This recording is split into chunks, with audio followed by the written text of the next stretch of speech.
This is the smartest thing you've ever done, signing up to this course. Gentlemen, I would say ladies and gentlemen, and there might be the odd lady here, but probably gentlemen. This is the smartest thing you've ever done, because I'm going to tell you some shit that you need to hear. So before we start, the most important thing, obviously, regarding anything you do in your life is your mindset, and that's the first lesson about this. It's the G mindset. You know, a lot of people message me saying, why did you call it G course? You could have called it something more serious, da-da-da. No, I like that name. I like G. That's what it is. It's a G mindset. We're going to learn something about ourselves. We're going to learn something about how you view the world. Because in reality, how you view the world absolutely and utterly shapes how you react to the world, how you act in the world, how people view you. It's all down to how you view things. There's very few things in this life we actually have any control over. I learned all of the lessons I'm going to be teaching you the hard way. I didn't learn them in a course, so you guys are very, very lucky. I learned all this shit the absolute hard way. I came from absolutely nothing. There's a lot of rumors circulating online that, you know, my father was a world level chess player and that I got a lot of money from him and I came from a rich family, etc., etc. Absolutely not the case. My dad was a G, a straight G. He was in the military. He was based in England in the Air Force. My dad was actually recruited into the CIA. He was a spy. Now he's dead. I'm happy to say that. So my father worked for the intelligence services. He was based in England. He met my mum, pretty little white thing. He's a big black dude. So back then that was a taboo. He grabbed her, took her back to America with him. 3 beautiful offspring, me being the oldest. And then he continued with his life of being a G, which is pimping hoes and playing chess at world level and traveling the earth. He never had any large financial sums. He certainly didn't leave me a penny. He didn't have anything to leave. So all he left me with was with a mindset, and that mindset was enough that allowed me to build the life I wanted to build. My father never wanted to be fiscally rich. He never gave a shit about being rich. He cared about other things. If he wanted to be rich, he would have been extremely rich. And I personally decided I wanted to be rich, and all of the lessons that I'm going to be putting in this course, a lot are from him and a lot are from experiences of growing up poor, growing up in a single mother household, growing up in social housing, the projects in England. When my mother and father split, I was 9 years old, I went to England.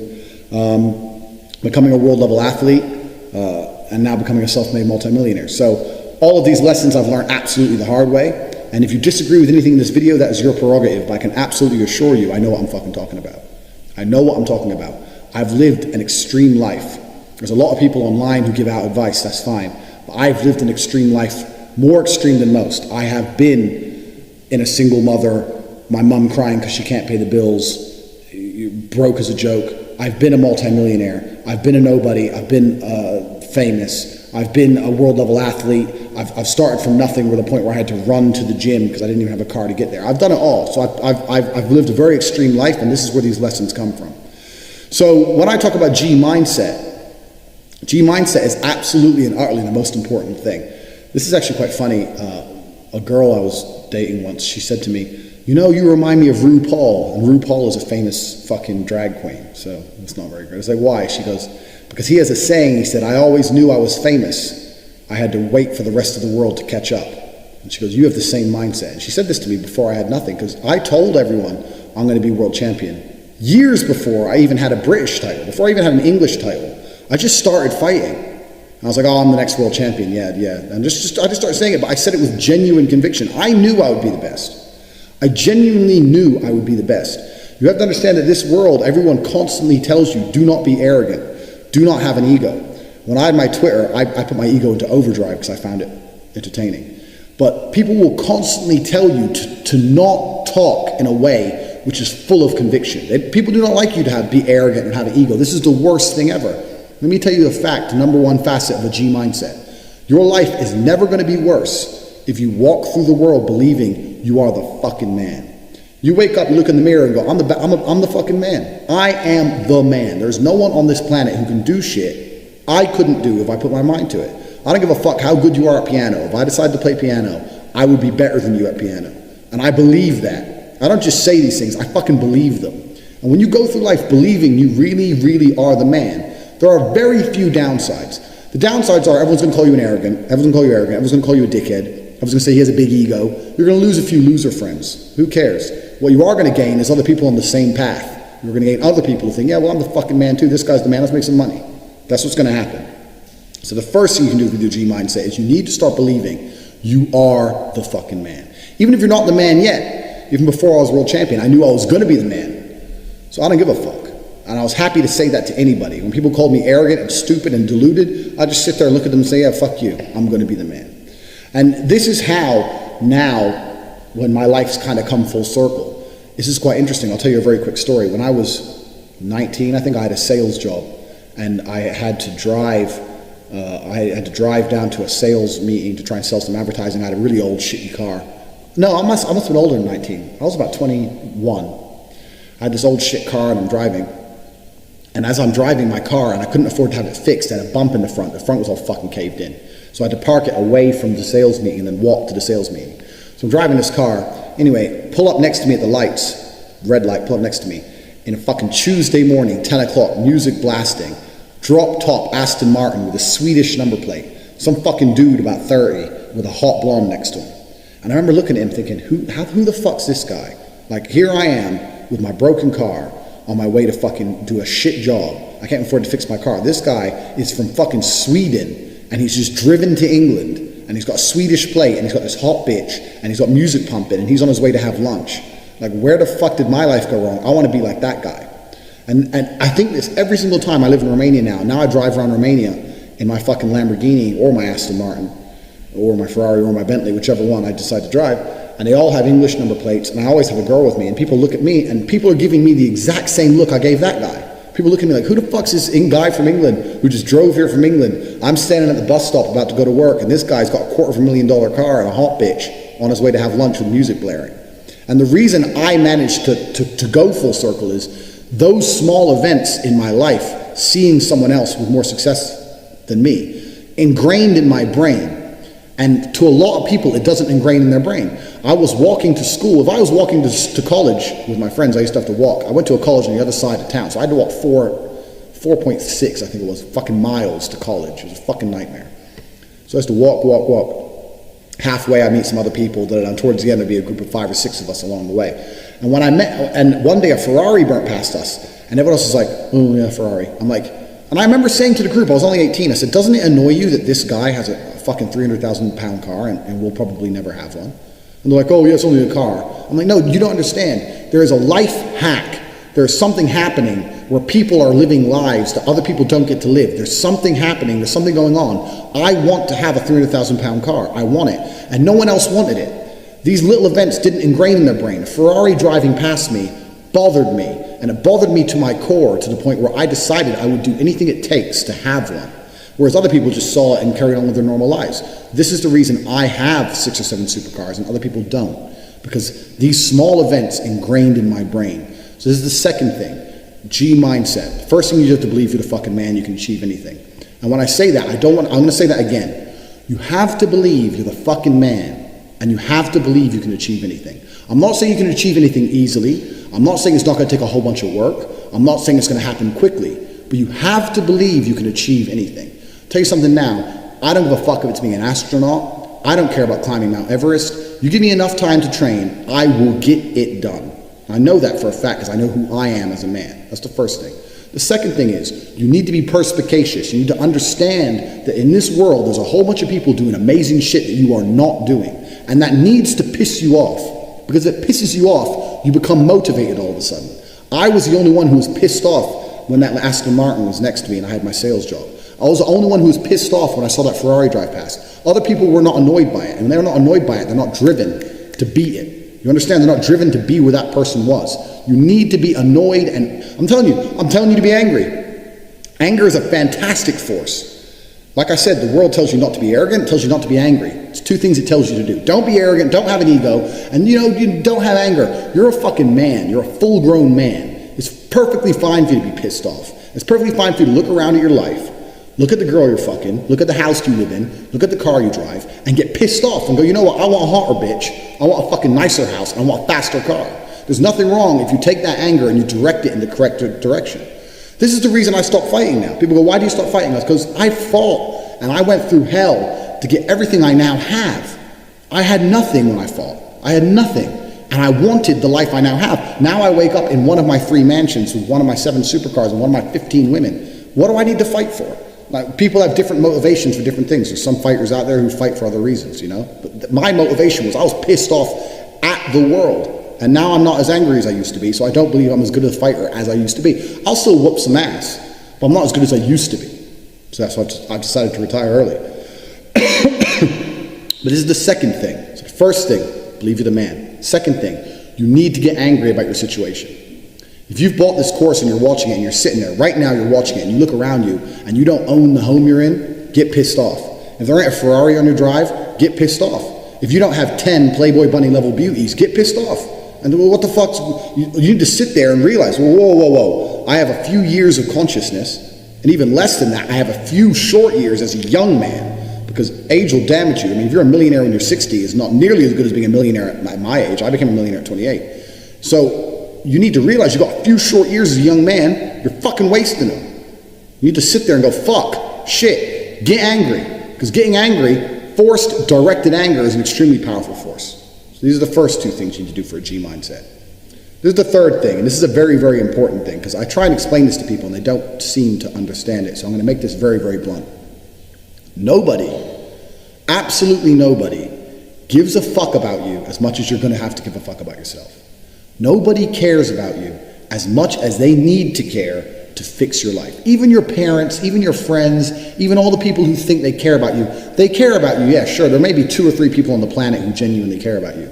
But nobody is going to come to your bed, drag you out of bed, fucking drag you to a job, force you to work hard, go and get you a hot bitch and go and buy you a Ferrari. Nobody is going to do that for you. You are never going to have any of the things you want if you do not get them yourself.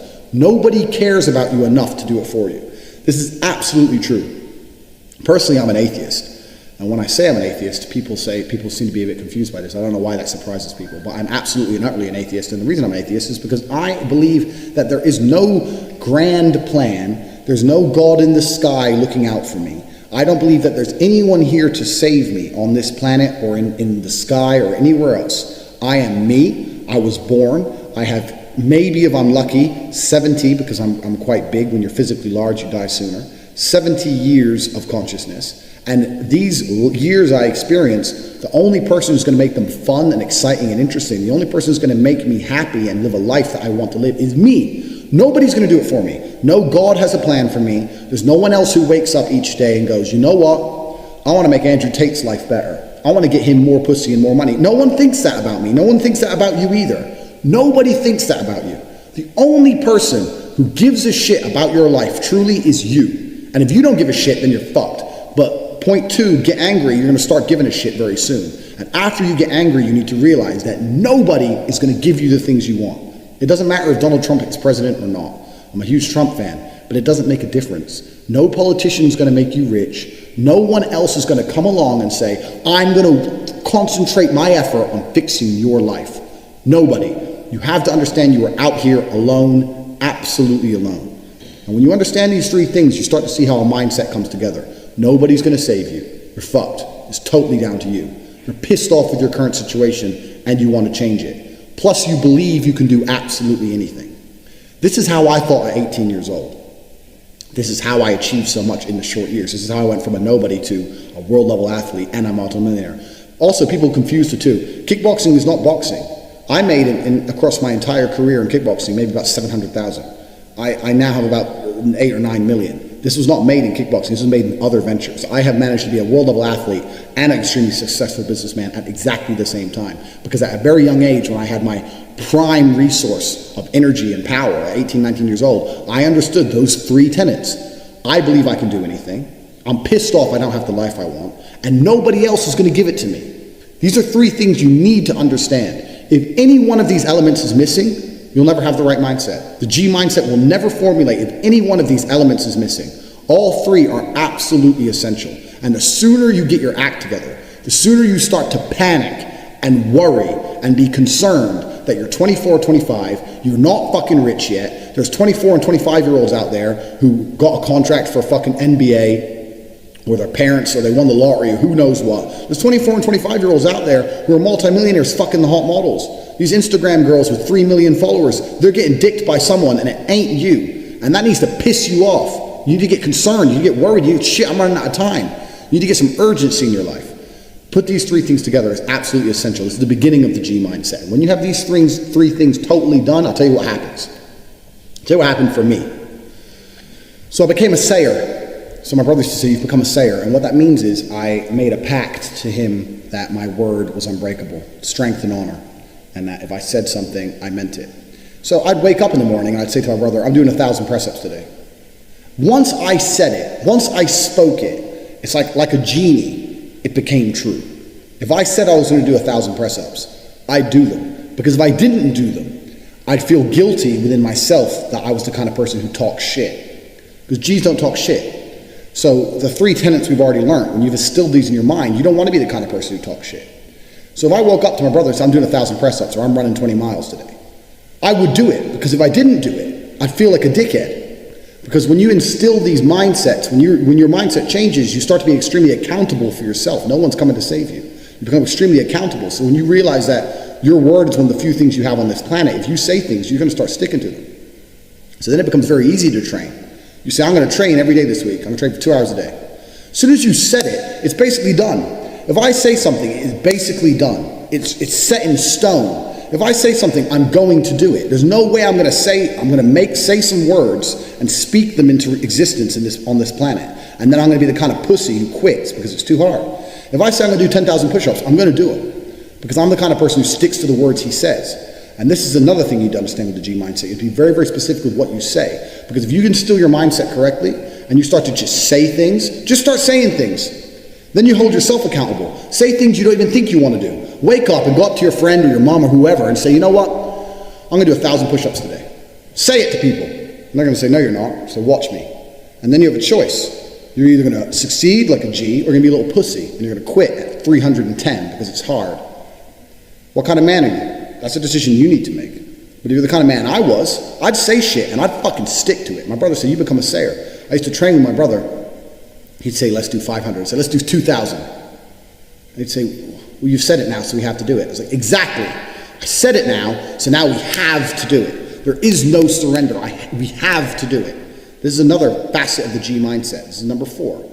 You got to start saying shit, and your word has to be iron, unbreakable.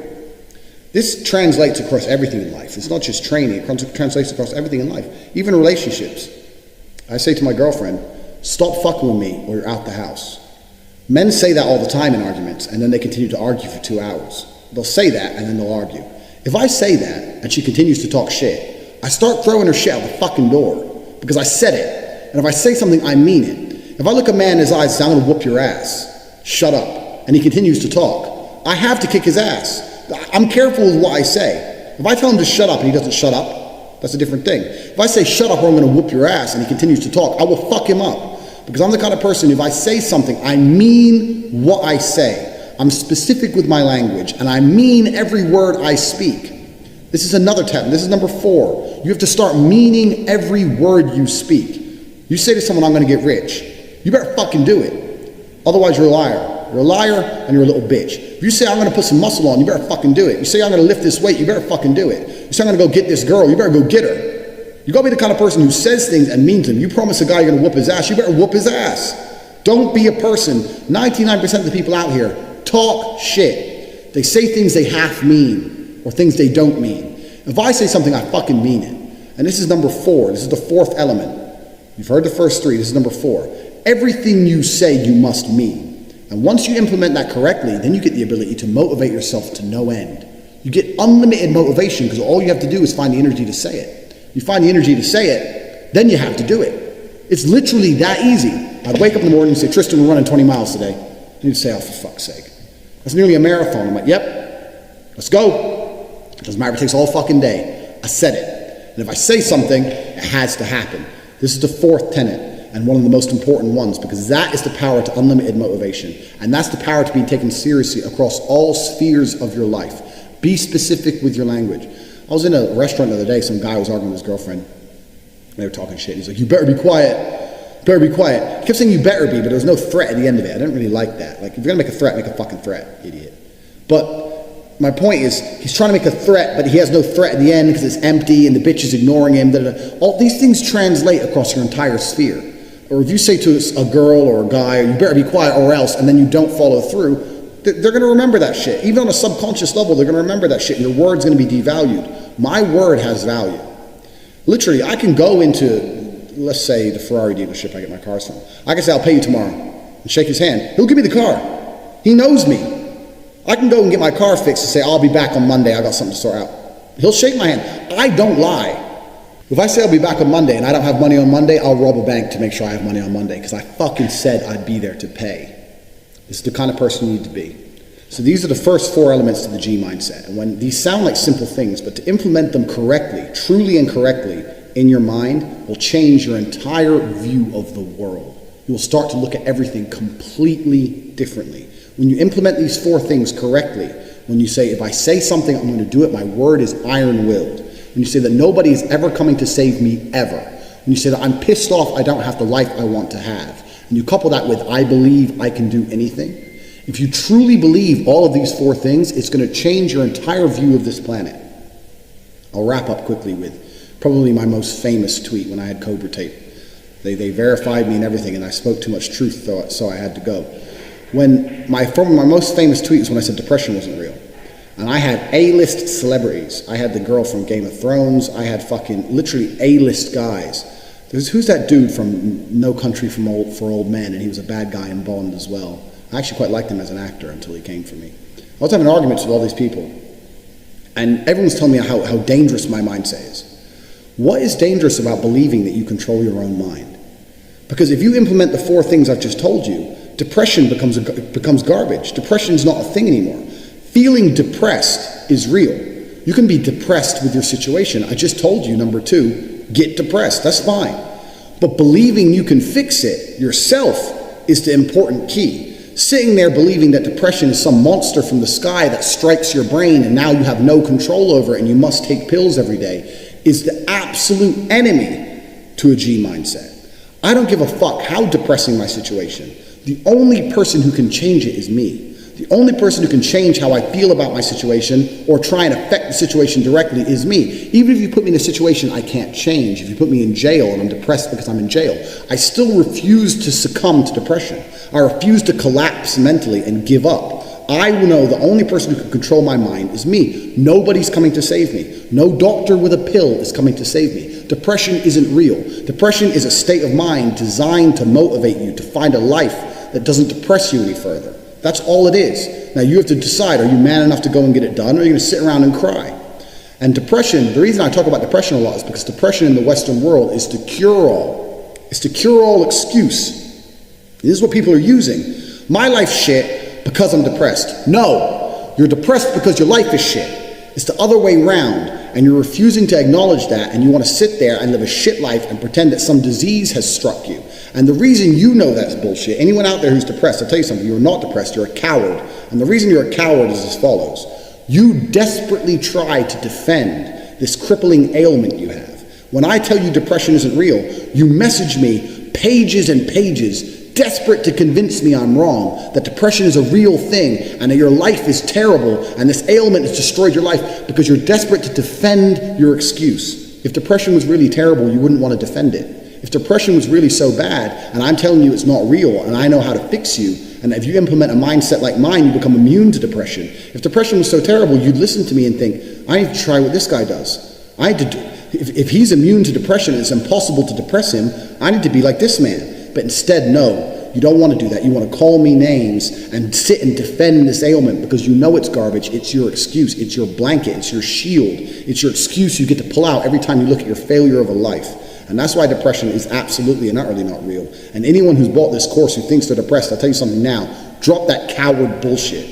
If you're watching this and you're depressed, drop and give me 200 press-ups. Do 200 press-ups. Look in the mirror, look in your eyes, and tell yourself you're the fucking man, and drop that garbage, because you can get absolutely nowhere in your life if you believe in that crap. Depression absolutely isn't real. And you're going to say this to people, and they're going to fucking go nuts at you. And they're going to call you arrogant, and they're going to call you all the things they called me. But your life is going to be a life worth living.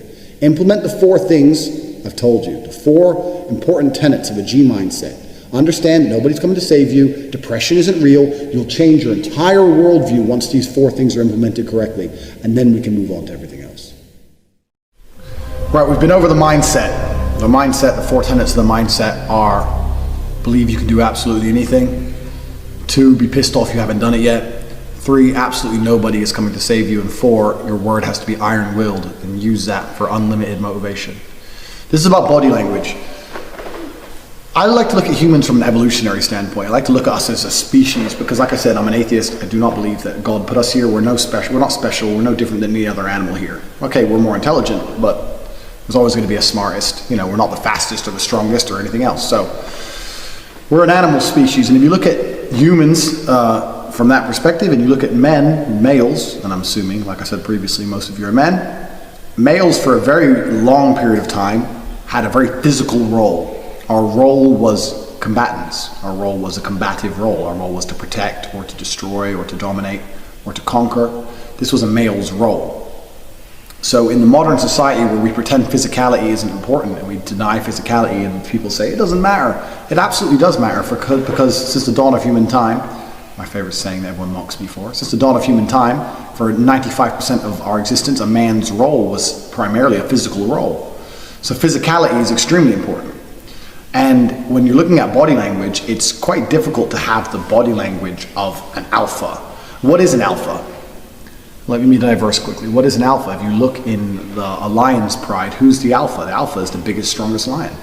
This is the alpha. The alpha is the badass. So can you mimic the body language of the biggest, longest, strongest lion? Yeah, of course. But if you're not the biggest, strongest lion, you know, it's not as easy to pull off, and someone might call your bluff. So this is actually a very easy video. Body language is down to your physicality as a whole. The body language of a G is a combative body language. I'm not saying you walk through life like this, like looking for a fight, not at all. But you have to have a presence about you, whereas you're not an easy target. It's quite funny actually, because when you're a fighter, you can spot other fighters a mile off.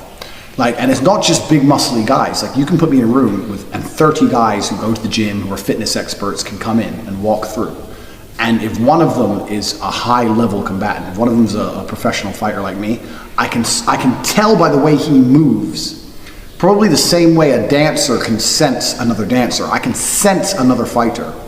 And it's something instinctual. It's something I can't even tell you how I do it. I can just tell by the way someone moves if they can fight or if they can't fight. Doesn't matter, they can have the best body in the world, they can be ripped, but it's the way they move. I know I've seen guys who don't have a body like that and I can sense it.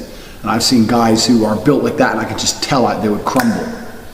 It really is an amazing thing. And I think this is something that you become more tuned into, more honed on when you're a fighter yourself, but it's obviously something that humans naturally possess. We naturally possess the ability to spot another male and think, that guy's a dangerous guy. So I can tell you tips and tricks in an attempt to mimic the body language of a dangerous person, or you can become a dangerous person. This course is not a shortcut course. This is not tips and tricks. This is not bullshit. This is about how to become a G, how to become a genuine male of substance. And to become a genuine male of substance, you need to know how to fight. It's very difficult to be a G if you're going through life and you crumble at physical confrontation. Because when you get to a certain point in your life, you will encounter physical confrontations. If you're going to go and travel the world and drive fast cars and wear expensive things and attempt to fuck beautiful women all over this planet, sooner or later you're going to attract negative intention from either jealous men or an ex-boyfriend or a brother or a fucking robber who wants your car. Who knows? Are you really a G if you mimic every single aspect of a high quality man, and then when that situation happens, you fold? No, of course you're not. You need to learn how to fight. I don't need to teach you how to fight. I don't need to sit here in this course and say do this, do that. I don't need to teach you any of that, because you can go, and it doesn't matter what city you are on earth, there's an MMA class or there's a boxing class that will teach you how to fight. You need to dedicate substantial periods and portions of your time to learning how to fight. You need to get hit. You need to have your ass kicked. You need to learn how to kick someone's ass. And this is absolutely essential to, one, the mindset, and two, the physicality. Firstly, mindset-wise, fighting is a brilliant thing. Because fighting is 100% accountable. Even if you play soccer, for example, even if your team wins, maybe you didn't do very much. Or maybe you kicked the ball and the wind helped you. Who knows? But fighting, if you got punched in the face, you didn't move. And if you punched him in the face, You threw your hand. In fighting, we always say there's no such thing as a lucky punch, and it's true. You know, if I dedicate my life to learning how to punch, and then I knock someone out, is it a lucky punch? No. I knocked him out. That's what I've been training to do. No such thing as a lucky punch. So, mindset-wise, it's perfect for your accountability. Secondly, it's a huge challenge. Learning how to fight is extremely difficult. It's more difficult than learning how to dance or learning how to do anything else. And the reason for this is because learning how to fight, all humans have an instinctual way of fighting. We don't have an instinctual way to dance as much, but all humans basically are pre-programmed to fight. But the way we're pre-programmed to fight is completely wrong. We're pre-programmed to lift our head up so we look big and we can see, and to swing with our hands low for maximum power. And these are completely wrong in terms of traditional chin down, hands up fighting. So when you're learning to fight, you're reprogramming your basic instincts, and this is why it's so difficult. This is why it takes more practice than any other sport. I could learn to dance much easier than a dancer could learn to fight at high level. And that's because fighting is extremely chaotic, it's extremely quick, it hurts, and on top of that, you're trying to reprogram a basic instinct. So it's a very difficult thing to do, but if you want to become a G for real, you need to learn how to fight. And once you learn how to fight, your body language, and when I say once you learn how to fight, learning how to fight takes years. Once you start to begin to learn how to fight, it's a lifestyle choice. This is not I do a 6-week course and I know how to fight. No, this is a lifestyle choice where you start to dedicate a certain period of your time every single week to being a combative individual. And it's something that you never really give up on because you never completely learn how to fight. So it's something you're gonna have to change your lifestyle and base it around. But when you start to do that, your body language is gonna change. And once again, just like in the first lesson, when you start to do that, the way you interact and view the world will start to change. The way you view other people will start to change. This is a great thing about, especially when I had Twitter and the internet. I wasn't big on Twitter until Trump was elected, and that's when I started to tweet, and they verified me straight away, and I got mixed up, and everything went crazy. But you realize that 99% of the people on there with their opinions and who are being rude would never speak to you that way in real life. It never bothered me. It didn't ever upset me. But when I was on Twitter, I'd never been spoken to that way in real life. Nobody ever spoke to me that way. No one ever argued with me that way. And I thought, well, why is that? And I thought, because I have a physical presence that even I was unaware of.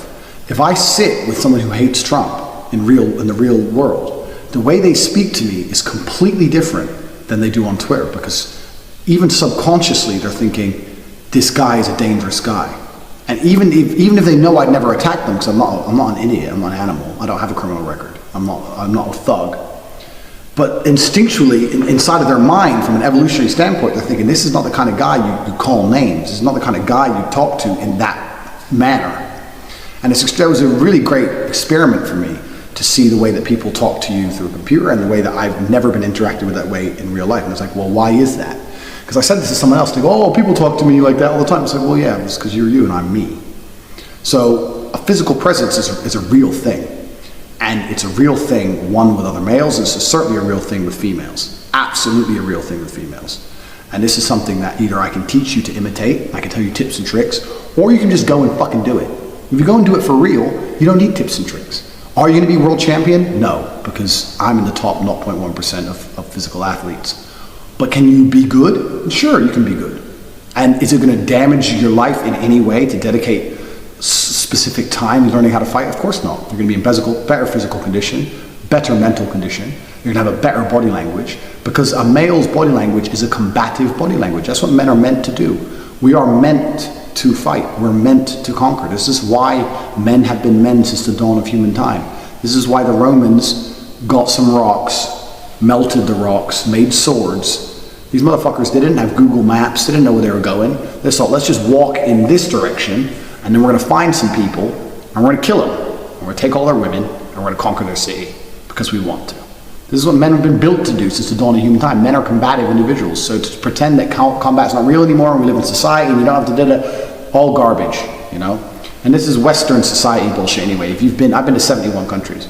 If you go to the places I've been, you will realize that physical presence is still a very real thing. Absolutely a very real thing in many parts of this planet still today. So, body language of a G is a very, very short and simple lesson. One, go and learn to fight, because a man's body language needs to be a combative body language, and there's no point in me teaching you how to imitate that when you can go and learn it for real. That's the first thing. Go and learn how to fight. And that's it. It's really that simple. If you want a body language which really does display your value as a high value male, then go and become one. And learning how to fight is the easiest way to do that. All right, so I'm going to talk about how to use your voice to make the pussy moist. Now, what do I mean by that? Well, the reality is most men nowadays walk around very timidly, they're very soft with their voice, and they don't command the room, right? They don't command someone's attention. So here's an example. Let's say you're going to Starbucks and you're going to get you a cappuccino, right? Maybe you drink soy lattes, whatever. But when you order, a lot of people are timid, like, I'll have the number 3, right? And then if someone doesn't hear them, they just kind of sit back and let it be, instead of commanding the person who's working attention, right? So if I were to walk up and order a soy latte, I would walk up, be like, excuse me, I'll take a number 3, right? You're commanding their attention. You're commanding what you want. So the thing is, you want to command attention, right? If a king walks in a room, do you think he's timid? So you have to think, this whole course, the whole point is you have to start considering yourself a king, right? You're a king of your domain. You're a king of your state. You're a king of your country. You're a king of the world, right? When you walk into a room, you're commanding it. When you talk to someone, you're using your voice to make a point, right? You see how I'm pausing. So a lot of people will be like, well, I don't have a naturally deep voice, McLean, like I don't sound like you. That's fine. Every fucking man can absolutely take voice lessons, can you not? Right? Can you not take voice lessons? It's not even that expensive. You go down to a community college in the States, maybe I don't know what they call it in other countries, junior college, whatever. You can go and literally pay a few bucks and get voice lessons and learn how to speak from here, right? And learn how to use your voice to compel people. Look at another thing you can do, which is excellent, and this is how I learned how to speak. Watch speeches and watch interviews with Bill Clinton. So fuck the politics, right? Fuck all the politics shit, who cares? I don't care about that. Bill Clinton's one of the most charismatic people in the world. And watch how he moves, watch how he speaks, watch how deliberate he is. Barack Obama, I've actually met, charismatic, but not, I don't think he was that like extremely effective with his speech, but he does have a way, he's a cadence in how he speaks and says things. So, when it comes to girls, it's an absolute scientific fact that women are turned on by a voice, right? A deep voice. It's just because it's manly, right? It's telling them subconsciously it's high testosterone, therefore he will be good to breed with and this baby will actually survive. So when you're talking to girls, not just lowering your voice a bit, but slowing it down. So think about this. If you have someone who's nervous around pretty girls, which is natural, but you have to work through that, and they're with a pretty girl, hey, what's your name? Where are you from? Okay, cool. Yeah, I'm da da da. Right? They're getting their words out. Someone who feels like they're not heard or people don't respect them will speak quickly in order to get it all out before someone interrupts them. It's very fucking true. Someone who's used to being respected or establishing boundaries in the sense of don't cut me off, don't talk over me, they'll pause. And what I do, because people will still try to cut you off, especially like in New York, motherfuckers speak quick, that's the way it is. I'll literally pause and be like, I'm not done. And give it a beat, right? Give it a second or two. Because it reestablishes the frame of like, okay, I do need to listen. So you really have to own your space with people. When you're speaking, with girls, slow the voice down. Don't fucking speak super quick. Take your time, because what will happen is the girl's gonna go, wow, this guy, he actually, like when he says something, he means it. He's deliberate with his speech. And that doesn't mean you can't talk quicker and whatnot, because I'm talking faster right now, but I have intention, and I'm punching you with the words, right? I'm sending the words to you. I'm not sending them here. Most people go like this. They go, yeah, I don't know. They throw away the words. Well, I don't know. No, shoot them to you. Where are you going? You know what I mean? Where are you going? I'm shooting the words to you. Where are you going? I don't know. So get out here. And what happens is, especially with a lot of introverts, they're so here instead of focusing on the other person. If you focus on the other people, If you focus on the other person, if you find something about them that's interesting, then you'll be able to speak to them with intention. So it's very important. So to wrap it up, if you have issues with your voice, if you have a lisp, right? It's fucking fixable. When I was 6 years old, I couldn't pronounce certain words legitimately. I couldn't even say oil, dead serious. I used to say oi oi. So it was like a joke in my family.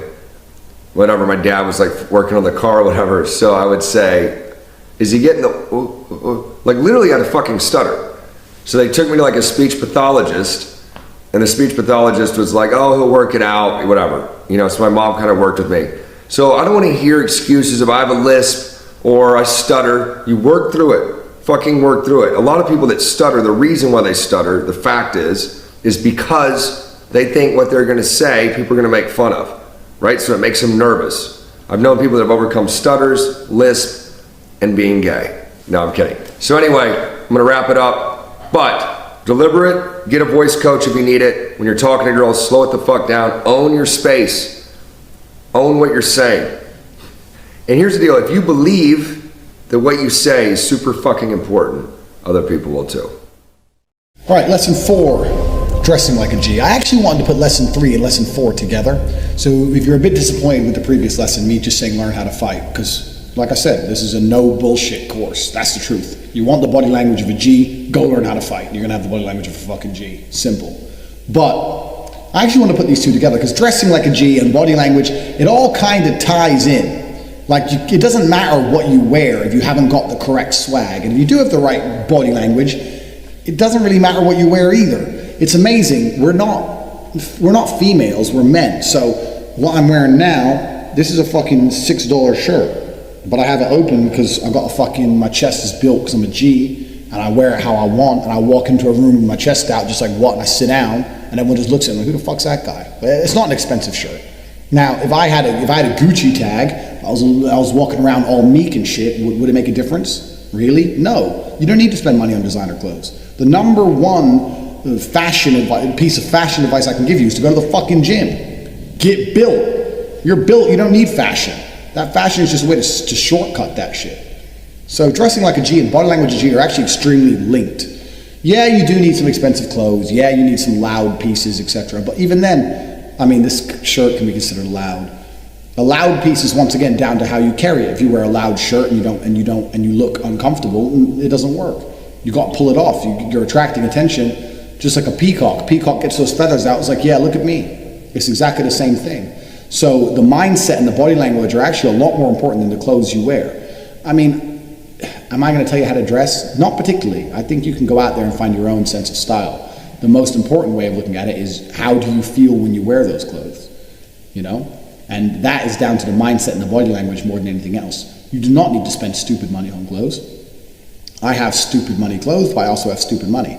But I wouldn't need them to get laid. Really, and I'm telling you the truth, women don't actually give a fuck about many of the things that money provides. Even having a Lamborghini, women don't care. Women don't care about cars.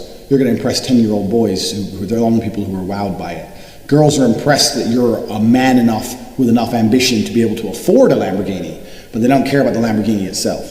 There's not a single female alive who will sit there and go, I don't like this guy, I don't like the way he carries himself, I don't like how he thinks, I don't like how he talks, but he's wearing a Gucci t-shirt, so I'm going to fuck him anyway. That's never going to happen. It's all about everything else. The clothes you wear really are, unless they're totally awful, really ain't going to make too big a difference. So how to dress like a G is a very short lesson. You can find your own sense of style. It's all about how you feel when you wear the clothes. Yeah, obviously there's some basic things we can go over. In fact, I don't even have any fashion rules. The only fashion rule I have to give is never, ever, ever wear flip-flops. They're never cool. They're a non-combative footwear. You can't even run in them. I don't know, maybe when people say to me, oh, you're obsessed with da-da-da. I've been in I've had my fair share of street altercations. I live in mafia-ridden countries, etc. But footwear, why are you gonna wear footwear you couldn't even run in? Like imagine like a car is coming at you, you can't even fucking run. Like why would you limit yourself to that point? On top of that, since when are men's feet hot or attractive on any level? Like no chick wants to see your fucking dirty feet. Put your feet away, put some shoes on. Don't wear flip-flops. As long as you don't wear flip-flops ever, there's no excuse to ever wear them. If you don't do that, you really can't fuck up too bad, you know? Wear what you gotta wear, but if you go to the gym, you get in good physical shape, you can put on pretty much anything. It's all about how you carry yourself, it's about your body language, it's about how you think. The clothes really, really don't make too big a difference. I didn't want this whole course to be about fucking girls, because fucking girls is actually a very minor, it takes very little effort if you achieve everything else. A lot of these game courses and courses trying to teach you how to get girls focus purely on how to get the girl. And that's the biggest mistake. If you read Rush's book or all this bullshit, it's like, go and get the girl and go talk to her this way, and this is game. And all. That's all bullshit. If you focus on everything else I'm telling you about, girls are absolutely an added bonus. If you have your money right, if you talk with conviction, if you're a man of stature, if you are going through life with ambition, if you are big and strong and well-trained and you walk through life with confidence, you're not going to need any game. Like, the girls are going to sense it, and you're going to have girls. I don't have to go out of my way to get laid, ever. Girls message me, and if they don't message me, if I message them or if I go say hello to them, they certainly reply. I've never struggled with females in my life, ever, because I've never focused on females. I focused on everything else that made me high value, and the women were an added bonus. They're the salt on the popcorn. They're not the popcorn itself. So I don't really want to talk about women too much, but even when we look at it from how to dress like a G perspective, what perfect fashion will achieve you is, it will achieve you 10 seconds. Imagine you go to the store and you buy the best Armani Gucci suit, 10 grand, 15 grand. I've got a load of them. I've got 15 grand suits. On my Instagram, you can check it out. I've got a picture of me in a 15 grand suit. A girl might look at you and she'll think, oh yeah, okay. She might think you're hot or whatever. You go over to her and you say hello. Because she liked what you were wearing, you've bought yourself 10 seconds of interest. If that, for 15 grand, you've bought yourself 10 seconds of interest. And in those 10 seconds, if you're boring, or you don't make her laugh, or she doesn't like what you say, she doesn't give a fuck about what you're wearing anymore. That's it, it's done. You bought yourself 10 seconds of interest for 15 grand. Is it worth it? Absolutely not. You can go over there in anything. And it's more about what you say and how you carry yourself than it is about what you're actually wearing. So to think that if I wear this and do this, I'm gonna get girls, is absolutely a fallacy. That's not true. I'm not gonna tell you it's true. Like I said, this course is no bullshit. It really doesn't matter too much what you wear if you're the man you're supposed to be. So say how to dress like a G, well, I wouldn't even worry about that too much. What you need to worry about first is the mindset. Secondly is the body language. When you achieve those two things, the rest really isn't too complicated. How to dress, well, you can wear whatever the fuck you want. Because if your mindset's right and your body language is right, you can wear whatever the fuck you want. I can put on a bin bag and walk in the club. I'm still a fucking man. It doesn't matter what I wear. I can wear the fucking cheapest, shittest clothes and walk in the club. I'm still the fucking man. I'm still the man because I've decided I'm the fucking man. I've been to hell and back to get my world titles. I know I'm the fucking man. So it doesn't matter what I wear. And people will sense that about me. Even my brother sometimes, me and my brother disagree on very little, but even my brother says, you don't even brush your hair. You don't put any effort. He goes, you're about to go on a date. You're not even changing your t-shirt. You wore that at the gym. I was like, I don't give a fuck. I don't care because I'm the fucking man. I'm gonna go beat this bitch. I'm gonna turn up in my fucking Lambo. I'm gonna tell her how great I am, and she ain't gonna give a fuck what my t-shirt is. I don't need to brush my fucking hair. My hair's messy. I don't care. I don't brush it ever. Why would I brush my hair? I don't need to. I get out the shower when it's wet and I go like this. Boom. That's my hairstyle. And it's done. I don't have to put any effort into my physical appearance because everything about me is more than a physical appearance. I transcend physical appearances. And if you do the first two lessons correctly, you will once again transcend physical appearances. You don't need to go through fucking walking along aisles saying, oh, how, this Gucci t-shirt, will this get me laid? No Gucci t-shirt's getting you laid, bro. It's never gonna happen. It's about who you are as a person. The clothes just cover up your dick for a little while till she wants to get it out. You ain't gonna worry about it too much. So how to dress like a G is actually completely down to you. That's your personal style. You can make any decision you wanna make. But don't wear flip-flops, one. And two, if you do the first two lessons correctly, it doesn't matter what style you really choose, you're gonna do all right. In fact, I hate to contradict myself, but we're doing this entire course without any kind of edits, without any kind of cuts. There's no second takes. This is just pure truth. There is another rule besides no flip-flops. So that's one rule. This is the second rule. If you are gonna spend a lot of money, don't spend it in like Foot Locker or some shit. Foot Locker is the only place you can go and spend $2,000 and still look broke. Don't dress like a fucking street teenager. You know, just wear some normal ass. I mean, I'm telling you guys to you know, make your own decisions. I'm assuming you're not complete morons. Don't be morons. Put on some normal clothes, you know, and you'll be fine. Don't go Foot Locker and think, oh, I bought these trainers. And girls don't give a shit about that dumb shit. You can go there and you can spend very little. And because of my stature, because of how I am, because of how I'm built, because of my body, because of how I train, I could spend $10 on clothes and look better than any of you motherfuckers than $1,000 of clothes. And that's the point I'm trying to make. So How to dress like a G is to do lesson 1 and lesson 2, get your mindset and get your body language correct, and then you ain't got to worry for shit what fucking label is on your t-shirt. That's absolutely the truth. So, let's talk about the mindset behind making money. So, years and years and years ago, I had a poverty mindset, and by that, I didn't have any money, but that's not the important part. The important part was that I thought it must be super hard to make money. So if you think something, and I'm not going to get all new agey on you, but if you think something and you say it out loud, then you start to believe it. And what you believe, then you start to act on it, and then those actions become habits, and then your habits wind up becoming your fucking life. Right? So I used to say, it's so fucking hard to make money. Like, what the fuck? Why? Why can't I make money? Why is it so hard? What is the deal? This is bullshit. I just am bad with business. I'm bad with making money. That's what it is. Some people are born good with making money, and other people just don't have it. This is bullshit, but it is what it is. Said this out loud for years, and guess what? Didn't make any money. It hit a point of me being so fucking broke that I was literally homeless. A lot of you guys know the story. I was literally homeless on food stamps, and where you're like, you hit such a low, you're like, all right, I have to try something different, because clearly whatever the fuck I'm doing is not working. And so what happened was, I met this mentor, and how I met him, I'm gonna talk about this later, but how I met him, in and of itself, is just taking action, you know, and seeing someone of means, and going up to them, being humble, and be like, hi, just have to ask you, like, what do you do? Like, how do you have this Lamborghini, or how do you have this, whatever, like, what do you do? And they'll tell you, I'm a Wall Street broker, I'm a doctor, I'm an online business, whatever. Oh, that's interesting, right? Getting rich is not complicated. It's not easy, but it's not complicated. You basically look at what someone else is doing and then fucking do it, right? All of this course, a lot of this course, honestly, could be chalked up to like common sense, but common sense isn't so common anymore. Right? You know what I mean? Like, we're living in an era where like common sense shit is fucking, you know, people are like, wow, this is fucking it's mind blowing. But when it comes to money, people do get up, you know, they get caught up because they believe, they have self-limiting beliefs. They have family that have told them certain things. All rich people got lucky, or money's evil, money's bad, money won't make you happy. It's all fucking bullshit. If you're a miserable person, you get money, you'll probably still be miserable, but at least you'll be miserable on a yacht. So you're not going to be as miserable if you're completely broke. But the mindset behind that. So I had this poverty mindset. So when it switched, because I had the mentor who explained to me, he goes, the reason why you haven't made money is because you think it's hard to make money. You have to change that and think of it as, no, it's easy to make money. I'm like, well, that's not necessarily true, though, that it's easy to make money. He goes, not necessarily, but you've got to at least get your mind thinking positively, because what will happen is your subconscious will start working on how to actually make money, even when you're asleep and shit. That's why if you've ever woken up in the middle of the night and you're like, I have a great idea, because your subconscious is working on figuring it out, figuring out how to get this. No different than with women.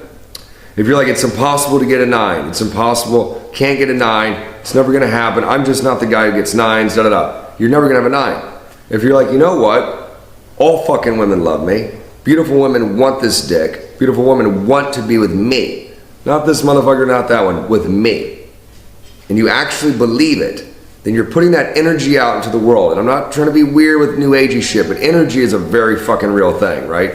So you're putting that energy out into the world, and guess what? Miraculously, which is actually you taking action, things will start happening in your life. So I took good things. So I took that mentor's advice and I started going, you know what? I haven't been negative about money in the sense of like, why the fuck don't I have any, like to a level of anger and frustration. I literally punched my apartment wall one time. This was before I was like completely fucking homeless. Literally punched the wall because I was so fucking angry. Because I don't come from money. No one on the other side of my family has any fucking money. There's no rich uncle who left me money. I wish I did, but it didn't happen. So I switched the mindset to, you know what? It's not hard to make money. Money is neutral. Money's not emotional, right? If a piece of money has no emotions, it goes to whoever does something to get it, right? And it's very simple. This is literally this simple. You want to get rich, it's literally this simple. Find out what people want and then fucking get it for them. It is literally that simple. So for example, this course, you bought this course. Why? Because you wanted information that I have that Andrew has, that you don't have. So we supply the information and you pay. It's literally an exchange. People overcomplicate this shit. Like, well, I need to invent the next fucking Facebook or the next Google. Fuck all that. Unless you're a genius and you literally are a coder and developer and you came up with a brilliant fucking idea. Fuck all the complicated shit. Fuck all the like becoming the next. Fuck that. Literally look at what works. Right? So you're like, well, McQueen, I know you sell a lot of courses. You make a shit ton of money from selling courses. I could create a course. I could sell it online. I could be traveling the world while making money. Duplicate it. Duplicate what someone else is doing. Literally duplicate it. So, in the next video, I'll talk a little more about this. How to get rich. I know that's why you bought this course. You're sitting here thinking, I want to be rich. How do I do it? I'm going to tell you exactly how you get rich. But you may not like what I'm going to say to you, but it's the fucking truth. There is no easy way to get rich. And I'll tell you why. The nature of money, this is once again something else I understood at a very young age. The difference between you and me is very little, except I had a head start on you. Well, you were 18 acting like a dumbass. I was 18 getting shit done. So I've had a head start. So from 18 to 28, I amassed my millions. But it's not too late for anybody. Listen, the nature of how to get rich is because the nature is very difficult because of the nature of money. Money is not something you can earn or make. People talk about making money, earning money. Money is something you must convince out of the hands of somebody else. Money belongs to someone else. You have to convince them to give it to you. That's why making money is difficult. Because if money is something you could make, it wouldn't be difficult. If money is something you could earn, it still wouldn't be that difficult. You really have to convince other people to give you the money. And that's the hard part. Because when you understand that reality, then you have to sit there and decide, okay, I have to convince this person to give me money. How do I get as much money from that person as possible? That's what you need to focus on. How do you make yourself so high value that they'll pay enough for your service, regardless of what your service is or who you are as a person? Because there's a beautiful woman out there who gives, okay, there's a service, she gives a blowjob. But even then, there's beautiful women out there who give nothing and still get given money by guys because they're high value, because they have something, they have beauty, they have something the man wants. You have to discover, what is it that I have that other people are going to want? That's the first thing. And secondly, how can I get them to give me a lot of money for it? That's the basis of it. So let's go into it in more detail. How to get rich is as follows. You need to understand. In fact, you need to get a pen and fucking paper. You need to write this down. I'm going to struggle to get rich. You are absolutely going to struggle. It's going to be very, very difficult.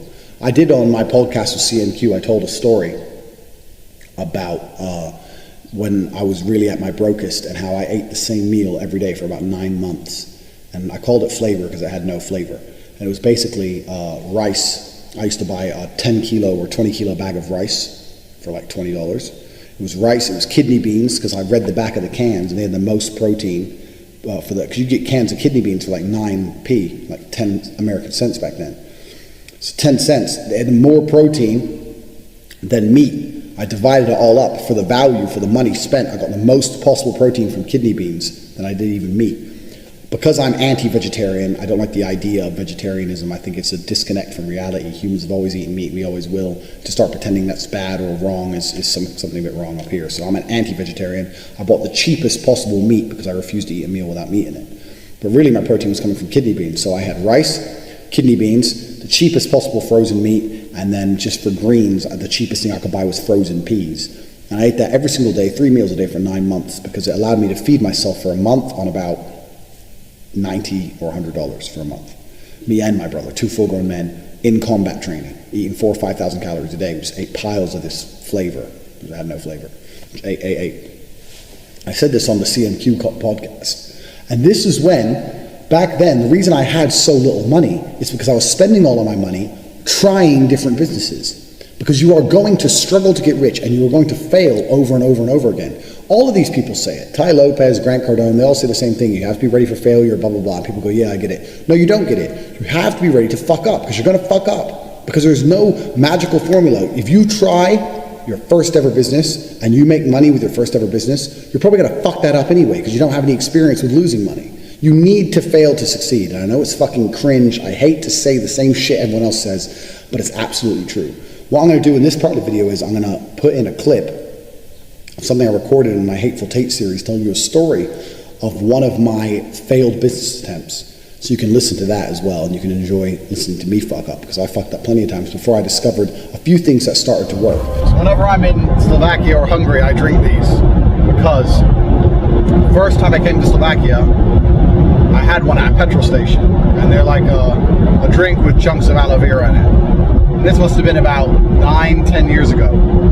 And now I've seen these a few times in corner shops and stuff, but back then, nowhere in England had drinks with aloe vera in it.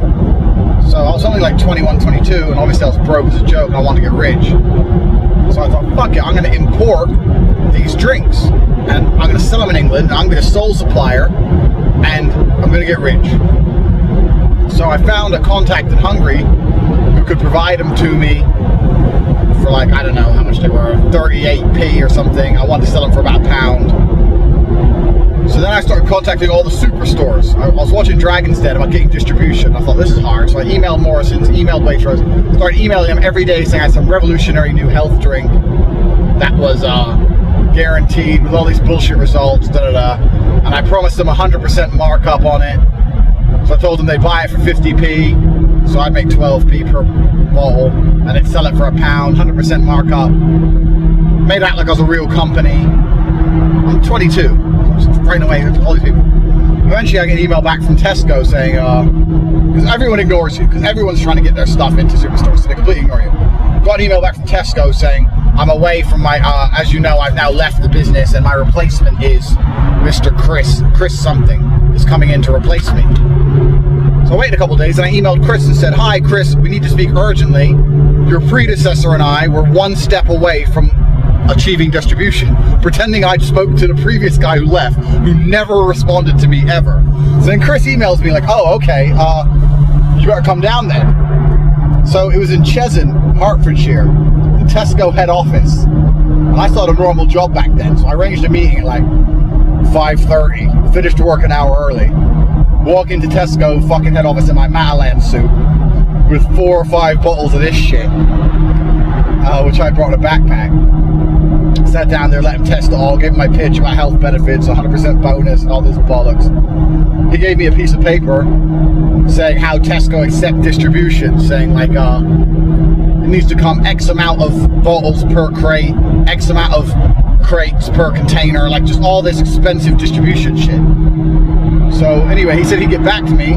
So I fucking leave there excited as fuck, call up my guy in Hungary, says I need it in this many bottles per crate, this many crates per container, I need to be able to deliver this many containers per fucking week to Tesco stores, London, all this bollocks, da da da da da da.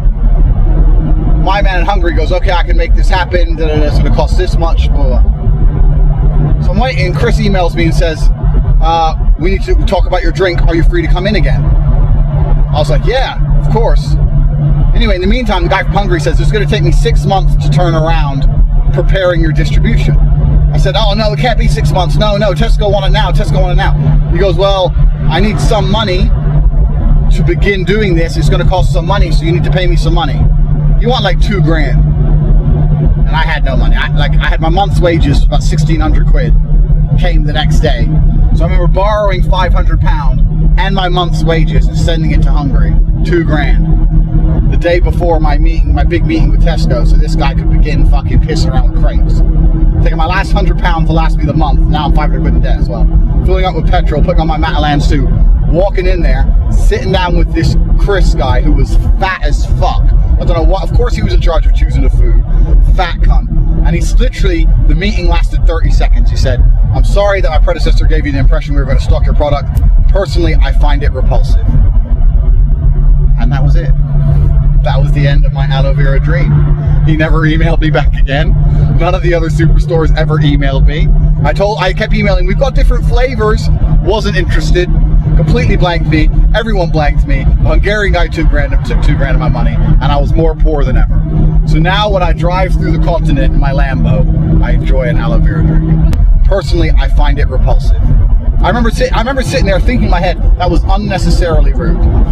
He was unnecessarily rude to me because he thought he was important. I'm the fat dude who chooses Tesco's food. Cunt. But he ain't got a fucking Lambo. I might scroll through my email and fucking find it somewhere in the depths and send him a picture of me outside my Lambo drinking an aloe vera drink. Surrounded by aloe vera. Surrounded by aloe vera drink, a big booty hoe. Absolutely, you're going to struggle to make money. So the first thing is this. When we're talking about mindset, talking about being pissed off you don't have money, talking about believing you can do it. All those things are essentially important. The reason we did the first video, in fact, if you watch this entire series once, that's fine, but you need to watch the first video at least 20 times because it's the mindset that's going to allow you to get anywhere else. So imagine you're starting from zero. You've now adopted my mindset. You've now started to learn how to fight, to get your body language right. Even now, even those two small things makes you a higher value person. Let me tell you something. You can go into a job and they're offering $20,000 a year, to keep the numbers simple. If you've implemented the lessons I've given you in the first and second video correctly, and you sit there and say, listen, I'm the best employee you are ever gonna have. In fact, this is a fucking true story. I'm saying it like I'm giving you an example. This is a true story.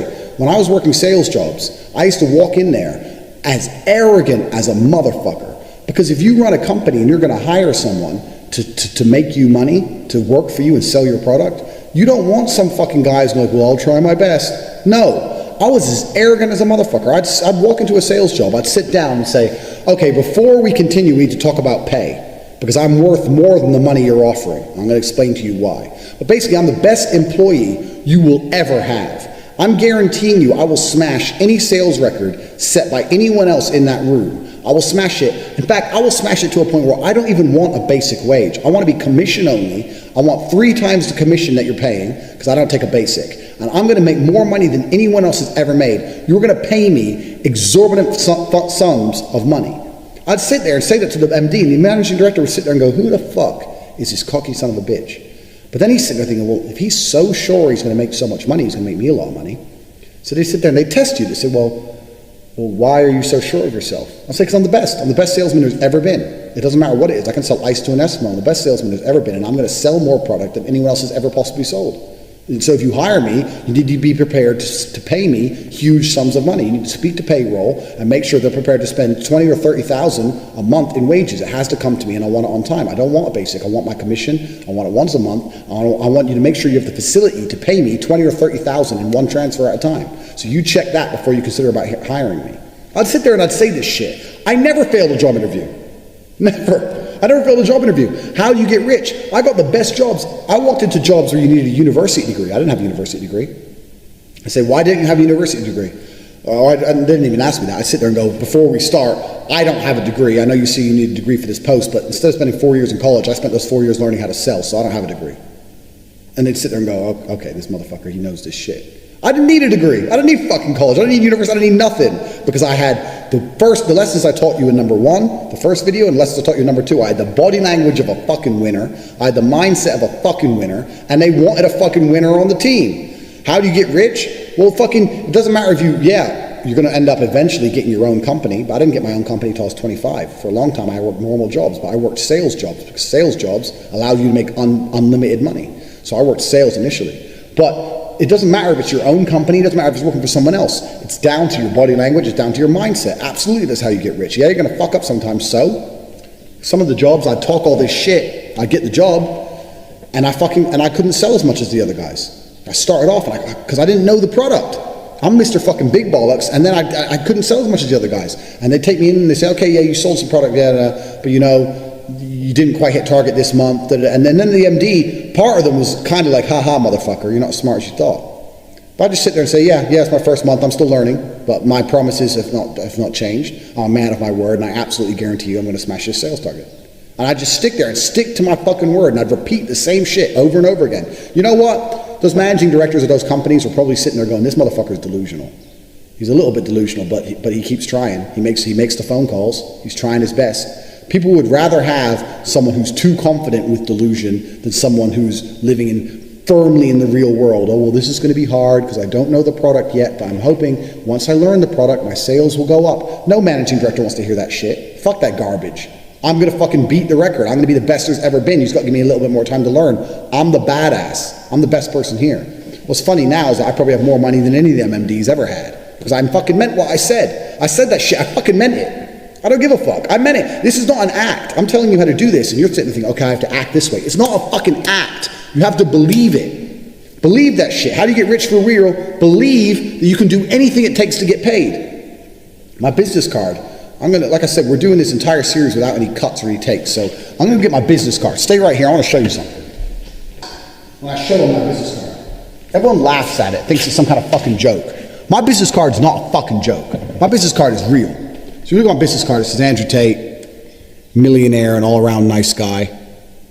And on the back it says, I'll tell you a very quick story. On the back it says, this is a quote of my dad's, "My unmatched perspicacity coupled with sheer indefatigability makes me a feared opponent in any realm of human endeavor." That's a quote of my father's that he pulled out. In fact, because we got time, because you're sitting here learning how to be a G, let me tell you the story about a real fucking G. So I was in Detroit, Michigan, 3 in the morning in a gas station with my dad when these Mexicans ran in to rob the store. They didn't have guns, which is extremely surprising for America. They had bats and knives. They start smashing the store up, whatever. They get a little bit of money from the till, whatever. I'm standing in the store. I'm standing there with my dad. They leave. My dad says, "Stay here, son," and walks out. So I guess he was checking if they were still outside. My father was an interesting character. I don't know what. Maybe he was going to fight. I don't really know what his genuine intention was. I was too young to understand it. But I heard them attack him, so they were obviously still outside. He got attacked. Anyway, the police turn up 7 or 8 minutes later. My dad is badly damaged. He'd been hit with the bat, and they cut his face, and he's bleeding everywhere. But he didn't go down. He didn't get knocked out. In the end, in fact, they ran away because he had one of them has a permanent, because they caught him. In fact, I'm going to try and find the picture for this video because my dad had a picture of it. Had a permanent scar because my dad took a chunk out of his cheek with his teeth. Fucking ruthless shit.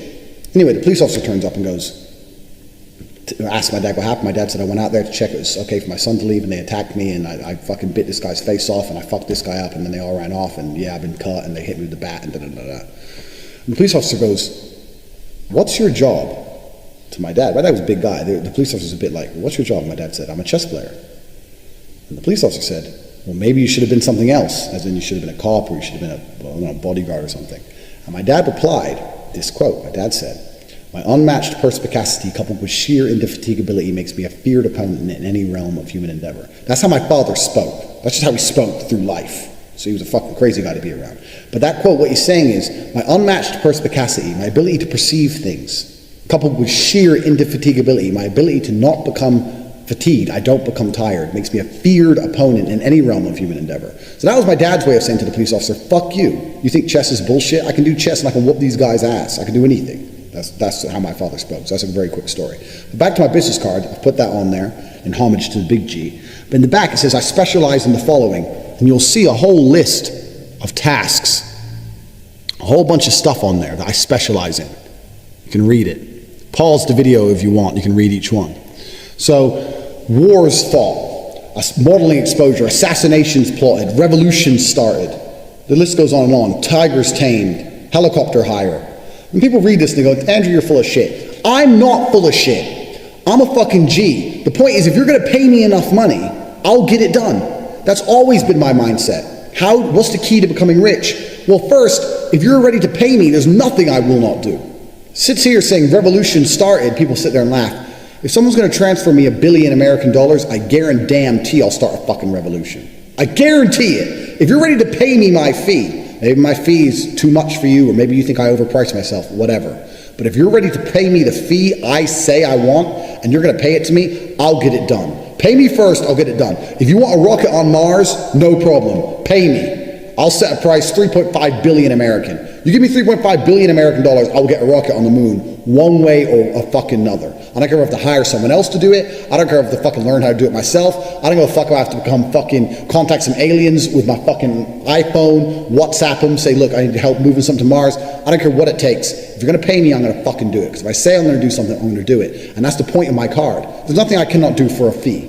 That's the kind of person you need to be. What's the key to being rich? People need to know you as a fixer. They got to think, you know what? This is the guy who can get shit done. Back in my sales career, and I quit sales when I'm actually a 4-time world champion. I was working up until the point I was world champion, because there isn't actually as much money in fighting as people think. When I became 1-time world champion, I retired, but I was working in sales up until the age of 25. When you become good at sales and you get a reputation as a good salesman, you can never be unemployed. And it's amazing how that reputation spreads. I had job offers weekly. Weekly, I'd have people I previously worked with who've become manager and want to get their figures up would call me trying to get me back. People who I'd previously worked with who'd moved to new companies and were putting a team together and wanted good salesmen on their team would call me. I was getting calls constantly. Tate, come move for this one, we can sell this. Tate, come sell that. Tate, come sell this. Because I was the guy, I was the go-to guy to sell product. We have to sell product. We have to get our figures up. Who do you know who can get it done? Well, this Tate guy, I worked with him before. He's fucking crazy. He sells shit. That's who I was. And when I say what's the key to getting rich, so back then, I mean, I was taking home, I don't know, $10,000 a month or something. Like, to me now, that doesn't even cover my fucking car servicing and petrol. But to me then, that was good money. You know, in the real world, that's good money.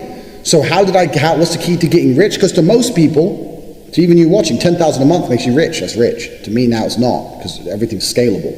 And your perspective changes. Now $10,000 a month would leave me very poor. But back then, it was a lot of money to me. So even then I consider myself rich. So what was the key to getting rich? The lessons I taught you in the first and second fucking video.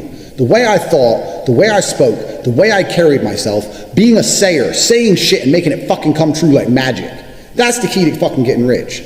Every single lesson you're gonna go through in this course is gonna fucking come back to the same things. Your fucking view of this world, the way you view the world. I view the world and I genuinely believe I'm the baddest motherfucker on the planet. And everyone who calls me arrogant is not nearly as successful as me, so fuck them.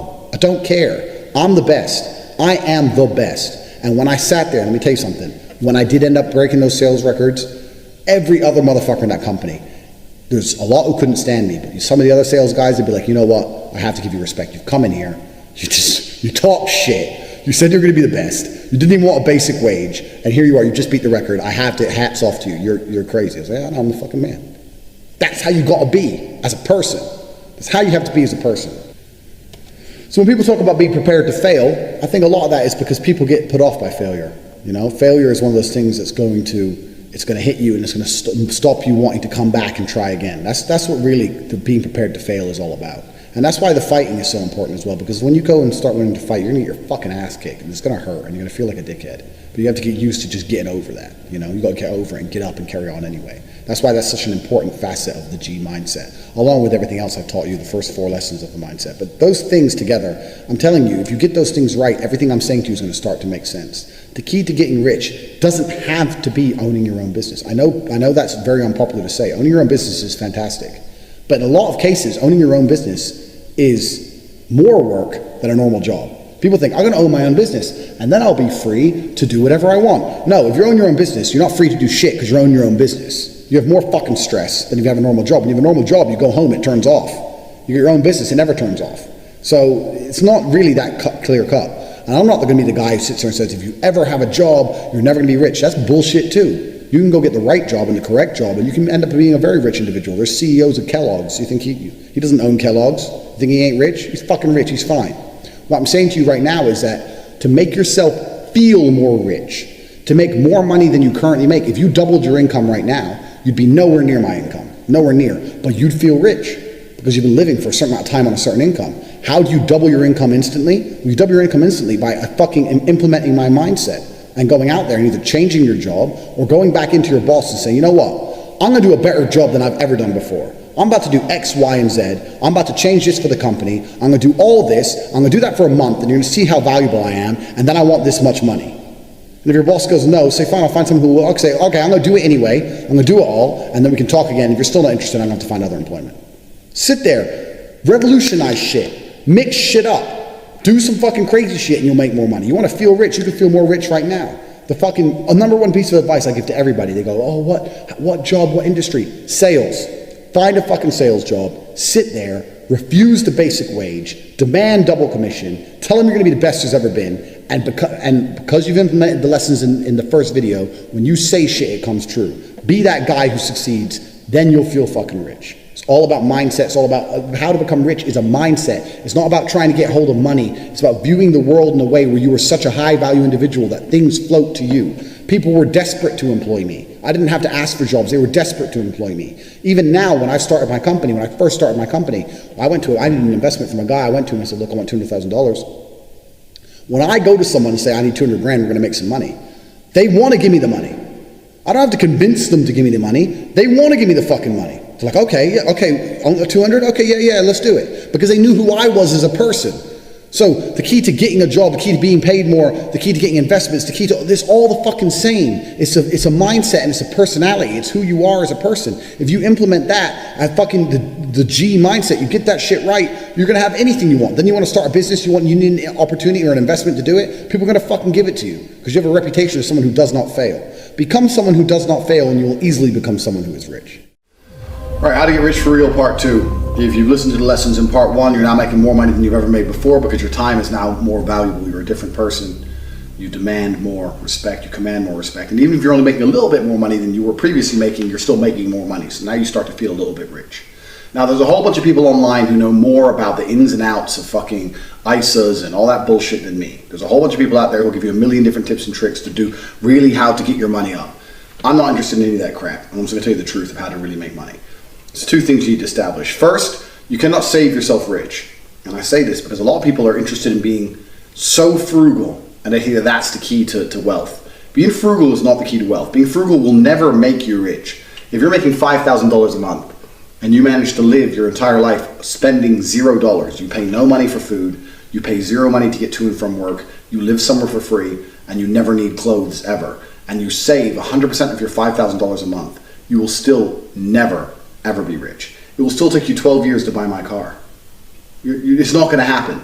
The only way, and that's one of my cars, other than the rest, the only way you're ever going to get rich is if you substantially increase your income. This is the first thing. The second thing is, if your income is linked directly to your time, there's only so much time in the day. The first part of this lesson, the first lesson was make your time more valuable. Make those hours you spend working generate you more. That's fine. Unless you can do that exponentially to a crazy sum, unless you can get to some crazy figure. In reality, you're going to need other people doing things for you, or you need something happening without your input so that your time isn't linked to your money. If your time is linked to your money, you're going to run out of time, you're not going to make enough money. So people often say, okay, I understand that, so passive income. There's no such thing as passive income. I hear the word passive income a lot, and there's really not very much which is truly passive income. People say, oh, like property is passive income. No, it isn't. You think buying a house and renting a house is passive income, then you've absolutely never done it. Renting a house means you've got to find tenants, put tenants in there, make sure they pay you on time. The washing machine's broken, you got to go around there and fix that. Oh, the rent's late, you have to go around there and argue with the tenant. Then you have to end up kicking the tenant out. Then you have to try and find another one. The whole apartment's trashed, they've damaged the walls. Renting an apartment is a full-time fucking job, and the return on it really isn't that much. I mean, you buy an apartment for $300,000, you rent it for like $1,000 a month. It really ain't all that. I mean, people, especially old school people, talk about property. Property was the way you became wealthy. You bought a house when you were young and became wealthy. But nowadays, it's not how it's done. Plus, property is very, very slow. Okay, you buy a house now, you're going to be rich or well off when you've paid it off when you're 55, 60. Who gives a fuck about being rich when you're 60? Who cares? I would rather be rich now and broke when I'm 60 than broke now and rich then. I'd happily be broke when I'm 60. I'll fucking rock up in Thailand with a bottle of whiskey and a couple of prostitutes and jizz 5 times a day. I don't give a fuck. I'm old. I don't need clothes or a nice car, nothing. Who cares? You're 60. No one's interested in your Lambo when you're 60. They're interested in your Lambo when you're young and hung like me. So the point is, property and passive income and all this garbage is out the window. You really need to find a way to increase your income. So I'm going to tell you how I did it. I'm going to tell you everything. I'm going to tell you the basics. What I understood was this. I can't link my time to my money. And I need to find a way to increase my income. So what you need to do is, and it doesn't matter what it is, it doesn't matter if it's mowing grass, it doesn't matter if it's something else, it doesn't matter if it's fucking typing documents, it doesn't matter if it's translating, it doesn't matter what it is. What you need to do is find a service people will pay for, and you need to find someone who will do it cheaper than the price being offered. That's it. It really is that simple. So I'll give you a really quick example. Imagine someone offered you $20 to do something. That's fine. Instead of doing it and wasting an hour of your time, find someone who will do it for $19. Pay them $19 and it's done. This is why I said in the first video, you don't have to own your own business to end up rich. You don't. And you can feel very rich if you double your wages or you do a sales job, that's fine. But you will inevitably, at a certain income point, probably end up owning your own business by doing what I'm describing right here. You get people to do things for you. You're the middleman as such, and this just evolves into your own business. Even some of the people on Twitter, I noticed they're pushing like CBD oil and all this stuff, and they're being affiliates. That's fine. But if I was them, I'd have an affiliate link underneath the affiliate link, which is not just my Twitter page, but I put it out to other influential Twitter pages. So instead of getting, okay, imagine you have a Twitter and you're an affiliate. You're selling something for 50%. That's absolutely fine. I would do that. But what I'd also do is get another link that I got 25% of and 25% to someone else, and I'd be pushing that out. You make a lot more money with other people doing the work for you, if you understand. So you can be an affiliate and you can get affiliates underneath you. Doesn't matter, even if you're the second or the third person down the line, you can still get people below you. Doesn't matter what business we're talking about here. If someone's prepared to pay for something, that's fine. Find something that needs doing, find a price they're prepared to pay, and find somebody who's going to do it for less than the price. Now, if it's a huge job, you need to make a good markup. But if it's small jobs, $1 is fine. If they're paying 20 and it takes 30 minutes and you know someone who'll do it for 19, you just need to suck up them jobs, as many as you can. Get someone else who's going to do more. Get another person who'll do it for 19. Get more jobs, more jobs, more jobs. Do such a, make sure, quality control, make sure the jobs are done properly. You're collecting $1 for doing nothing. This is the key to making money. I, a long time ago, knew a guy who was a street pimp. And he said, pimping is the only real passive income. I was like, why? He goes, because I sit here and they are doing the work. I don't have to do anything. Then they just give me the money. He goes, no other business where that is done. But basically, that is essentially all businesses. You're pimping out someone else's time for your cash. So it doesn't matter what it is. You can go on Craigslist, you can go on anything. Find something people are prepared to pay for. Find someone saying, look, I need some garbage collected and moved or whatever, $100 for the day, whatever. And then just call around your friends, find your 15-year-old brother, find someone who'll do it for $90, collect 10 bucks. That's a task for you. Pull it off once and your world will change. You'll do it once, you go, wow, okay. Then you just have to find a way to scale it. Because the problem with linking your time to your money is there's no scalability. When you destroy that link, you can scale things. So I personally generate business, I generate quite a lot of money and it's not linked to my time. I have a lot of people out there making money and I make some money. There's people I pay more than I make. For example, there's a particular setup I have where I have 3 people making, let's say, $10,000 a month. I'm only making $3,000 from it, but it's their full-time job and I literally do nothing. So to them, they're getting paid more than me, but I don't do anything. I keep all of my time. And if you can set up enough little things like this, $3,000 a month isn't much, but you know, it's the electricity bill, whatever. And it all adds up, and then you come up with a new idea, a new idea, a new idea. Most people out there do not want to be as entrepreneurial as you will have to be. Most people do not want the responsibility of trying to find money on their own. What they want is guaranteed money. That's what they want. They don't want the hard part of finding the job, negotiating the price. They don't want that. They just want someone to say, do this, I'll give you this. Most people are robots. So you have to take advantage of that. And it doesn't matter if it's cutting grass, it doesn't matter if it's something online, it doesn't matter what it is. If you can take advantage of that, you will find a way to make money. Start this on a very small scale. Start this on a small scale so your time's no longer linked to your money and you're making $500 extra a month. Small scale. Bang. Get an affiliate marketing. I'm telling you something now. You can go on Twitter right now with 1,000 followers. You can do a deal with a company to get an affiliate saying, if I get any product sold through this link, I get X%. Get that done. Then all you have to do is convince people with more followers than you, people more important than you are, to tweet your link. And they're the ones doing all the work. They're the ones with all the influence. They're the ones with all the fucking followers. And you're still getting paid off of their accounts. Like, there's a million things you can do. All it's down to is, once I said before, your mindset, your body language, knowing people, people respecting you. If you approach someone with an opportunity, they respect it. If you do these kind of things and you know people who like making money, then you're going to be fine. But this is also another real key thing. When I say know people who like making money, most people, the people they hang around with are dickheads. Most people hang around with people uninterested in money. Before I had money, all I talked about was money. When I'd sit around with my friends, it'd be like, oh, hi, how you been? Yeah, okay, bang. How can I make money? How are you making money? How do we make money right now? We're in this coffee shop. Okay, how much is the coffee? Do you think they're making money in this shop? Do you think they're losing money? Why is the waitress ugly? They'd make more money if they had a pretty waitress. Why don't they have a garden outside? It's sunny outside. Do they sell cake? No. If I had a coffee shop next door and I sold cake and I had a garden and I had a pretty waitress, would I make more money than them? These are the things that would just go through my mind when I was just sitting having coffee. You're sitting there having coffee, scrolling up and down Instagram, looking at people with better lives than you, unhappy. I was sitting there thinking, okay, maybe I need to fucking take this place out of business. And then I can buy it off them for pennies when they're fucking broke. You got to think about these things. If you think about money and the people you're around only think about money and you understand that if you can take on any job, any task, and you can outsource it for less than you're being paid, you're going to make money. This is what my business card's all about. Tigers tamed. People go, you can't tame a tiger. No, but you know what I can do? I can tell you a price. You can send me the money, and I can find someone who will tame a tiger for less than you sent me. That's what I can fucking do. So that's why I make sure my price is right. So you're like, oh, you can't tame tigers. I can tame a tiger. Send me $1 million, I'll tame a tiger. Try me. And I'll keep $500,000. I'll give $500,000 to some fucking African dude who grew up around tigers. He's happy, I'm happy, bang. I ain't got to fucking see a tiger. I'm busy getting a blowjob.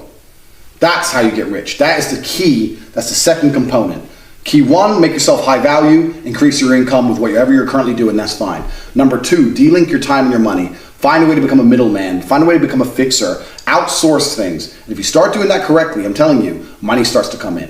From there, what you want to do with the money is up to you. Some people are investing in cryptocurrencies, some people are investing in property, whatever. It's completely up to you. But a lot of these online how to make money blogs are garbage. They tell you if you don't drink a Starbucks once a week and save it, in 15 years you'll have 30 grand. Like, who gives a shit? Like, what is 30 grand?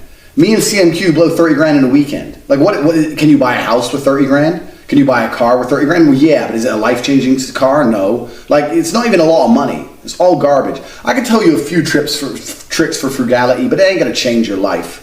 I mean, all in all, it ain't gonna change your life. You can't save yourself rich. You need to increase your income. So the task from this video is as follows. Watch all the other videos again. Get the mindset right, get the body language right, etc. So when you approach someone and say, hey, I've got a job. If you do this, I can pay you this much money. Get them to agree. Find someone else. Find the job first. Find someone who goes, I need this doing. Fine, no problem. Find someone else to do it. Make sure they're getting paid less than you're getting paid. Keep the middle money. And that's how you'll end up starting your first business. Very few people start their first business by just quitting their job and starting a company online and go in there and starting a company. It doesn't work that way. It's far more organic than that. It grows slowly. Like, you know what? I can outsource this to him, outsource this to him. I have to quality control their work to make sure it's done properly. All of a sudden, I'm basically their boss. Oh, we got lots of work coming in. They're working full time, blah, blah, blah, blah, blah. And before you know, you have a company. That's how it goes. So if you're sitting there going, well, what things can I do? Look, Google online. There's a million different little bullshit jobs on Craigslist or whatever. Find someone to do it. If you have a little brother, make his stupid ass do it. Find a way. And one way or another, that's going to grow into a company. And then you'll be rich. How to get hot girls. Now this is a subject I could talk about for a very long time, but I want you to understand some basic concepts to the pimp game. Basic concepts to the realities between men and women. There are some factors you can control, and there are a lot of factors you cannot control when it comes to getting hot women. Now, if you don't know who I am, you don't know my qualifications, I don't want to brag about how many women I've fucked, whatever. You know, I'm rolling in the highest possible echelons. All those Instagram models you're seeing with like 100,000 followers, and you're sitting there thinking, who's that guy? Who gets to actually fuck her in the night? Well, it's me. That's who. So I'm rolling in the highest possible echelons of female quality, and I know the game inside out. So first, let's discuss the things that you cannot affect. One of the largest and least discussed factors to attracting females is an uncontrollable thing, which is timing. Timing has a huge effect on how a female is going to react to you. If you go up to let's say, imagine you're in a nightclub, you're chilling in a nightclub, you go up to a girl, you want to talk to her. Now, if that girl has just been bought flowers and taken for dinner by her boyfriend before she goes to the club, she's not very likely to talk to you. If she just caught her boyfriend cheating, she's more likely to talk to you. Do you understand that things that happened prior to your meeting have a massive influence on how she's going to react to your approach? Is she happy in her relationship? Is she not? Is she staying at her friend's house tonight? Is she not? Is she on her period? Is she not? Dumb shit. Like, these are things that can completely affect. If your girl knows she's getting picked up by her boyfriend at the end of the night, why is she going to talk to you? If she knows her boyfriend's out of town, she's supposed to be staying with her friends, and her boyfriend's pissed her off because he ain't texted her in a few days, she's a lot more likely to reply to you. These are things that have nothing to do with your approach. My point is that every single female has a window where they are susceptible to your language. And there's windows where they're completely closed. My chicks who I have on lock, the multiple females I have on lock, I am very confident that if they go to a club or they go out and a man tries to talk to them, there's nothing that man can say that's going to get her to be interested in it. There's nothing, because they're closed. They are closed for business. It's like having a fucking storefront. The store's closed. You can't go inside. Whereas if the store's open, you can go inside and try and negotiate a deal. So you need to understand that timing has a huge factor to play with every single female. This is very important. So we know timing has a huge effect. Timing has a huge effect. There's been girls who I've hit up that kind of half replied to me, never really got anywhere. Hit them up again 6 months later when I see their big booty pop up again on my Facebook feed. We end up at dinner and I say, the first time I tried to talk to you, we didn't get anywhere. And she's like, yeah, I was going through some stuff. I had some problems at home. Basically, she wasn't open for business the first time I tried to speak to her. I'm obviously the kind of man she likes, because right now we're on a date. She obviously wants to dig. But at the time, she wasn't susceptible to my approach, because timing has a huge factor to play with females. And this is why they say it's a numbers game. It's not a numbers game because you're definitely going to fail. In fact, I'll be confident enough to say, I know all these fucking game books say otherwise. If a bitch is open for business and I make an approach, I have an 80% success rate. I will fuck 80 to 90% of the females who I attempt to sleep with, at least. Probably even higher. I'll say 100, I don't give a fuck. If a girl's single and I say hello and she feels like talking that day, it's game over. I don't fail ever. Sooner or later, they're naked. So when they say it's a numbers game, it's not because you must fail when you're getting girls. That's bullshit game talk for amateurs. The reason it's a numbers game is because you don't really know who's open for business and who isn't. I can give you a few tips and visual cues to decide who's open for business, who isn't. Fuck that garbage. It's better just to stick it as a numbers game. You try, they're not open for business, next. You try, they're not open for business, next. You try, she is susceptible to your game, and then you move on. So this is one of the first things you need to understand about females, is that women, there are a lot of factors you can't control, and a lot of women are not open for business. Now, during this period where they're not open for business, do not blast your chances by making her lose respect for you. So if you message a girl, she doesn't reply, fine. You want her to reply, you want to play with her tits, I get it. Wait at least 3 months before you try again. Give it a chance for her shit to blow over. Because let me tell you something, if she has 2 messages or 3 messages from you a year, maybe 2 years later when she's fucking sitting at home, she's lonely, and you say, let's go have some fun, she'll reply to you, that's fine. But when she has 1,000 messages and you message her, even if she feels like replying, she's gonna scroll up and see that creepy shit and be like, fuck this guy's a weirdo. So don't blast your chances. When the fucking door's closed and the shop isn't open for business, don't fucking bang on that door too hard. Because all you're gonna do is make her lose respect for you, and you're never gonna get laid.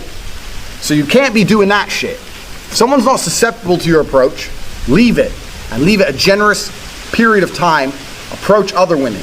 Come back when there's been a period of time in which things might have changed. Things haven't changed in 2 days. Things haven't changed in 3 hours. Stop hitting them up, you look like a dickhead. So this is a very important thing. This is the first thing. Second thing you need to understand about getting hot women is that women are never without attention. You don't have to make a girl like you. That's easy. You have to make a girl like you more than she likes the other guys who are trying to make her like them. Do you understand the difference? You have to win. As a girl, she just has to, as a girl, if you're a girl, you have to make a guy like you, guy fucks you. Easy. As a man, you have to make the girl like you most. Because there's always other dudes attempting to make her like them. That's something else you need to understand. And when I was saying to you before, about body language, about mindset, etc., one of the keys to doing this is to make the small gestures that you go through more valuable than the small gestures they go through. Exactly the same as I was talking about job interviews. The things you do have to be more valuable. How to get rich? Well, my time's worth more, so you must pay me more. It's exactly the same with females. So for example, imagine you are trying to talk to a girl. She'll never admit it, but she's talking to 2 or 3 other dudes. She'll never admit it. Until she's exclusively yours, there's other guys hitting up her phone. One of those guys sends her flowers. You don't send her flowers. Now on paper, he's winning. He went through it. He sent her flowers. He did something for her. He thought of her. You did nothing. But if you're such a high value man that you're busy and you're getting your shit done, you're getting paid, and you say to her, yeah, I've been busy today, I'll message you later, and she respects you enough to look at those words and go, okay, I know he's busy, he has things going on, then you win anyway. You ain't got to send the flowers. It's not about the flowers. It's about your time being more valuable.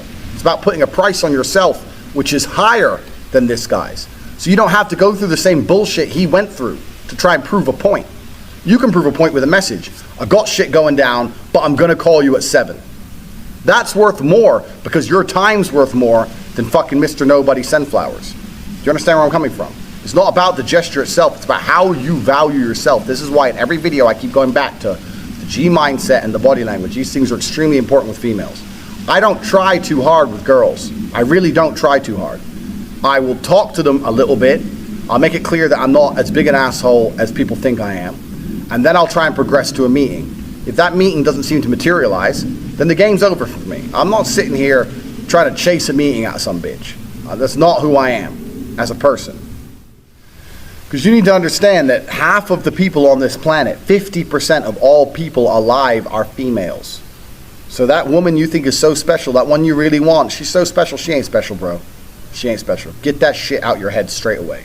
Because the more special you think she is, the more you're going to fuck up when you're talking to her. She ain't special. She takes a shit in the morning like everyone else. Just a fucking human organism. Who cares? There's girls prettier than her around. Maybe you ain't got their phone numbers, but they exist. So you got to go out and get them. So don't be trying too hard. Now, the reason I get away with such little work is because I put such a high price tag on myself. I am a 4-time kickboxing world champion multimillionaire. So even any female, no matter how beautiful, knows I'm never going to be the guy hitting her up constantly. I'm not going to be the guy she can call and I'll always answer.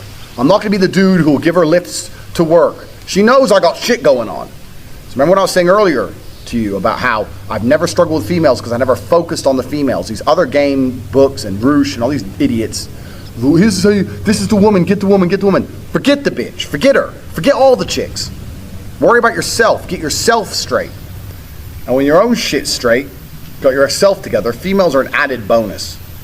It's much easier to focus on yourself and get yourself high level and then start getting females than it is to forget about yourself.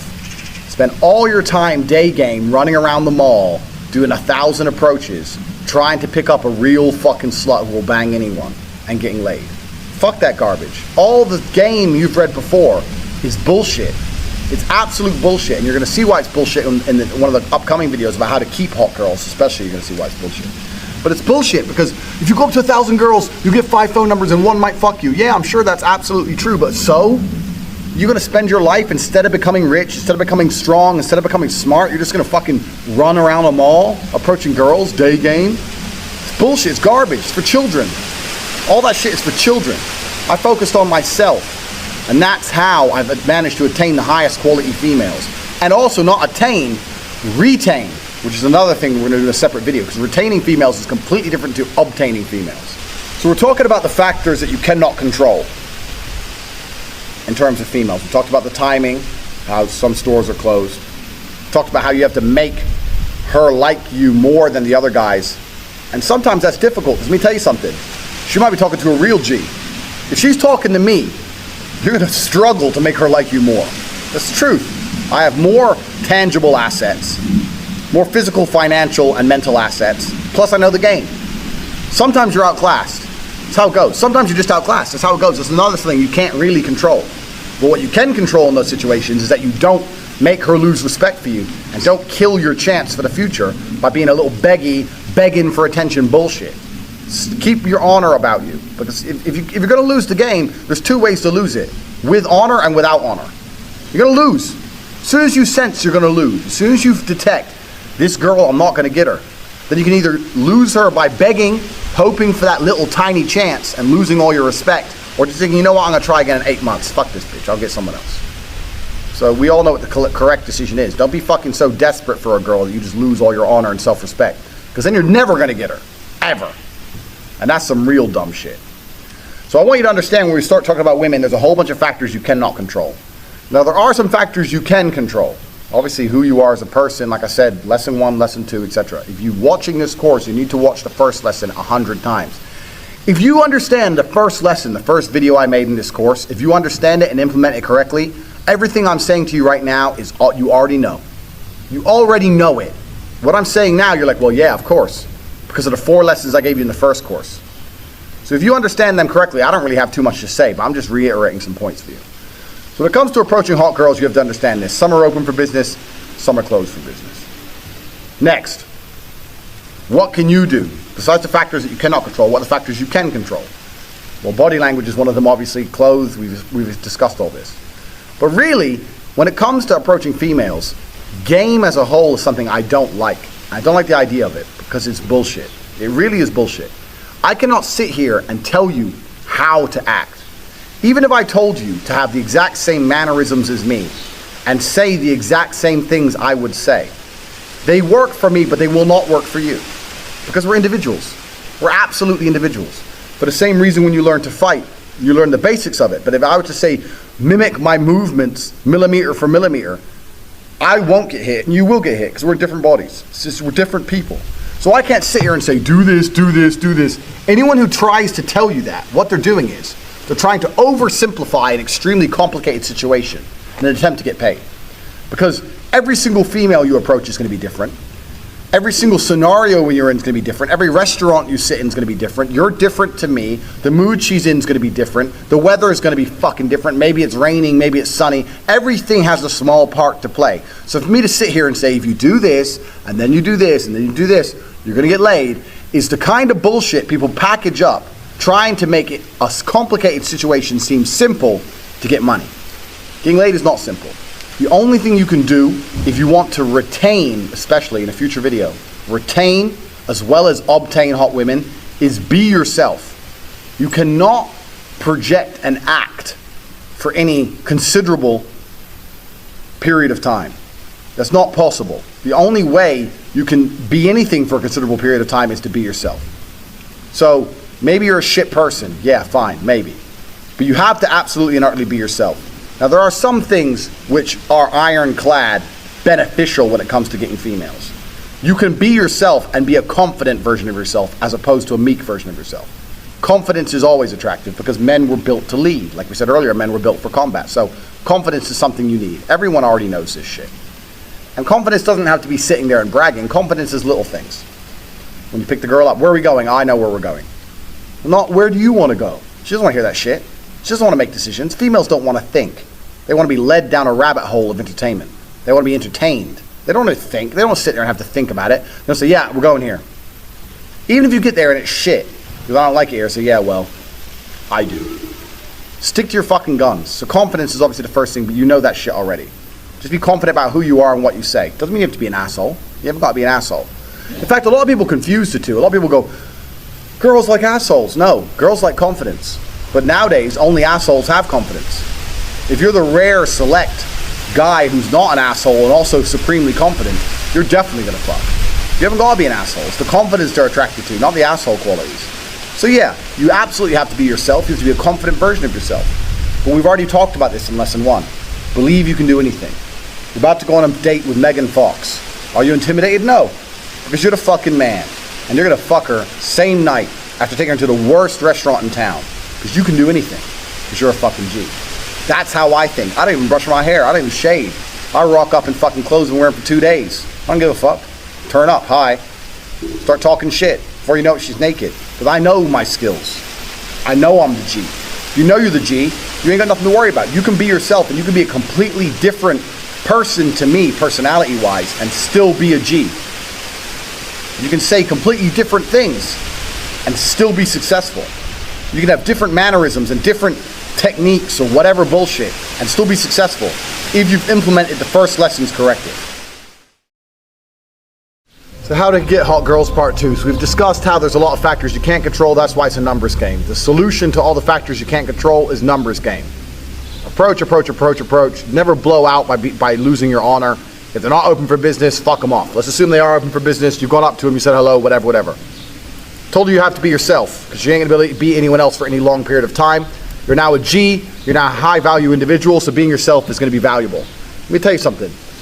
Imagine I did a course on how to play piano, but we never actually played piano. We just sat here and talked about pianos, how pianos work, the basic rules of piano, the infrastructure of pianos, the different types of keys there are, blah, blah, blah. When you sit in front of a piano, are you going to be able to play the piano? No, you're not. And it's the same with girls. I can only give you so much advice. The only way you're going to get good at getting girls is to start getting girls. The reason I'm the best is because I've been through, I don't even know how many women. I don't know how many approaches. I don't know how many situations. I don't know how many turnarounds, how many shit tests. I've been through it all because I speak to lots and lots and lots of females. So the easiest way to get good with females is to speak to lots and lots and lots of females. The easiest actionable piece of advice I can get you to get good at getting girls is you need to be speaking to 1 or 2 new girls a day. Now, the coward's way is Facebook and Instagram. But every hot girl, their inbox is already full of people. It's very difficult to differentiate yourself from everyone else in that inbox. So that's not really the best way. You need to be interacting with 2 to 3 new females a day. They haven't got to be that hot. They can be 6s, 7s, whatever. But you need to be interacting with them one way or another.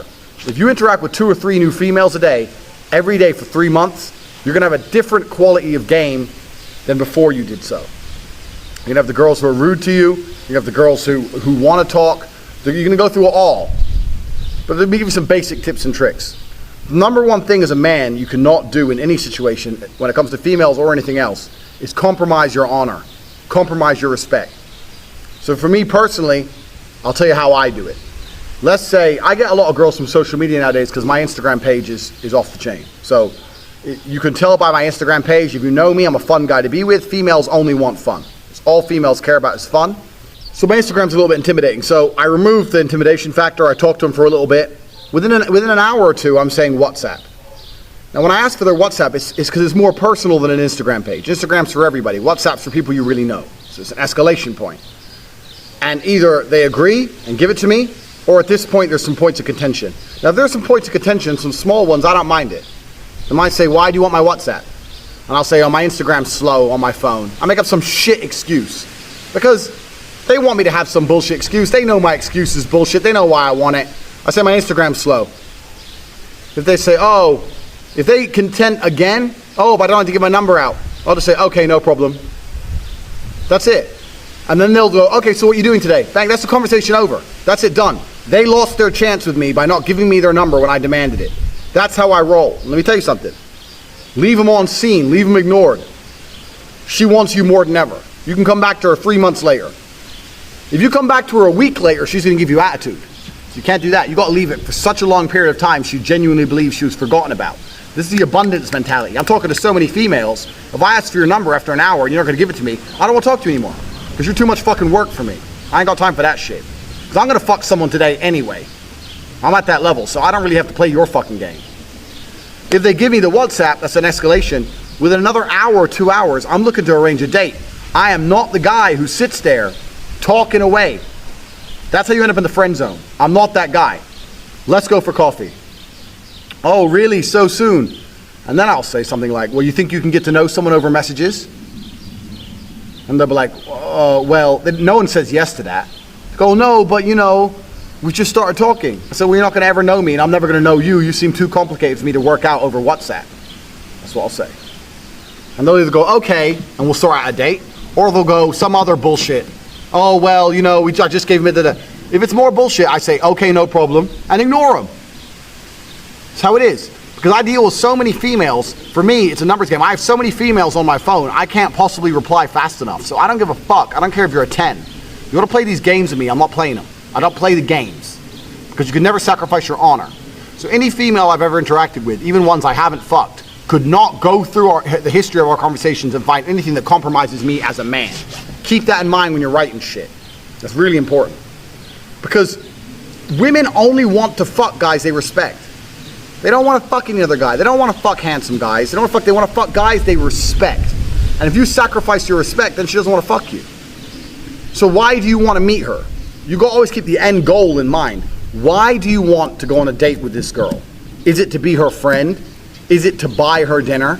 Is it to listen to her stories about her fucking other dickhead friends? Or is it to fuck her? Because if it's to fuck her, then you need to keep that in mind and not sacrifice your respect. If you have to sacrifice your respect to get her to come on a date, then she ain't gonna fuck you anyway, so why do you want the date?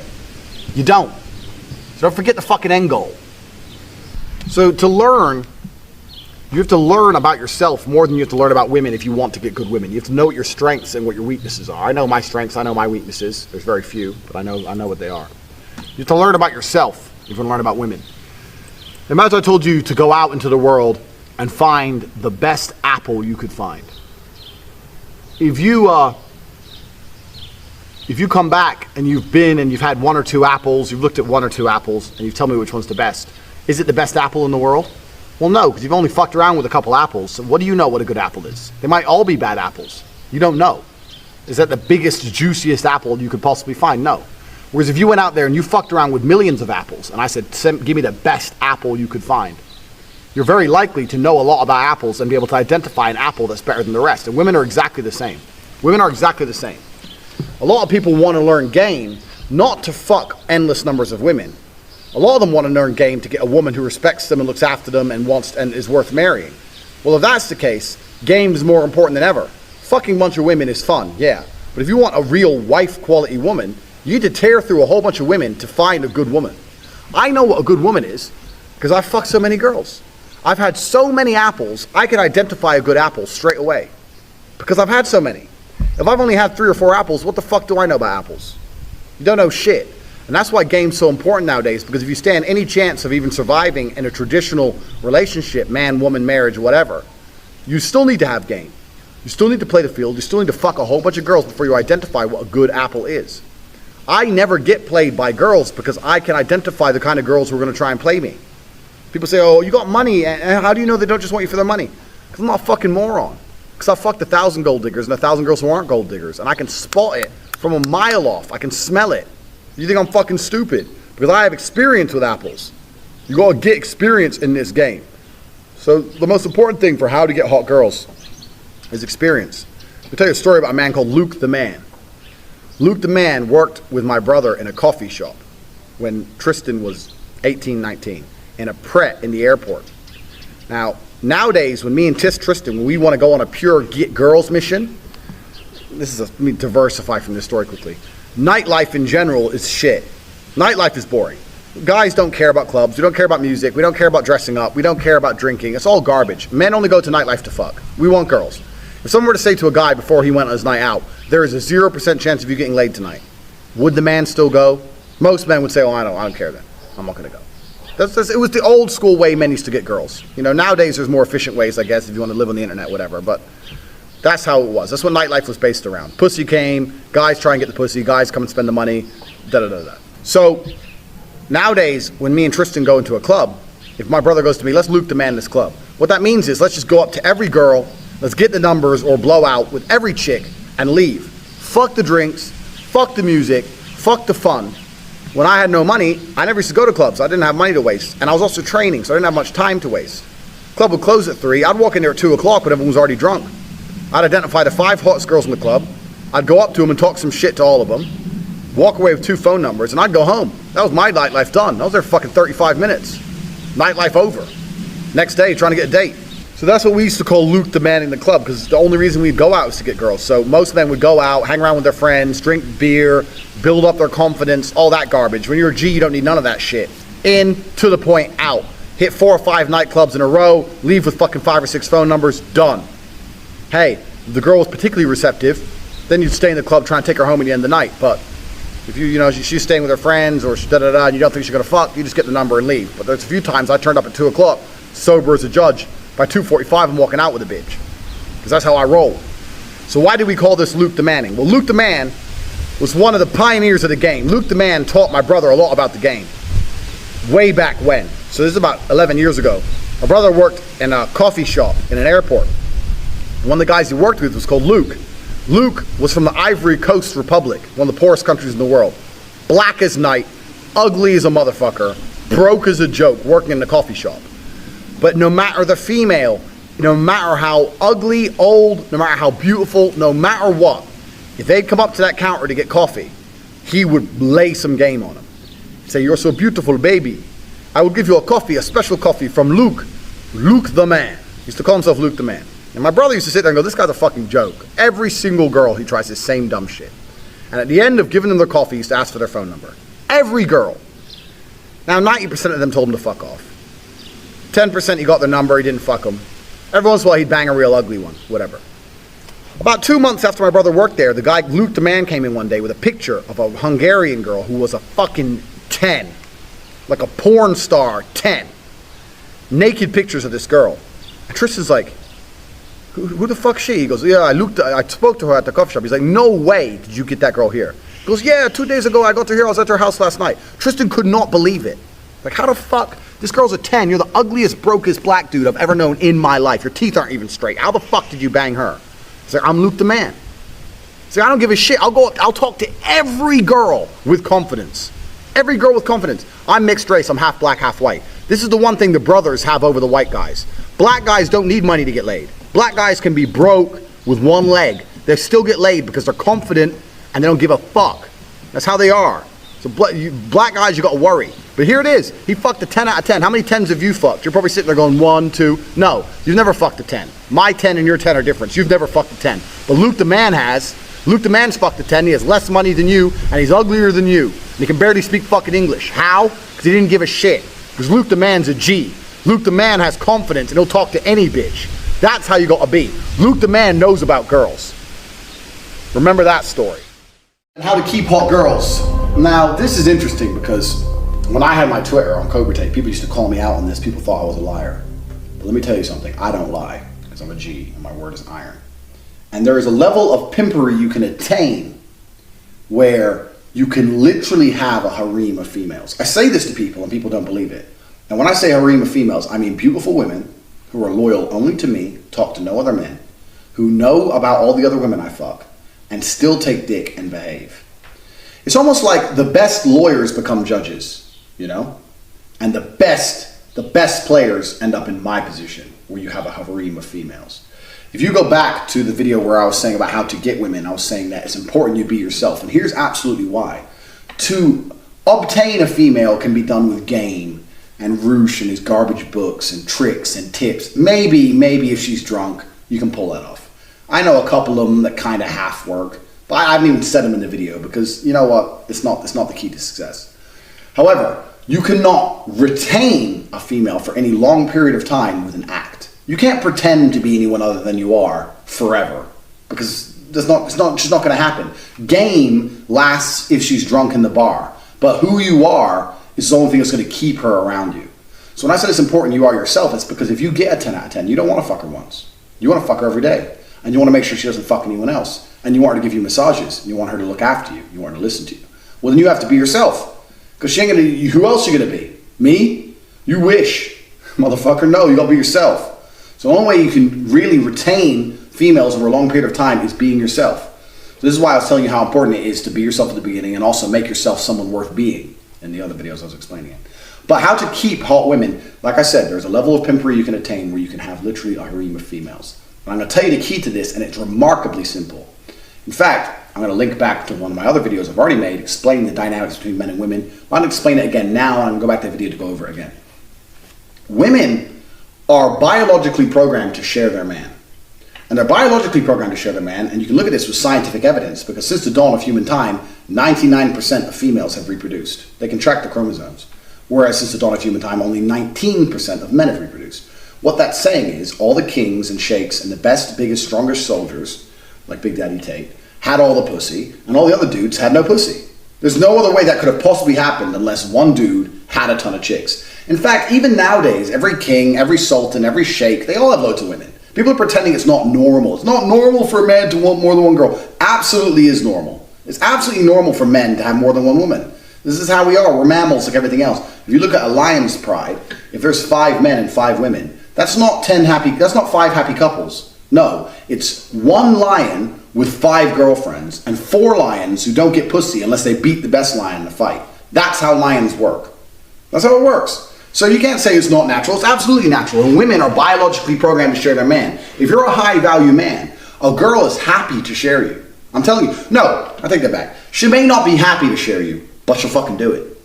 It's kind of like, do you want a pedal bike that works every day without problems, or do you want a Ferrari that works once a week? Well, most people say, well, yeah, I want the Ferrari. Because when it does work, it's worth it. That's what it's like with the women. I want Big Daddy Tate. Do I want a guy who's only with me and loyal to me and loves me? Or do I want Big Daddy Tate once a week when he ain't busy, even though I know he's all fucking other girls? I'm telling you, they will make that choice and they will choose you if you're high value enough. And the key to doing this is a few things. First, dick's got to be on point. That's something I ain't going to teach you. You better just go fuck a bunch of bitches and you'll learn. That's the first thing. But second thing, you have to be high value, all the other lessons I've ever given you. But the third and most important key to actually pulling this off is remarkably simple. The dynamic of cheating for a man is an awfully cowardly one. It's quite a cowardly act. Like, I have a girlfriend, I'm fucking another girl, and I'm hiding all the messages, and I'm lying about where I'm going, and I'm sneaking out, and all this garbage. And when the girl finds out, she thinks you're a dickhead. She loses respect for you because you were such a little pussy about it. Do you know how I get away with doing what I do? I get away with it by saying to girls, yeah, first I fuck them. I'm a nice guy till I fuck them, because until you have sex with a girl, you have no control over her. So you go fuck her. First few weeks, you're fucking her. You've been together 3 months. It's the honeymoon period. She's madly in love. You're fucking her. Da da da da da. Where were you last night? Oh, I was with this girl. What? This girl? What? Starts going crazy. Yeah, I was with another girl. Yeah. Look, I'm a full-grown man. I'm 31. I'm 6'4". I do what I want with my body. I put my dick where I want. Yeah, I still love you. No, I don't love that bitch, but I fucked her. That's the reality. If you want to leave, leave. But that's what happened. And what they'll say is, why are you saying it like that? Why are you being rude? So I'm not being rude. You want me to lie to you? I don't lie. I told you I'd always tell you the truth, so I'm not lying. I'm not lying. I'm telling you the truth. So you want me to lie to you from now on? And then they sit there, and here's what happens. One of two things happens. They leave, but if they leave, they never loved you in the first place. Because if they love you, they ain't going nowhere. Or they sit there, and women ain't that stupid. They think, okay, I love this man with all my heart, and he fucks someone else. Do I want to go and leave the man I love and try and find a man I don't love, who's hopefully not going to cheat, who probably will? Like, they start doing the math, and they start just asking stupid questions. Like, well, how do I know you only like me? How do I know you don't like her? Who is she? All this bullshit. And you just got to shut it down. It's like, don't worry about it. Don't worry about it. Look, don't worry about it. You're the one I'm with. What happened, happened. Don't worry about it. And they ain't going to go anywhere. I'm telling you, they ain't going to leave. Dick them right that night. It'll be fine. They'll be a bit pissed off. Whatever. But it grows into a lifestyle. They start to understand that's just who you are as a man. My girlfriend says to me, she goes, I know I couldn't change you, so don't even try. She knows. She'll say to me, tonight, are you staying with me or out? She says out, but basically, are you staying with me or are you dicking someone else? She knows. She's 1,000,000% loyal to me. She talks to no other men, and she knows I fuck a whole bunch of women because I am programmed to fuck women. I'm not going to apologize for my biology, and neither should you. You have no reason to apologize for your human biology as a man. We are programmed to fuck because we don't get pregnant. Women get pregnant. Women have to be selective about who they sleep with because if they got pregnant in the olden days without a man to look after them, that's a death sentence. You're on the street with no man to look after you. The reason virginity was so respected in the olden days is because that's the easiest paternity test in the world. The only way you know who the man is if she ain't fucked no one else. Otherwise, you don't know who the fucking baby dad is. No one wants to raise a kid that ain't theirs. There was no DNA testing back then. But men, we ain't gonna worry about none of that shit. We can fuck who we want. Run around, fuck. Why do you think people join the army? Why do you think the Romans fucking were walking in directions? Why do you think the Mongols destroyed Europe? For pussy. What the fuck else were they doing besides kicking ass and fucking? There was no video games back then. There's nothing else to do. There's no fucking Breaking Bad to watch. They're just fucking girls. This is the natural order of men. It's just to fuck as many women as we can. So you can be the kind of man who either does it and tries to hide it like a little bitch, or you can just do it and just say, yeah, sorry, whatever. Now, I'm not going to lie to you. Occasionally you're going to lose some girls. There's the odd girls like, I'm not putting up with this, and they run off. Whatever. Get a new one. Who gives a fuck? But if she truly loves you, and that's why it's important you don't implement it straight away. Give it a few months. Keep everything on da-da-da. If she truly loves you, fucking yeah, it happened. Sorry. Start off with it was a one-off. It happened. It was a one-off. Let her get over that. Then it kind of happens again. And then there's another girlfriend. Then you know, then you're sitting there. You're out. You're drinking. Talking about how you're going to play with the titties later. You say, you know what? I want to fuck you. I'm going to fuck that other girl. I'm going to fuck you together. And you're going to be sisters. You're going to hold hands. And you're both going to call me daddy. I'm not doing that. I'm not doing that. You are doing that. I'm not doing that. I bet one day you do it. She'll say no. I'm telling you, get her on her back. Start fucking her. Start talking about it. Watch her fucking smile. Every girl wants to do this shit, man. Obviously, this only works with like high-level hoes. You can't be saying to a 10, come fuck this 5, because that's embarrassing to the 10. But if you have a Barbie doll bitch like I do, if you're banging with the best girls in the world, every 10 wants to fuck another 10. Girls like that shit. Girls are fucked up. Girls want tits in their mouth just like you do. It's normal. So if she's bad, and the girl you're talking about is bad, and there's some alcohol going on, and both of them are subservient to you, the king, and you get your dick out, they're getting fucked. That's how it goes. And before you know it, you end up with a whole bunch of loyal girlfriends only to you. Now, is it all smiles and rainbows? No. Sometimes the girls argue, sometimes they get jealous, sometimes they don't get along, blah, blah, blah. But they don't leave. So who cares? Sometimes I wake up on my phone, this girl put this picture of you on Instagram, and I didn't put this picture, and it looks like she's your real girlfriend, I'm not your real girlfriend, and I just have to read it, and it's like, whatever. Just a block, or shut up.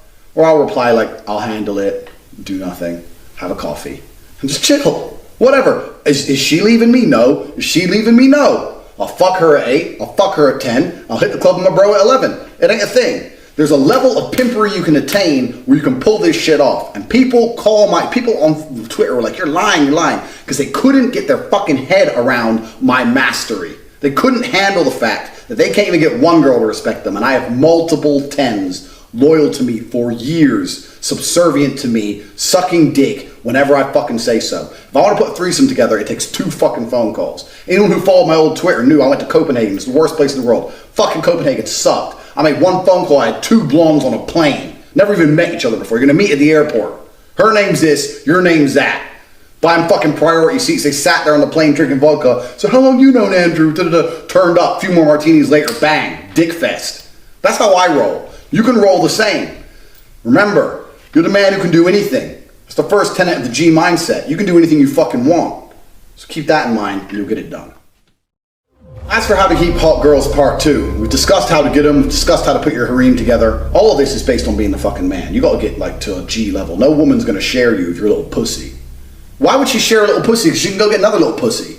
But if you're something she can't get anything else of, she'd rather have half of the man than 100% of not the man. Like I said with the push bike and the Ferrari. If Ferraris were everywhere, she wouldn't share her Ferrari. But there's only one in town, she has to share it, and she knows.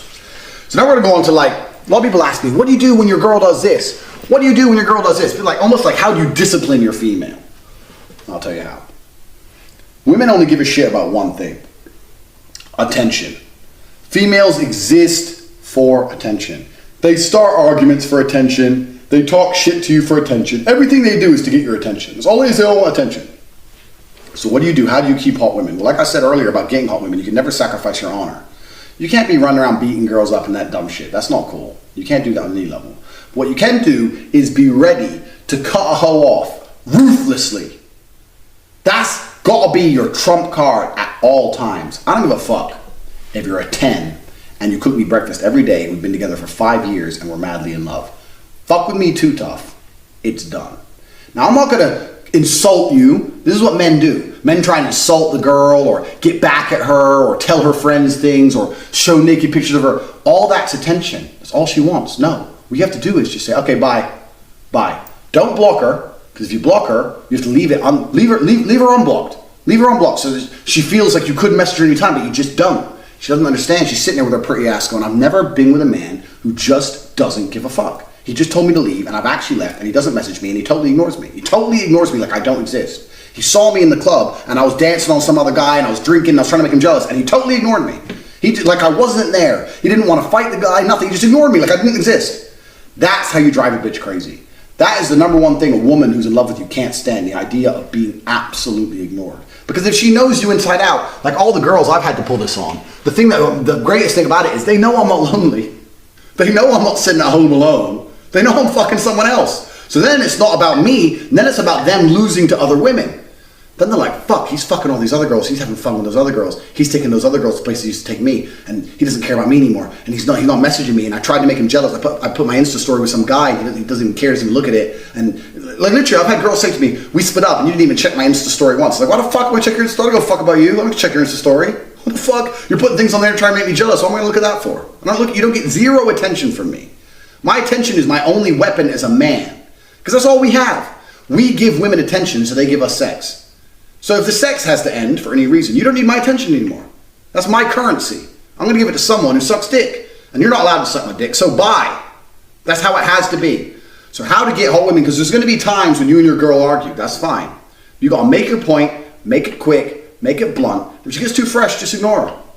This is how it's got to be, because when a girl wants an argument, the reason they're so hard to reason with is because women have no shame. If they want an argument, it doesn't matter how logical you are. They just want the argument. They don't want a solution. So they're just going to keep arguing for the sake of it. It doesn't matter how correct you are. They want the argument. So you can't win. So why are you giving her? Because the argument is attention. It's basically like her coming to your attention wallet, your currency, and just taking it out. Fuck you. I'm not playing that. Cook me dinner. I don't want to cook you dinner. Cook me dinner. I don't want to find someone else while I'm out. What? You're going where? No, you're not leaving. You're not leaving. Well, I need to eat, bitch. You cooking or I'm leaving. Let her choose. I'm telling you. You've got to stick to your fucking guns. Attention's your number one weapon. So in this part 2 that people go, well, you have a harem of girls, you got all these girls, what do you do when your girl gets fresh to you? But to be honest with you, my girls don't get fresh too much because it's almost like, it's like the carrot and stick. But the stick has to be somewhere, they got to know it's there, but you don't have to pull it out that often. Like my dad was strict, and people think the idea of a strict dad is he kicks your ass all the time. No, the idea of a strict dad is he kicks your ass so badly once, he never has to kick your ass again. Like they know, I knew, do not fuck with him. because I know the end result. And my girls know. They've tried it once, all of them have, and now they sit there and go, I can't push too much because he'll get the stick off the wall. You only got to do it 1 or 2 times, and then your threat means something. Because remember, one of the rules in episode 1, you mean everything you fucking say.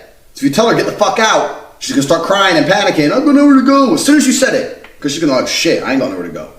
Maybe she has somewhere to go, but she doesn't want to go there. Who gives a shit? Point is this, you gotta mean what you say. So you haven't got to be constantly disciplining them if you discipline them properly the first time. And the only way you discipline a woman is to ignore her. I've had girlfriends I've ignored.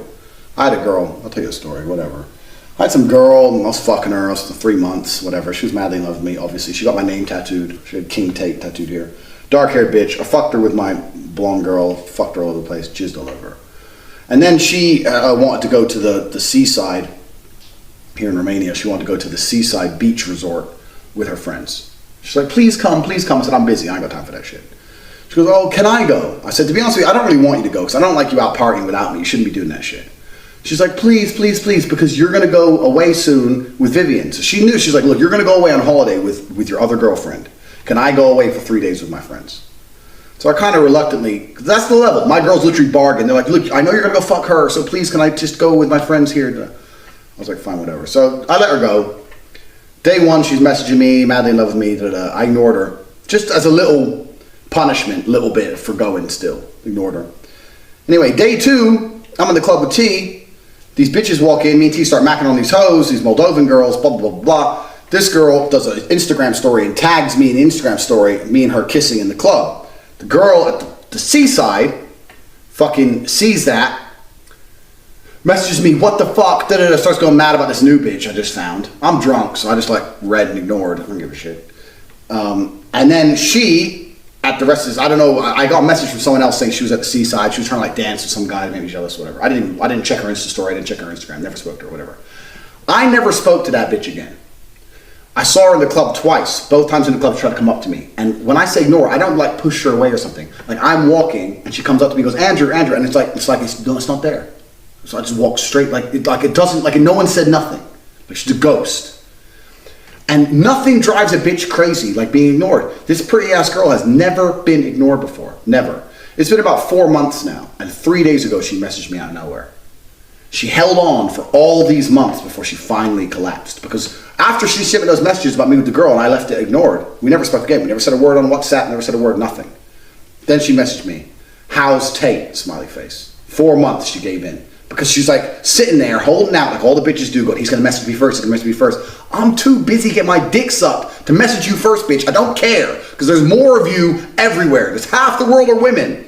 Even if I did miss you, which I don't because I'm too fucking gangsta. Even if I did, I just find someone who looks like you. I don't give a shit. I'll close my eyes. I'll fuck a bitch who looks nothing like you with my eyes closed and pretend it's you. I don't care. I'm not gonna start messaging you, oh, you went to the seaside and you danced with a guy. I don't give a shit about those games. I ain't playing those games. You tried to make me fucking jealous, like a basic asshole. You got ignored, now you're begging for attention. She's back in London now saying, can I come for 2 days so we can talk? Bitch is about to fly international, come here to talk. Get fucked, basically. She wants to fucking suck my dick, get fucked, and go, I love you, I made a mistake. Why? Because strength and honor. Because I stick to my fucking word. Because the only way to discipline a hoe is to ignore their existence. If she started dancing with that dude and I was like, what the fuck? What are you doing? Message her, she'd be like, yeah, well, you were dancing with that girl. And it would just be some bullshit argument on WhatsApp, some bullshit talk. And even if we got back together, she wouldn't respect me the same because she knows she can annoy me by pretending to be a hoe. And like, it's just a mess. It's a mess. Why do I want to get back with a girl who knows she can bother me by acting like a hoe in a club? And then she's going to go to the club again. They're like, no, it's all a mess. She now knows the hard way. You fuck with Tate, you don't even get a message. You don't even get acknowledgement. You don't get fucking confrontation. You get nothing. Tate just disappears. You lose Big Daddy T. That's what happens when you fuck with him. So don't fuck with him because he'll just go and he'll fuck someone else and some other girl will be in love with his dick and I won't get any of it and I can't stand that shit. No one wants to miss out. FOMO, fear of missing out. You gotta be on a level of fucking pimpery where these girls know if they're not fucking with you, they're missing out.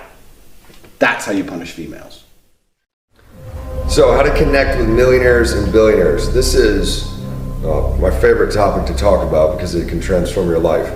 So, way back in the day, when I had no fucking money, no connections, nothing, what did I do? I looked around at successful people and went up to them and said, what do you do?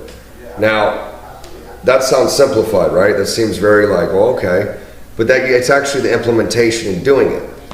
I wrote about this on my blog years ago called The Power of Who You Know. I was 18 years old. I was on a plane. I looked over to my left, or it was to my right, and this older gentleman was reading a political book. And I used to really be big into politics, thought about going into politics. And so I commented on it intelligently, and we got to talking. We had this great 2-hour conversation. We get done. He gives me his business card. He's like, look me up. I was living in Indianapolis. He was in Chicago. Come to find out, he was the Chief Supreme Court Justice of Illinois, Michael J. Gallagher. He's retired now. That's literally his name. Complete J, and the Supreme Court Justice of Illinois. I mean, you realize the level, it's insane. So what I did at fucking 18 years old with no money, contacted him very politely, like the next week. Hi, Mr. Gallagher, thank you, for giving me your business card. You mentioned doing lunch. I'd love to, take up that opportunity. If you have time, and that's okay. Very fucking respectful, very conscious of their time, not sitting on the phone for 30 minutes. And he's like, absolutely, come to Chicago, let's do this day, at this time, etc. So I would drive 3.5 fucking hours to Chicago from Indianapolis, and went to lunch with him, introduced me to the governor of Illinois, who happened to be in the restaurant. So you're talking an 18-year-old dumbass who was literally hobnobbing like the governor. It's insane. So we have lunch, and I'd saved some, and I wore like my best suit that I had and everything, like very, proper.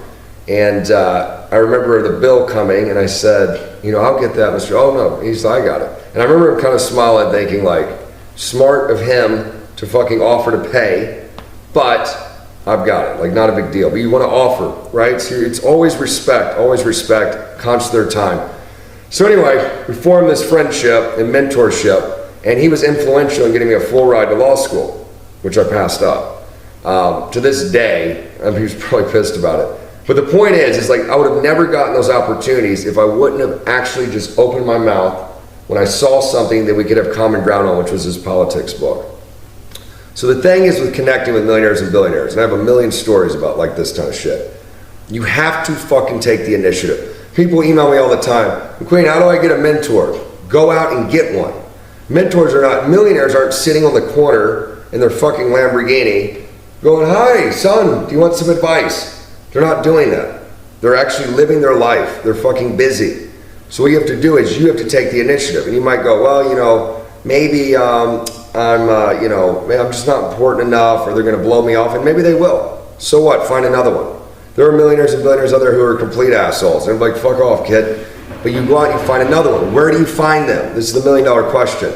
Where do fucking rich men hang out? Cigar clubs, cigar shops, golf courses, high-end restaurants, high-end lounges, but really your big one is the cigar shops. Dead serious. Grand Havana Room in Beverly Hills was where I used to hang out at 23, 24, 25, 26, and met everyone from Charlie Sheen, it doesn't even matter about the celebrities, but the business that happened, and you can Google it, Grand Havana Room, Beverly Hills, it's a beautiful place. The connections you make in those places is mind-blowing. Now it's a private club, how do you get in? Well, I had met another rich guy who said, come to the Grand Havana Room, I'm a member, you can be my guest. And then I got to know him, so I could go whenever I want. Now how did I even meet him? And this is the $1 million fucking nugget of gold that you've got to take, and you got to figure out your angle. I don't know you, I don't know your background, I don't know anything, I don't know where you live. What does this rich person not have that I can get them?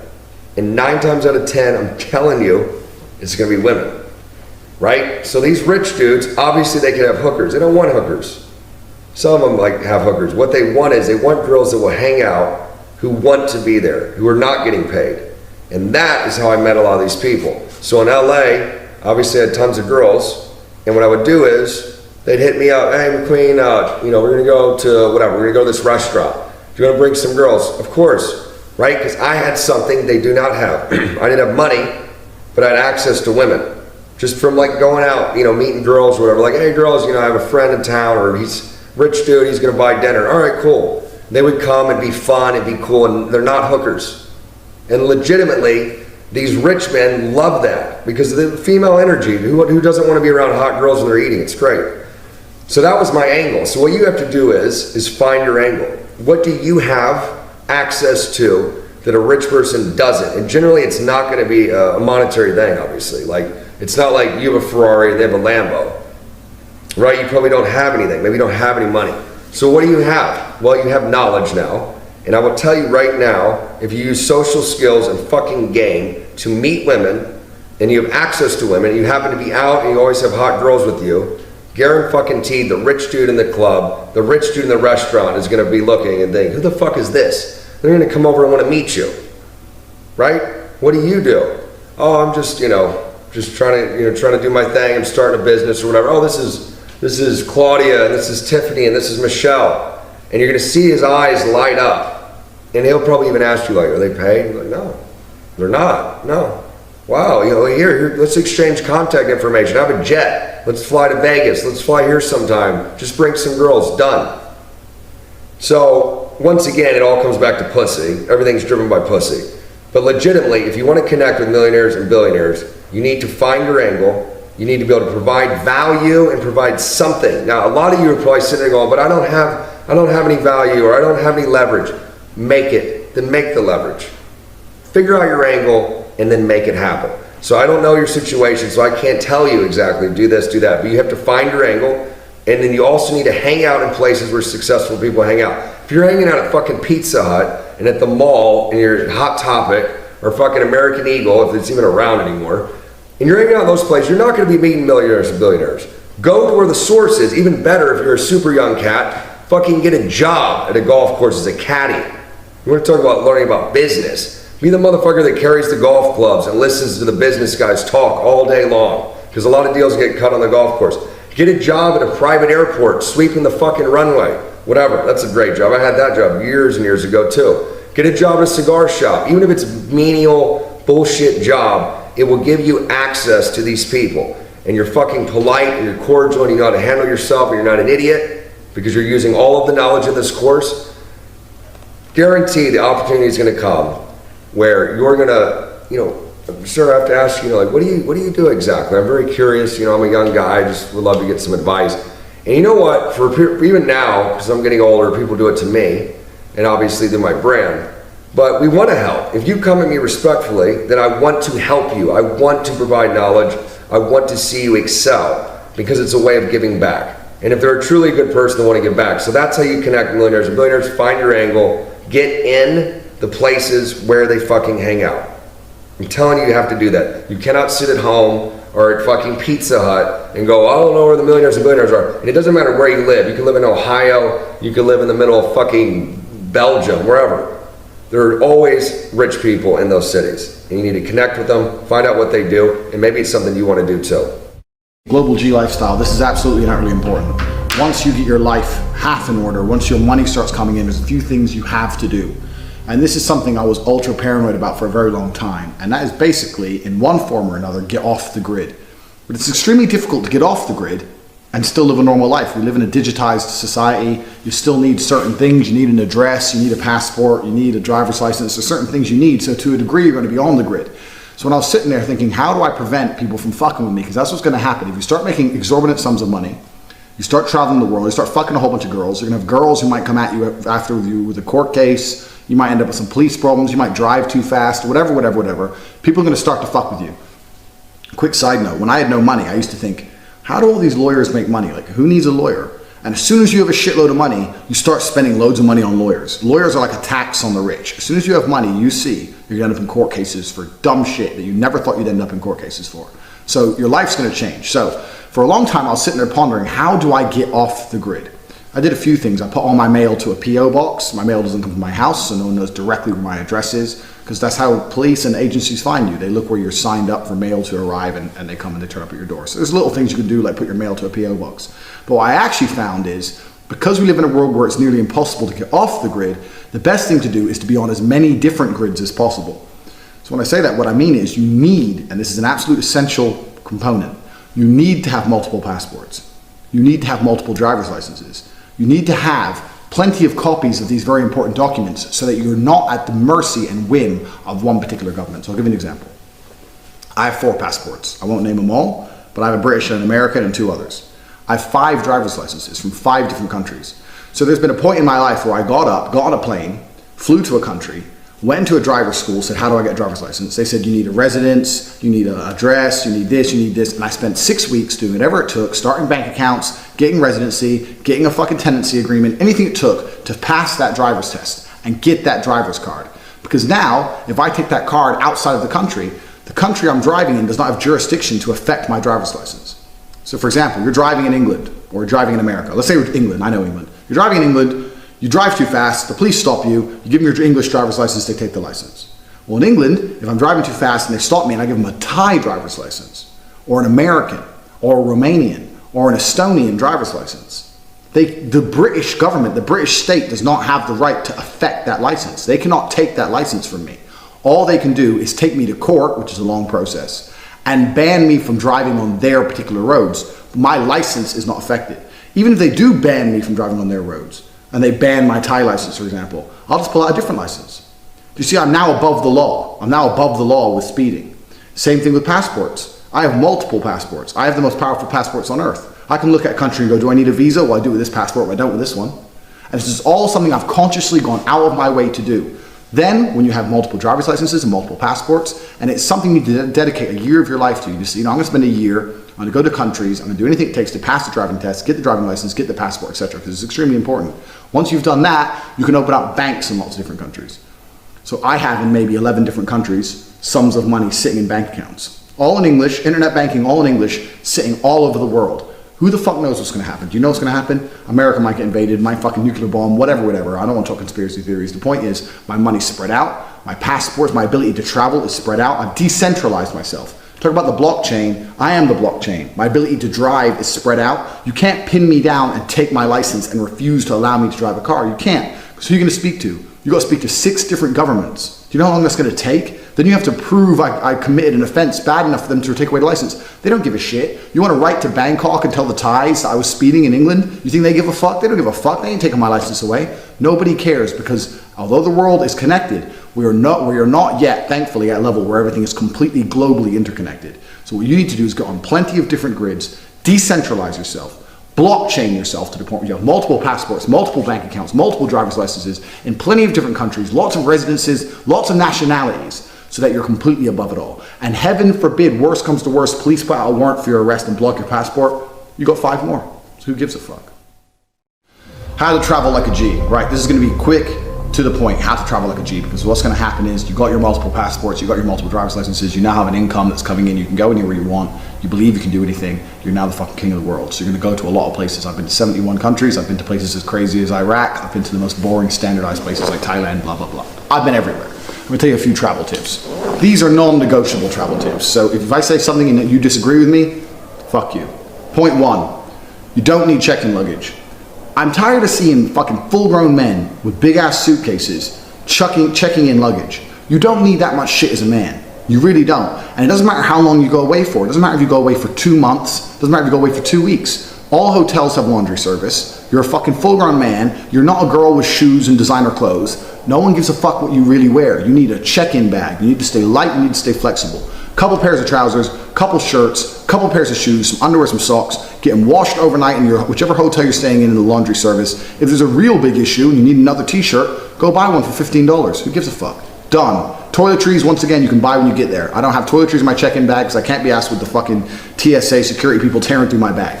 I've been away for 3 months on half a backpack. I still look good every day. It's fine. Get yourself washed like you would at home. You do not need big cases of luggage. Luggage slows you down. Luggage is weight you do not need. You're a full-grown man. Check-in luggage only. If you struggle to complete this, if you're about to go on holiday and you're struggling to fit everything you really need in your check-in luggage, then you do not understand what a man really needs. You need to get more fucking brazen and more barren with your necessities in life. Toiletries you can buy when you land. You're already wearing 1 set of clothes when you take off. A couple other sets of clothes, a couple pairs of shoes, done. Do not check in a bag. Because firstly, just don't be a coward, and I said so, don't check in a bag. And 2, that shit slows you down, man. The time you wait in the fucking line to check it in, then when you land, you gotta wait for the luggage to come out. I'm in and out. I'm in and out of airports. When you fly as often as me, you got to learn to be in and out. I turn up, my boarding pass is printed off, straight through security, bang, get on the plane, bag in the overhead, take the bag off the overhead, through passport control, out the front of the airport. I ain't waiting for no fucking luggage conveyors. I ain't waiting for them to unload no planes. Do you know, I've seen fucking, the last time I was with my girl, she checked the bag in, we were going to Vilnius, Lithuania, and there was some problem unloading the plane. We were there for an hour and 15 minutes waiting for the fucking bag. I ain't got time to waste. My life is short, and I'm living a good life. I ain't got time to fucking waste. Do not check in bags. That's the first thing. Second thing, if you're traveling with a female, females are slow, they're annoying, they're cumbersome. Females are not flexible. Females are not fast on their feet. If you're traveling with a female, that's fine. You have to book your hotel in advance. You have to organize everything because women have no ability to move like quickly. But if you're traveling with just your boys, the best thing you can do is fuck all that garbage off. Don't plan shit. Planning things, one, it hinders your fun, and two, flexibility is probably the largest part of this entire course. We're talking about the flexibility to do what you want, flexibility to earn how you want to earn, wear what you want, act how you want, fuck girls you want. That's what flexibility is. If I'm going to go to a country, if I'm going to go to Chile, I'm going to land in Santiago. I don't have a fucking hotel. I just fucking rock up in Santiago. I'll try and land in the middle of the day so, you know, I'm not struggling around at night. And I'll fucking go around, I'll check out the different areas of town, I'll find an area of town I like, or a restaurant I like, or a bar I like, or whatever. I'll talk to some local people, I'll see what they recommend. Then I'll walk in there with my fucking check-in bag and book a hotel room. Because I got money in the bank anyway, it doesn't make a difference. It's no cheaper if you book it in advance, that's all garbage. If you book these fucking package holidays, yeah. But if you're just fucking going to a hotel to book it, it's no fucking difference. So fuck that shit. Stay flexible unless you're traveling with a woman. Don't ever do that shit with a woman because the woman's gonna have a big ass fucking check-in bag, fucking be getting in and out of taxis. She's gonna get all angry and moody because you're trying to ask her to move quickly because she's a stupid bitch. Females are slow, cumbersome, and annoying. So you have to understand that this is only a trick for when you're traveling with your boys. This is the next thing. Next thing. People say don't advertise your wealth if you're going to dangerous places. I wouldn't say that's necessarily true. What I'd say is just make sure that the crew you're with is a few people deep if you're going to go to a dangerous place. I went to Iraq with about 10 guys. Yeah, an AK-47 could have killed us all, but you never know. Maybe it'd only shoot 8 of us and the other 2 could carry us out. So depending on where you're going to go, if you're going to really start going to crazy places, you do need to have people with you. You see some of these travel bloggers, especially the ones on Facebook, the real fucking liberal little cuck ones going, I went to Iran and it's super nice here. Yeah, but you're not a target. You're not a target as a person because you're a little tiny person spending no money, hiding in the shadows, typing away in your blog. If you're gonna do the shit I do, if you're gonna roll up and ball out and fucking try and get pussy and spend money and bop, bop, bop, you need to make sure that you have some crew with you if you're gonna be going to these dangerous kind of places. Flying first class. People message me about flying private. I've flown private a few times. Private, flying private school. But that's a whole level of money you're probably not gonna obtain. So let's talk about flying first class. Flying first class is only worthwhile if you need to sleep when you land. Because although it seems like a lot of money to sleep, that's the only time I fly business or first class. If I know that I'm going to spend that money, but I'm going to have a real comfortable flight, I'm going to sleep, I'm going to nap, I'm going to be in good shape, and then when I wake up at the destination, I'm ready to rock and roll. If you land at 7 a.m. at a place and you have a meeting, or you only have a few days in a place you ain't got time to waste recovering, that's when I fly first class. Otherwise, to be honest with you, even when you're at a super high income, the price for first class is very rarely worth it. That's the truth. Fly coach, what the fuck? And that doesn't mean don't take sleeping pills like a little bitch or whatever. Just fucking sit in coach. I'm 6'4". If I can sit in coach, you can sit in coach. It's not that big a deal. And you can save that money. If I fly to Thailand from Bucharest, coach, it's about 600 euro. First class is 4,000 euro. So doing with that extra 3,400 euro, that's my entire trip in Thailand for a month. I could probably make that last for a month easily.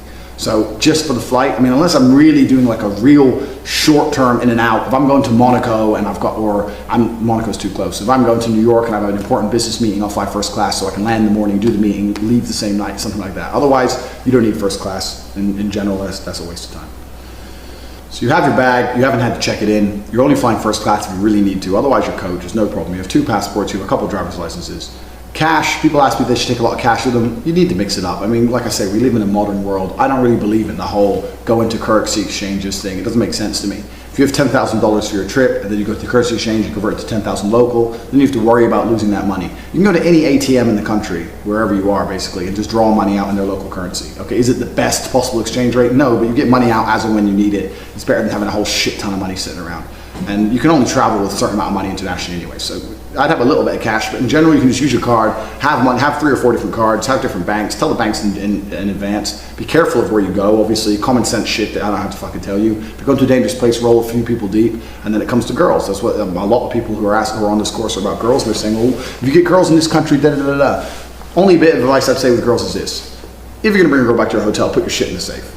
Simple. The number of guys I know have lost their Rolex or watch or passport. I'm like, well, where was it? They're like, in my hotel. It's like, where's the girl? In my hotel. So just put it in the safe. Every hotel has a safe. Like, put your shit in the safe and then you can do whatever you want. Then bang her, fall asleep. What you gonna do? Unless she's a complete psycho, she's gonna stab you in the neck. Which, you know, she wouldn't get away with that me because I'm a ninja. But for you average humans, you have to think about that shit. But in general, that ain't gonna happen. And if you're gonna get robbed, it's your own fault. I knew dudes who got robbed by some hookers in Thailand. Like, he brought hookers back to her house in Thailand and left money all over the place and just went to sleep. Like, come on, guys. Common sense. This travel tip video really is absolute common sense. The only two real tips that are actually important for traveling is one, do not check in a bag. Find a way to avoid that at all costs. That's the first thing. That's the most important thing. And two, have a couple passports with you. But that comes from the previous video. You'll see. You should always have 2 passports with you anywhere you are, whether you're traveling or not. I do have a couple crazy travel stories. I got kidnapped in Jamaica. I got arrested and accused of being a spy.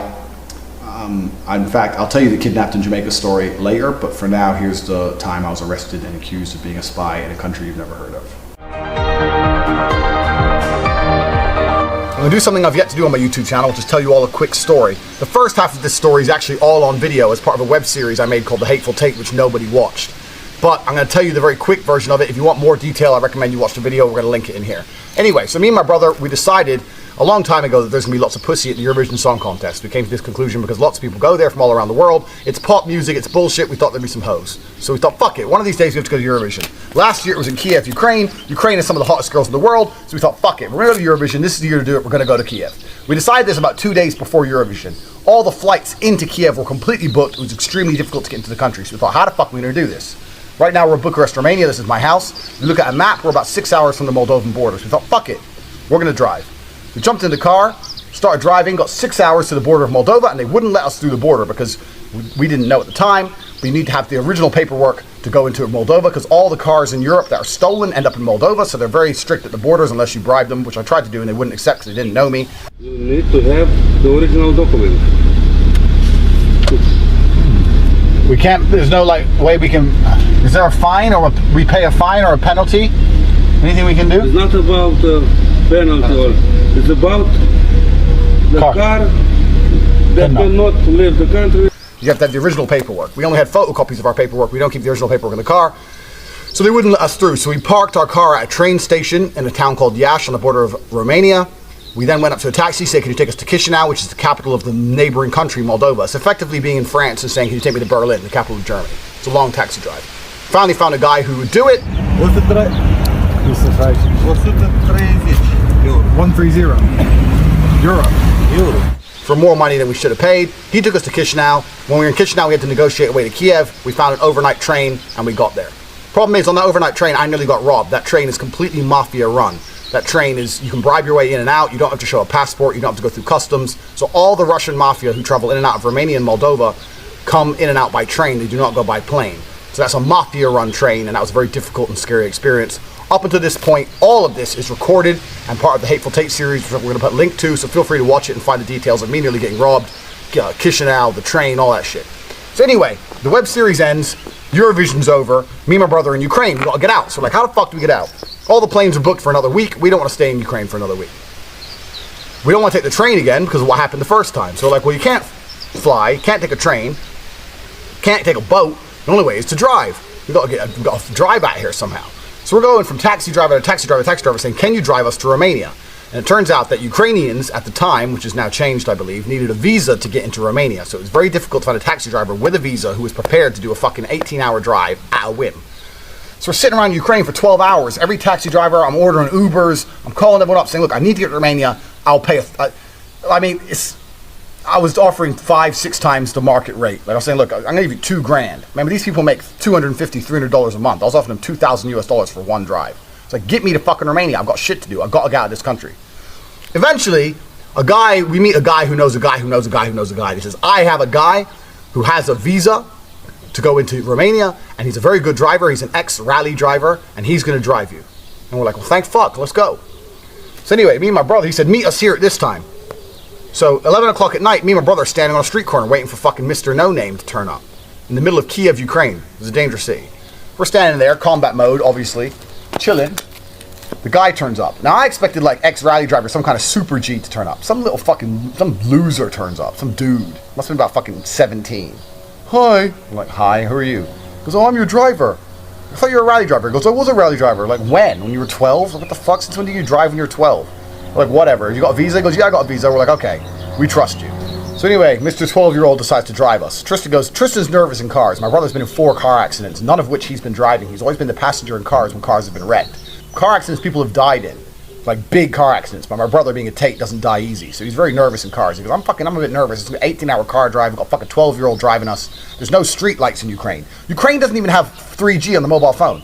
You have to have Wi-Fi. Even if you have a Ukrainian SIM, you can't check Facebook, Twitter, nothing. Ukraine is much poorer than Romania. I didn't expect that. Romania is a poor country. Ukraine's a fucking poor country. It's a war zone. It's a fucking war. Anyway.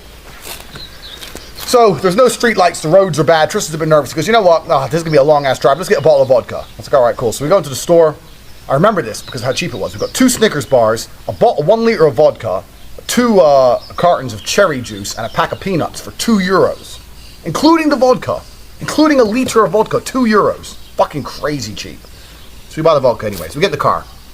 We're sitting in the back of the car drinking vodka. We're driving down these roads, pitch black, can't see shit. We don't know where we are. Our 3G isn't loading on our phone, so we can't see where we are. We're just sitting in the back drinking vodka, talking shit. Mr. Rally Driver's telling us about his imaginary rally career. Motherfucker who didn't even finish high school. He ain't been rallying for nobody. So we're driving. All of a sudden, me and Tristan, this is about 6 hours in. Liter of vodka's gone. So between me and T, we've had half a liter each or whatever. We're a little bit drunk. We're chilling. I see someone out the side of the car. Blacked out. Head to toe black. I said, Tristan, you see that? But it's black out anyway. He's like, what's that? I said, who the fuck is this? We're driving down this bumpy road. Tristan's looking out the window and there's another dude. Blacked. I mean, black balaclava, black ski mask, black jumpsuit, black head to toe. What the fuck? At this point, me and him are drunk. It's 2 o'clock in the morning. We're on the border of Ukraine. We have no idea where. We're staring at our windows and we start seeing all these guys dressed in complete fucking black. And Tristan's like, okay. So we say to the rally driver, where are we?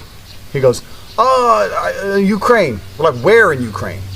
Now, I had a friend who once got robbed in Ukraine. He got into the back of a taxi, and the taxi driver was driving. The taxi driver stopped. 2 guys got in each side of him while he was in the back, both with knives, put the knives to him and robbed him. So I thought, okay, so we're about to get fucking robbed. So I said to the rally driver, I said, my friend, you better fucking hope I get home. He's like, what? I said, you better fucking hope I get home alive. I'm not the kind of guy you want to fuck with. Even if you kill me, you better hope I get home alive. So I start threatening the taxi driver. I'm making it clear. I ain't dying easy. If I die, I'm taking you with me, you fucking loser. I thought he was about to set me up. Anyway, all of a sudden, car stops. Get out of the car, get out of the car. You hear all these people getting out of the car. Me and Tristan look at each other like, for fuck's sake. Like, we should have known better. This is Ukraine. Shit's about to go down. So we get out of the car. The people who are dressed head to toe in black, turns out are Russian soldiers. All Russian soldiers. Now, I'm going to give you all a quick geography lesson because I didn't know any of this geography up until this event, which I researched post. So here's the geography lesson. When the USSR fell in the early 1990s, Moldova was being established as a country. There's part of Moldova that wanted to remain pro-Russian. Moldova is like half Romania, half Russia. Half the people speak Romanian, half the people speak Russian. It was all part of the USSR, meaning it spoke Russian. When the USSR fell, the Romanians gained influence, and all the Russian population were afraid that when the country officially changes to a Romanian-speaking government, they're going to steal all the money, which is exactly what they did because it's a corrupt country. So the Russians wanted to remain part of Russia, so civil war kicked off. And to this day, even though this war was in 1992, there's an area of Moldova called Transnistria, which wants to be part of Russia, which isn't part of Russia, like a Crimea, breakaway micronations, about 20 or 30 kilometers in length. Tiny little dot on the map, which I'd never fucking heard of up until this point. So me and my brother got out of the car, Russian soldiers from head to toe, blacked out. And not just soldiers, not like you imagine a soldier with like a green thing on and a gun. Special forces, blacked out. And the reason they were there is because all the Crimea war shit was just going down at this time. The Crimea Peninsula and all this crap. And in fact, I read it when I was researching post that the European Union was concerned that the next place Russia would annex would be Transnistria because they had such a pro-Russian mindset. So the Russian government has kept a military presence there since 1992, and it was fucking loaded with Russian soldiers. We just got the car with our hands up. They got guns pointed at us. We're like, yeah, well, who the fuck are you? Like, this is more than just a routine robbery.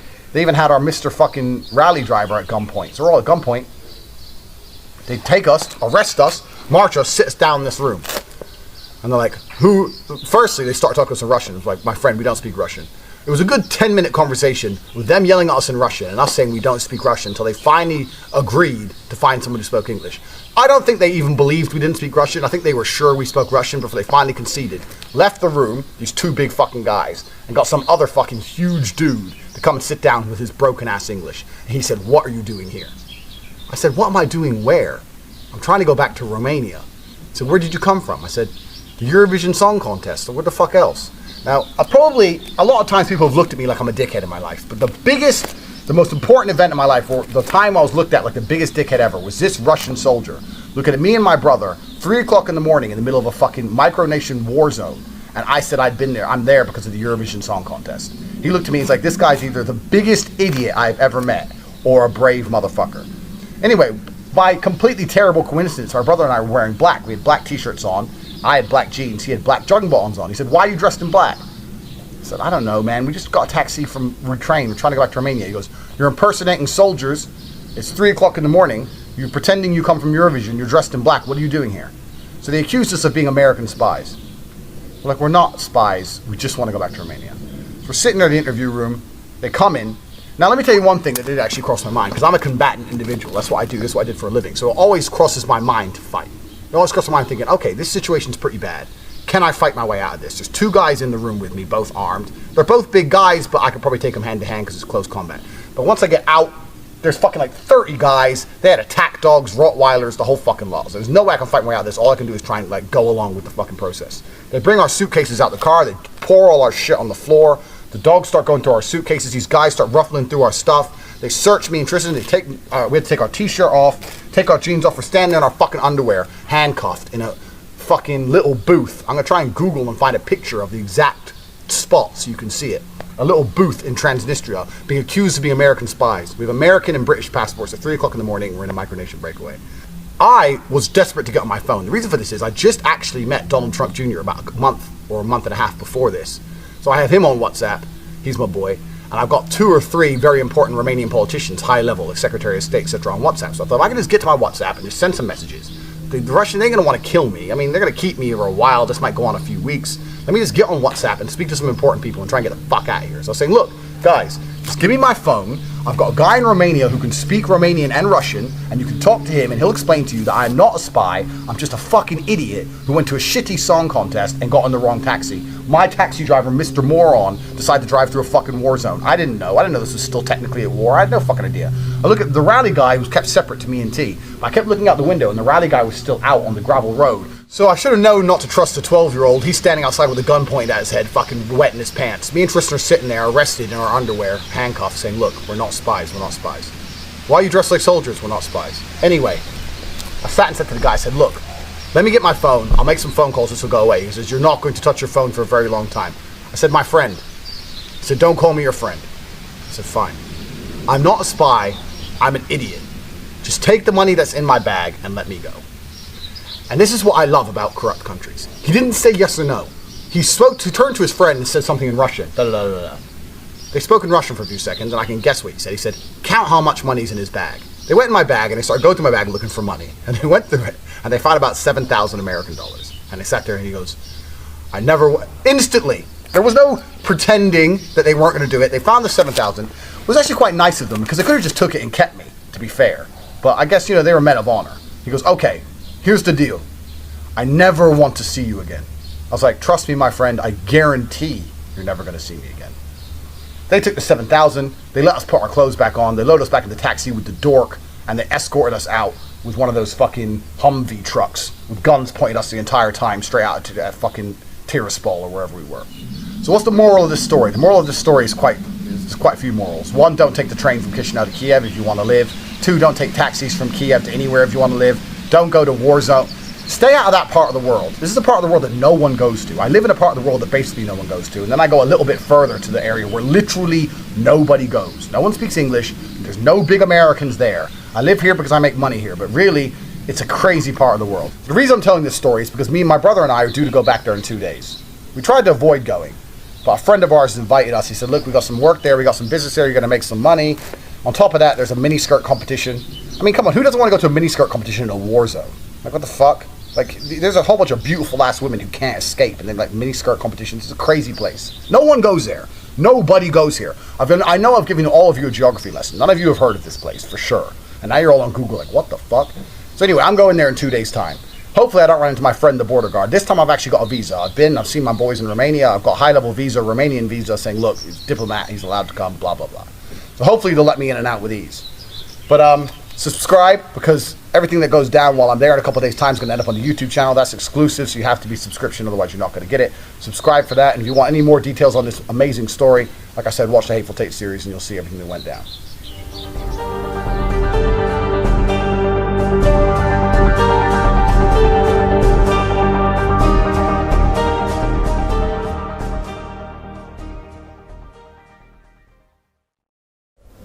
So now you've completed the course, or maybe you jumped ahead and you watched this video. Some people do that, right? They jump to the last video or whatnot.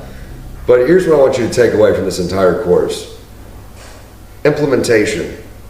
Actually implement it. Don't watch this. Be like, wow, CMQ's awesome. Andrew's awesome. This is so cool. It's entertaining. Obviously, Andrew's super entertaining. You can watch him for fucking days. But actually take the information, dissect it, and read between the lines. A lot of the stuff that we're saying might seem simple. You might be like, well, shit, I thought, I was going to learn something that was just mind-blowing. But it's not, it's actually implementing it. Take with this information and actually implement it. Because it'll make a huge difference. Because you basically have a choice right now. First off, you've been given an opportunity that 99.99999% of people in the world will never get. Right? You're getting access to 2 legit G's who are giving you this information. Right? We didn't have to make this course. It wasn't about the money. It's really not. I mean, you buying this course did not affect our life in any fucking shape or form. We appreciate it, and thank you, but it doesn't affect us. But this information can completely change your life. And that's what's important, because you have a choice now. You now have this information, so you can continue on a normal life, or you can change and switch gears and take the path less traveled and take a different route. And it's totally up to you. You might watch all this and say, you know what? It's not for me. I want to work a regular job. I don't want to travel. I don't want to fuck beautiful women. And that's totally cool. Like, legitimately, it's totally cool. That's what most of the world's made up of. But is that really what you want? Are you happy? If you're happy, then great. But you're not happy, that's why you got this course. Deep down, you're like, something's missing. I want something more. And most importantly, you probably said, I want to be fucking free. And that's really, the summation of all this is about true fucking freedom. Freedom of money, freedom of where you live, freedom of the women that you choose, that you want. Not, well, this girl winked at me and so now I'm gonna go talk to her and I guess I'll stay with her for 50 fucking years. No, I like that girl, I'm gonna go get her. That is fucking power. Andrew knows a lot of celebrities, I know celebrities, they don't even have that level of fucking game. I'm dead fucking serious. They literally, well, yeah, but I can't just go up to her. Like, you're a fucking celebrity. If I was world famous and I get recognized everywhere, I was in fucking Cyprus, get recognized, fucking New York, LA, Vegas, all over the world from my brand, which is crazy. I mean, it's known in the internet world, but like, I'm not on TMZ, I'm not on billboards. But when you have that power, which comes from choice, then you feel like a man. Because you're not going, well, I guess I'll take this and I'll have to settle because I don't have the choice to go get the money I want and to get the girls I want. So, in conclusion, take this information, actually implement it, and when you're living that life of true freedom, hit us up. You know me on Twitter, email me, let me know. I want to hear your success stories, I want to hear your victories, and I want to say I do appreciate you, man. No matter if your parents are mad at you, or if your parents said you're a loser, or your best friend's being a cunt, or your girlfriend's being a cunt, fuck them all. We believe in you. Go out there and get it. Hello, my name is Tristan Tate. Now, you've purchased the Andrew Tate How to Be a G course, so I imagine many of you know who I am. I'm Andrew's younger brother and a very good friend of Christian's. Now, there are very few things about game that you could teach a man like Christian McQueen. However, when guys like us get together, we talk, we exchange tips, and I hit him with the genius way I organize the contacts in my phone. He's now using the same system, and as people who have bought the How to Be a G course, he thought I should share it with you. The way I organize my phone is very complex, because I'm a man who does a lot of different approaches. I use a lot of dating apps. I meet a lot of women. So I need a way of filing them in a way that I don't lose track. I first developed the system some years ago. What happened was I had approached a beautiful girl. I got her number and I was messaging her very hard on WhatsApp for a day or two. I was then messaging too many other girls, too many other people, and I lost track of her. 9 days later, she hit me with a message. I guess you don't really want to meet up then. No matter how I tried to explain my way out of it and say, baby, it's okay, let's still go out. She said, you've been on WhatsApp for 9 days, online every day, and you haven't written me once. You're obviously a player. I'm tired of guys like you. And I never met her again. The way I organize my phone is based on 3 different elements. 1, the priority of the girl in question, how important she is to me. Now this is either based on looks or her commitment level to you. Your main chick and your girlfriends, for example, are more important than the girls you'll call late night after the club. The second element is the name. Now the name isn't just what their name is. For example, here in Romania, Andreea is a very popular name. My phone has 7 Andreas in it, so you need a way of knowing which Andreea is which. The third is the location. It's good to know where the girls in your phone are located. For example, if you go to a city once every 6 months or once every 3 months, it's good to know who you have in that city that you could potentially meet up with. If I were to store a contact in my phone, this is how it's done. First, a number between 1 and 3. The number between 1 and 3 is the girl's priority. For example, when I wake up every morning, I press 1 in my phone book, and all the girls that appear with the number 1 next to their name are the ones I message first thing. The, hey baby, had a dream about you last night. I hope to see you real soon. Now these are your main chicks, your girlfriends, the girls that you really love banging and you see 3 or 4 times a week. These are your 1s. Your 2s are the girls that you care about, but not as much as your number 1s. The girls who think you're busier than you are, but you see once every 10 days, every 2 weeks. There's something about her you really appreciate and you really like, but she's never going to be a main chick. When a 2 sends you a message, you reply to a 2 immediately, but you don't necessarily have to message her every morning when you wake up. You have to take care of your 2s because you don't want to lose them, because they matter to you somewhat, but you don't have to maintain them constantly like you do with your most important girls. Your 3s are the kind of girls that you call after a night out. It's 5 o'clock, you're in the club, you're bored, that's when you message your 3s. If they message you at a time like that, reply. But a 3 is not so important that when she messages you, she can instantly demand your time. You manage your 3s on your own terms. When you get bored and you're sitting on your phone for 3 hours waiting at the airport, message your 1s, 2s, and 3s. Keep all your girls entertained, keep all of them interested. Now this priority system would have stopped me from making the mistake that I made with that girl. I would have saved her as a 1 because she was stunningly hot. I was actively pursuing her and trying to bang her. So for those 9 days that I ignored her, she would have got a good morning message every single morning. Saving a girl's name is very important to do correctly. And there are many girls who have the same name. If you do a lot of approaches and you're trying to meet lots of different women, you're going to encounter some girls that you don't even remember meeting, especially when you're out in clubs drunk. So when you save their contact details, make it as clear as you like. What I like to do is her name followed by her Instagram handle, so I can always check how hot she is and follow up on how good she looks to make sure that my eyes weren't deceiving me after 20 bottles of vodka. The girl's name is Andreea, for example, her Instagram tag, or Andreea the blonde I met in this club. That's the way to save your girls' names. That way you can't make a mistake and you can't do what I've done, Christian has done, and Andrew have done many times before, which is confuse a girl for somebody else. You instantly lose them. The third most important thing to put when you're saving a contact in your phone is the city name. Now this takes a very long time for it to actually become useful, but as you slowly build up your contacts list as a man who travels and does approaches worldwide like me, you slowly accumulate a list of girls in various cities. So if there are cities you visit once every 6 months or once every 3 months, me, Marbella, for example, I can go to Marbella, type Marbella into my phone book, and the 6 or 7 numbers I have in Marbella will appear. You can then hit that girl with a, hey babe, just came to Marbella, you're the first person I thought of. she'll reply, "Oh my God, I didn't know you still remembered me." Doesn't matter if you remembered her. You know she lives in Marbella because the contact is saved as Marbella.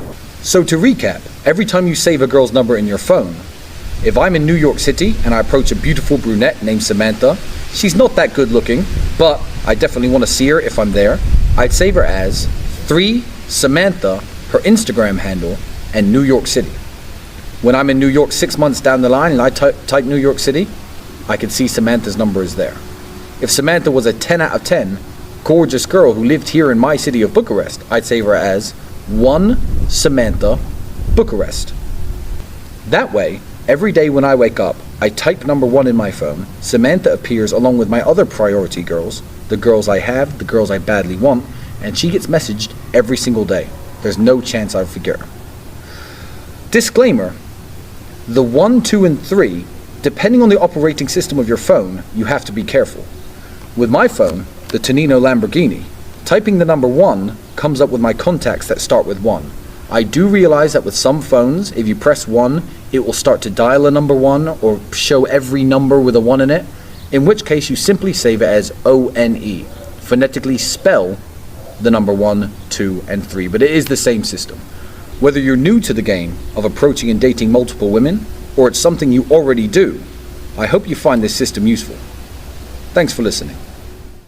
I get asked a lot how to grow an Instagram page, and I think the different social medias have very different objectives and very different advantages to growing each one of them. For example, I became quite big on Twitter. I started Twitter with 1,000 followers. I got to 12,000 followers in like 3 weeks, and then I got to 45,000 followers in 2 months, and then I got banned.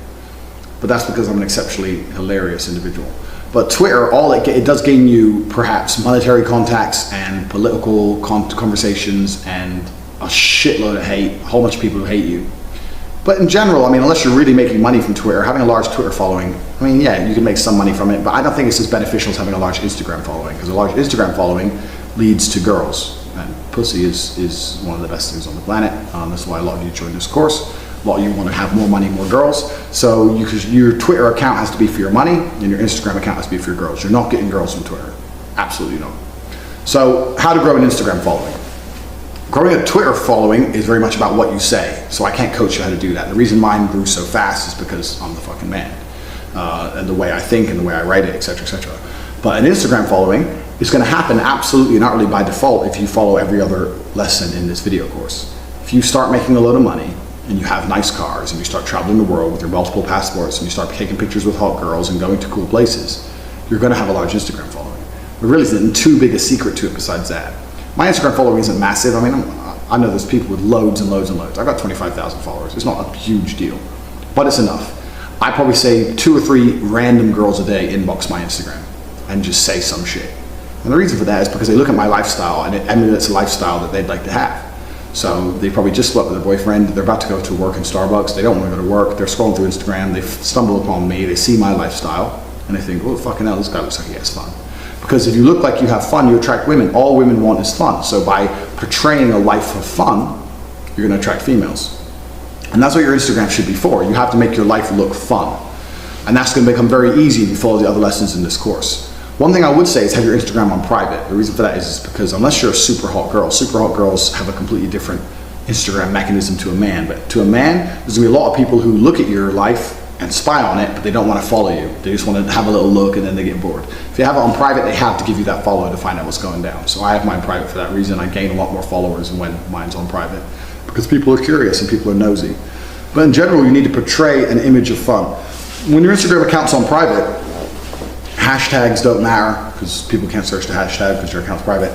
None of that shit matters. All that really matters is you have a life of fun, you keep it private. People will tell their other people, someone will follow you and say, have you seen this guy's account? No, and then they'll go and follow you from there. So really it's about the pictures you take. There's no secret to Instagram besides the pictures you take, and the pictures you take are going to become fantastic because you're going to follow everything else in this course. You're going to climb a mountain that you've never climbed before, you're going to do some crazy shit. It's going to be you and 10 girls wherever, and you're going to take a cool picture. Another thing though, there's no perfect algorithm to anything. If you're too show off on Instagram, you are going to lose some girls, you are going to piss some people off. You can't go through the world pleasing everybody. You really can't go through the world pleasing everybody. We're wrapping up now. We've been doing all these videos, and I've kind of tried to reiterate over and over again about how to be a G. You need to do this. You need to do this. You need to do this. If you start living this way, everyone's going to give you hate. Like everyone's going to hate you. But there's no way in life to get anywhere without being hated. The only way you can not be hated is if you say nothing and do nothing and have no opinion.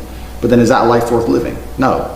It doesn't matter if you say the earth is round. There's gonna be someone out there who hates you for it. There's a whole group of the flat earthers, they think you're wrong. So anything you achieve or anywhere you go in life, you're gonna attract hate, you're gonna attract people who dislike you. The most important thing is just to really be above all that shit.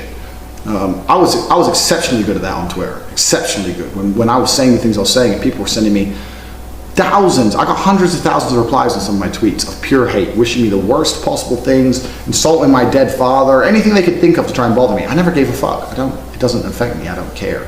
And that's how you need to be. So you think about growing an Instagram following, you're gonna put some cool pictures up and there's gonna be a whole bunch of people who give you hate, good. Because if someone's going out of their way to bother responding to a picture of your life, you've emotionally affected them. So right now, you've emotionally affected them. You've won the exchange. If they emotionally affect you back, which is their intention, then it's 50-50. But if you just read it and laugh and don't give a shit, like, oh, whatever, then you won. You have space in their brain. They don't have space in your brain. That's how it works. So there is no key to growing an Instagram following. In fact, a very good measurement of how well you've implemented the rules and laws and videos from this course is how your Instagram account starts to grow. If you implemented everything properly and you're starting to get more likes and people are starting to look at your life and think, wow, this looks cool, it's starting to go up, then you're going to start to see, well, that's a very easy, quantifiable, and I'm not saying it's the only thing that matters, but it's absolutely an added bonus to living a life worth living. Because everyone wants to live a life worth living, and that's what Instagram's for. People scroll through it and they look at other people's lives and everyone's lives looks perfect. Well, it's your turn to have a life that looks perfect. And it hasn't got to be perfect, it's just got to be really fun for small periods of time, and make sure you snap a photo. All right, man, so for context for everyone watching the video, today's the day the Trump balloon goes up in London. So in London, there's a huge anti-Trump demonstration. Right. Because Trump's visiting. Right. And they wanted to put up a huge blimp of Trump as a baby. And a lot of people were saying it's not constitutional, and why would you do that to the American president, da da da da. Yeah. And Sadiq Khan, the London mayor, Sadiq Khan. Yeah, Cuck Khan, because he's so anti-Trump, he provoked them and endorsed them to put up a huge balloon of Trump through London. And there was a big debate about it on the news saying, would you have endorsed him to put up a big balloon of a black Barack Obama, or you as a pig because you're Muslim or anything? He's Right. like, I believe in freedom of speech. It was some complete garbage. Yeah, He it's hates bullshit, Trump. yeah. These people are fucking idiots. The fact that they think that protesting and marching through a street is going to somehow, one, affect anything, firstly, and secondly, as if the president changes, their life's going to be any better. Here's the deal, and this is actually a good point. This ties into something. The energy you give to something, you give yourself over to, right? So if you give yourself over to being a cuck, you're going to become a cuck. If you give yourself over to hating Trump, your hate is not going to end him. Your hate is not going to take away his billions, his hot-ass fucking wife, or his presidency. Never. So people spend this energy invested in other people. We have tons of haters online. Yeah. It doesn't affect us. It legitimately doesn't. Matter of fact, it provides entertainment, but it runs their life because all the energy they're spending hating on us Absolutely. could be spent on banging girls and making money, which is what we do. And this leads me into the question: how does a G bang multiple girls in one day? He's legitimately, hand to God, fucked 4 girls today. And it's 2:30, motherfucker. The key is, for me personally, it's not easy, but I don't sleep. I split my nights up. So usually what happens is you fuck. Every man wants to fall asleep after he fucks. You fall asleep and that's the end of the night. I somehow find the mental fortitude to bang, chill there for like an hour and a half so I'm not too rude, get up, say I got work to do, and disappear somewhere else. Because if you have a harem of girls, they all want to see you, especially at night. That's my Because they number. know that you're out with another girl. They know you're out having fun. They want to be the one you come back to. Yeah. That's actually my number one problem. During the day, I can be fucking free all day. When the night falls, all my girls start being like, "Are you staying with me tonight? Are you staying with me tonight?" All of them. And they check my Instagram story. I'm in the club and I got other hoes. Like, please stay with me. And if I don't stay with them, they're a bit like, "Oh, I know he didn't go home alone. Exactly. I know he's somewhere." So now I'm at a level now where I'm just like, "Okay, yeah, I'll be there. I'm gonna be late. I'll be there." I got fucking message on this phone right now. It's like, "I'm not gonna be there till 8." She's like, "You're out till 8." It's like, "Yeah, I'm out till 8." I've just got them scheduled in 2-hour slots. Just fucking deal with it quick. So I kind of half sleep. But physically, though, if you know you're gonna fuck multiple girls, because like if you pull a chick, like my chick last night, this morning, whatever, like I know that I wasn't gonna go bang another girl because the night was over. Yeah. So you can put that energy into it. But do you like not go as long with them when you're banging them? I mean, how? I don't know. You know, with these girls, a lot of them, I've been with them so long. Like some of them, especially. It's not like you have to spend an hour piping them out. Nah, exactly. And you can do it right within 20 minutes anyway. But I've been with them so long, where I'll literally just walk in, I'll be tired as fuck, I'll say, Viv, suck this. And I'll half fall asleep. I don't care if it takes her half an hour to get hard, I don't give a fuck. I've known her for ages. It's not like I'm trying to impress or nothing. Do you know what I mean? Like, whatever. Exactly. So I'll do what I gotta do. But basically, yeah, I just fucking slot them all in, because that makes my life so much easier for the following days. So much easier. So I just what I gotta do. So that's what it is. That's how you do it. Don't sleep. Don't sleep. If you have multiple hoes, they're like, oh, you're coming home to me tonight. I've had that loads of times. People say to me, well, what do I do if I have two girls that both ask me to come home? It's like, fuck them both. What the fuck you mean? Tell one of them you got something really important to do. You got lots of work to do. Blah blah blah blah blah. You got to leave at 4 a.m. Make up some bullshit. Tell the other one you're out in the club till 4 a.m. Bam. Double solution. So really, it's about scheduling. It's about scheduling and not falling asleep after you jizz, which is what every man wants to do. We're all like, oh, I want to go to sleep now. Well, the key is as soon as you jizz to actually like sit up or not lay down. Yeah. If you lay down, you're done. Absolutely. You're fucking done. So that is the key to fucking multiple girls. And not that any of the people in the Trump rally are ever going to need this information. You're talking about the Trump rally. These fucking dorks. Man, it pissed me off. I was watching this morning. These people just don't understand it. And what you said is actually a quote I read from, like, I'm not big on religions and shit, but one Buddhist guy. I'm not actually a huge fan of Buddhism. People talk about Buddhism like it's the greatest thing in the world. Buddhism, in my mind, is like it's loads of perception without judgment. Like they perceive everything, but they don't judge, which is sometimes cool and sometimes it's stupid. Right. Sometimes you have to judge the world and judge people, you know. Yeah. But one of the things they said was absolutely true. When you hate someone, that's poison inside of you, not poison inside of them. Yeah. Like it makes absolutely no difference to their life. Yeah. And you knew from your Twitter account now, and when I had my one, people sitting there desperate to upset me. Like you're already upset. Yeah. So if I don't let you upset me, I win. Exactly. So fuck you. It's like it's crazy. It's really crazy that people put all this energy into hating something else. It really is. It's sad. I think why they do it is because it allows them to escape their reality of knowing. Like, so here's an example. If you're a loser, and I can focus my energy on hating on you and trying to prove that you're a loser, then it takes the attention off of me looking at my own self and realizing I'm a fucking idiot. Absolutely, it's self-hate. I've said this loads of times. I said, if your life is perfect, if your life was genuinely the way you want it to be, and you were genuinely a happy, contented person, you had everything you wanted, and your life was completely on track, would you sit there hating Trump? Exactly. Would you fuck? You wouldn't care. You'd be like, I don't care. I'm busy. My life's good. And even though we like him, we're not sitting here even worried about it. Yeah, we don't give a shit because our lives are good. So we're not going to sit there and be like, oh, Trump, then writing him. Or even being a fanboy. This can go the opposite too. Absolutely. The people that are super fucking fanboys. Like, I respect Trump. Yeah. He's a G, obviously. But I'm not going to sit there writing and praising him all day. Absolutely. That's also a waste of energy. Absolutely. So it doesn't have to be necessarily negative energy. Your fucking energy should be focused on yourself. Listen, if you're not a millionaire, if you don't have hot girls, then you're not doing enough. That is literally that simple. Your energy is all you have in life. Exactly. It's all you have in life. You've got to put it into something that's going to directly, absolutely, and positively affect you. People think politics is... I know people buy the politics trap because they believe that it's going to change their life. Which is when complete Barack got into office, I remember I was sitting with this hot ass Latin Instagram hoe. It's another story in LA, and she was actually a Republican or whatever. But like we sat there, I'm like, fuck, and that was it. Yeah. And I literally, that was my reaction when they called it, and then went on to have to come out of fucking bullshit. And to make money. Yeah. Like, it literally didn't matter. Yeah. It really did not matter. The only time it really mattered with the president is like they came in, they're like 75% tax or something. Yeah.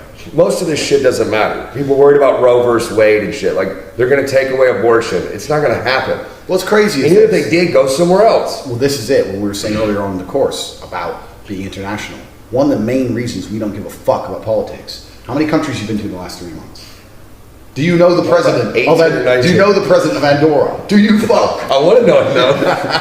Because if you travel properly and you've got fucking multiple passports, and you're going here, there, and everywhere, you don't give a fuck who the president is. I roll up in the country, I don't know who's in charge. I don't give a shit. I do what I got to do, and I leave. I make a mess, and I'm out. Who cares? We're in Romania now. I've been here a fucking year and a half. I still only know the president's first name is Johan something. I don't know. Like, it doesn't matter to me. Yeah. If you're jumping around all over the place, it doesn't matter. If you're stuck in one place and you're stuck working a job you hate, and your wife's a fat bitch, and you're stuck there, and your life's shit, then you start, instead of looking at your own life thinking, I need to change my life, you start thinking, well, maybe if the president was different, maybe if America was different. Like, no, your life's shit, and you're stuck in one place. It's nothing to do with anything else. I think that's a good point. I think a lot of people, specifically in America, that's why they're so depressed.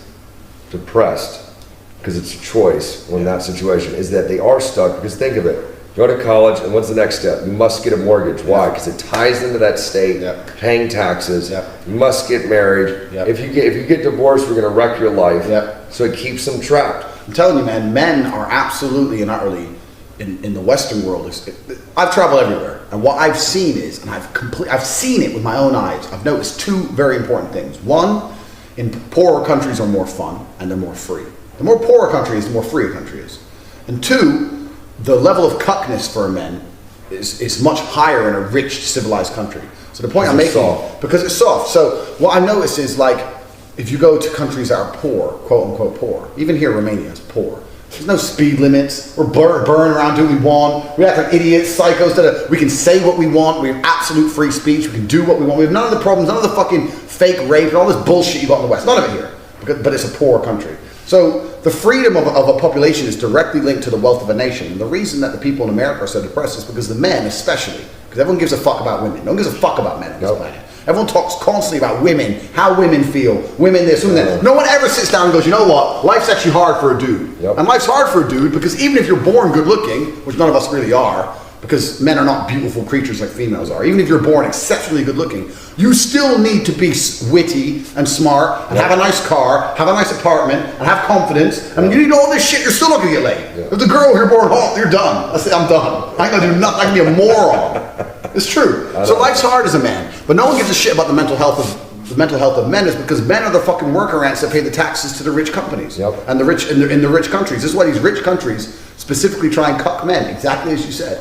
The Western world sits there and thinks we don't want men like Andrew Tate and Christian McQueen who free think. No. We don't want that. What we want is men who marry a wife who doesn't respect them, have kids who don't respect them, sit there semi-depressed, drinking beer and watching football, but their taxes are paid on time. Yeah. That's all they give a fuck about. And that's the reason these countries are rich. The reason the countries are rich is because you have a whole bunch of worker ants getting up at 5 a.m., going on the train, going to work, working all day, train home, wife's a bitch to them, fucking kids don't like them, jerking off to porn in the bathroom and going to sleep again. And that's their life. You tell me they're not depressed? And when I said depression wasn't real, they're like, well, it is real. No, depressing situations are real. Shit, I'd be depressed if I was living that life, so were you. But it doesn't mean depression as a disease isn't real. Your life's just depressing. You live in a depressing situation. But this is what they want in the West. They want this because they want you to just sit there convinced that if you work hard enough or you follow the rules long enough, somehow it'll all be okay. It's a fact. The other thing is too, it's like the Viagra commercials. You see the old man, and they show it's like a good-looking older white-haired man, and then a good-looking, which doesn't exist when a woman's past 50. Yeah. Good-looking older white woman. They're like walking through a park, and they're like, "You just need Viagra or Cialis." Guaranteed, if that dude is 60 and you put a fucking 20-year-old hot-ass chick on his lap, he's not going to need Viagra. Yeah. But they make it acceptable. Yeah. Oh, it's your problem. Yeah. You need to take this medicine so you Yeah. can fuck her. Yeah. It's fucking insane. You don't want to fuck her. You've known her 40 years. And The pussy's got little gray pubes on it. Like, you don't want this. It's true, man. Most people in their marriages are absolutely and utterly miserable. And I mean, my theory on marriage is maybe my theory is a little bit extreme, but I truly believe. I think a man at the peak of his testosterone and a man who is truly honest with himself, and I say this and a lot of men disagree with me, so maybe people disagree. If a man's truly honest with himself, he doesn't want to be with one girl for his whole life. Why are they pretending? Like, you may love a woman and you may want kids with the woman, that's fine. Exactly. But to sit there, hand on heart, and say, I never want to fuck anyone else ever again is a bullshit. fucking lie. It's bullshit. It's a fucking lie. And you, because societal pressure has come along and telling you Yep. should think that way, Yep. and that you're not normal if you think any other way, Yep. people cave into it. Let me tell you something. Maybe that old dude would still want to fuck his old wife if he got a little bit of side pussy now and then, and his fucking game was still on, and he ain't fucked his wife in a while, and he just looked at some new titties.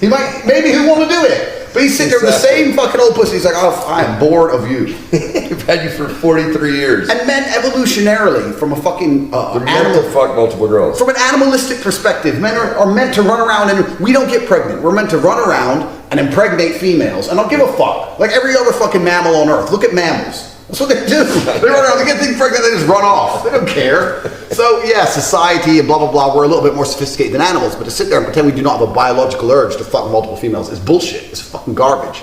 And that's why if I ever get married, which will never happen because I don't believe it has any benefits whatsoever. But even if I have I do have a long-term girlfriend and she's effectively my wife, she knows.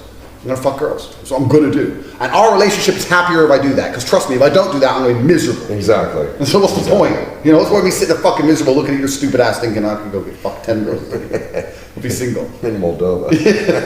Literally. So yeah, man, it's all garbage. The Western world is absolutely a trap, and the trap is designed specifically for men.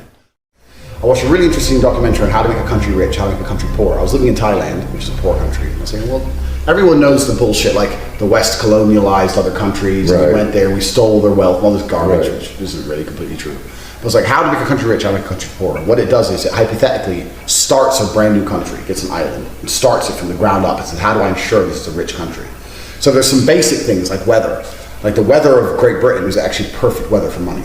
And the reason for that is because it's cold, which is cold is really important for the mindset of a human being, because if you live in the heat like they did in Africa, you don't have to think ahead. You get hungry, you go get something from the tree, you eat it. Whereas in a cold climate, you think, okay, fuck, I need a house because it's gonna be cold next year. I better grow crops, and it has to be seasonal because the cold is coming, and I got to find a way to preserve my meat because I won't be able to get any in the winter. I got to chop trees, and you're constantly thinking ahead and preparing because of the climate. So this is very important that it's the thing. It can't be too cold because if it's cold all the time, then you don't have the ability to build ships.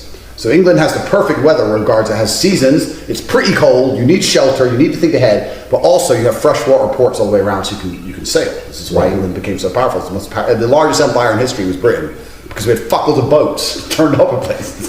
This is ours now. So This is how we do it in clubs, right? basically what we do now. Yeah. So the weather is a super important part. But and there's a few other things. Which ways the rivers flow? The rivers have to flow out, not in. Russia's flow in the wrong direction, for example. Really? Yeah, they're saying the rivers flow in the opposite direction. Russia would be twice as rich, and little things like that. Wow. But the most interesting thing was the psychology of the people, and they're saying that to ensure the wealth of a nation, the psychology of the people have to be completely and utterly believing that if they work hard enough, somehow they will no longer be depressed. And it literally says that, depressed. It says clinical depression. They call it Richland. They say clinical depression will be rife in Richland. They say we will make stupid people, idiots, celebrities in Richland. We will convince men that if they go to work and they work hard enough, that one day they'll have a Ferrari.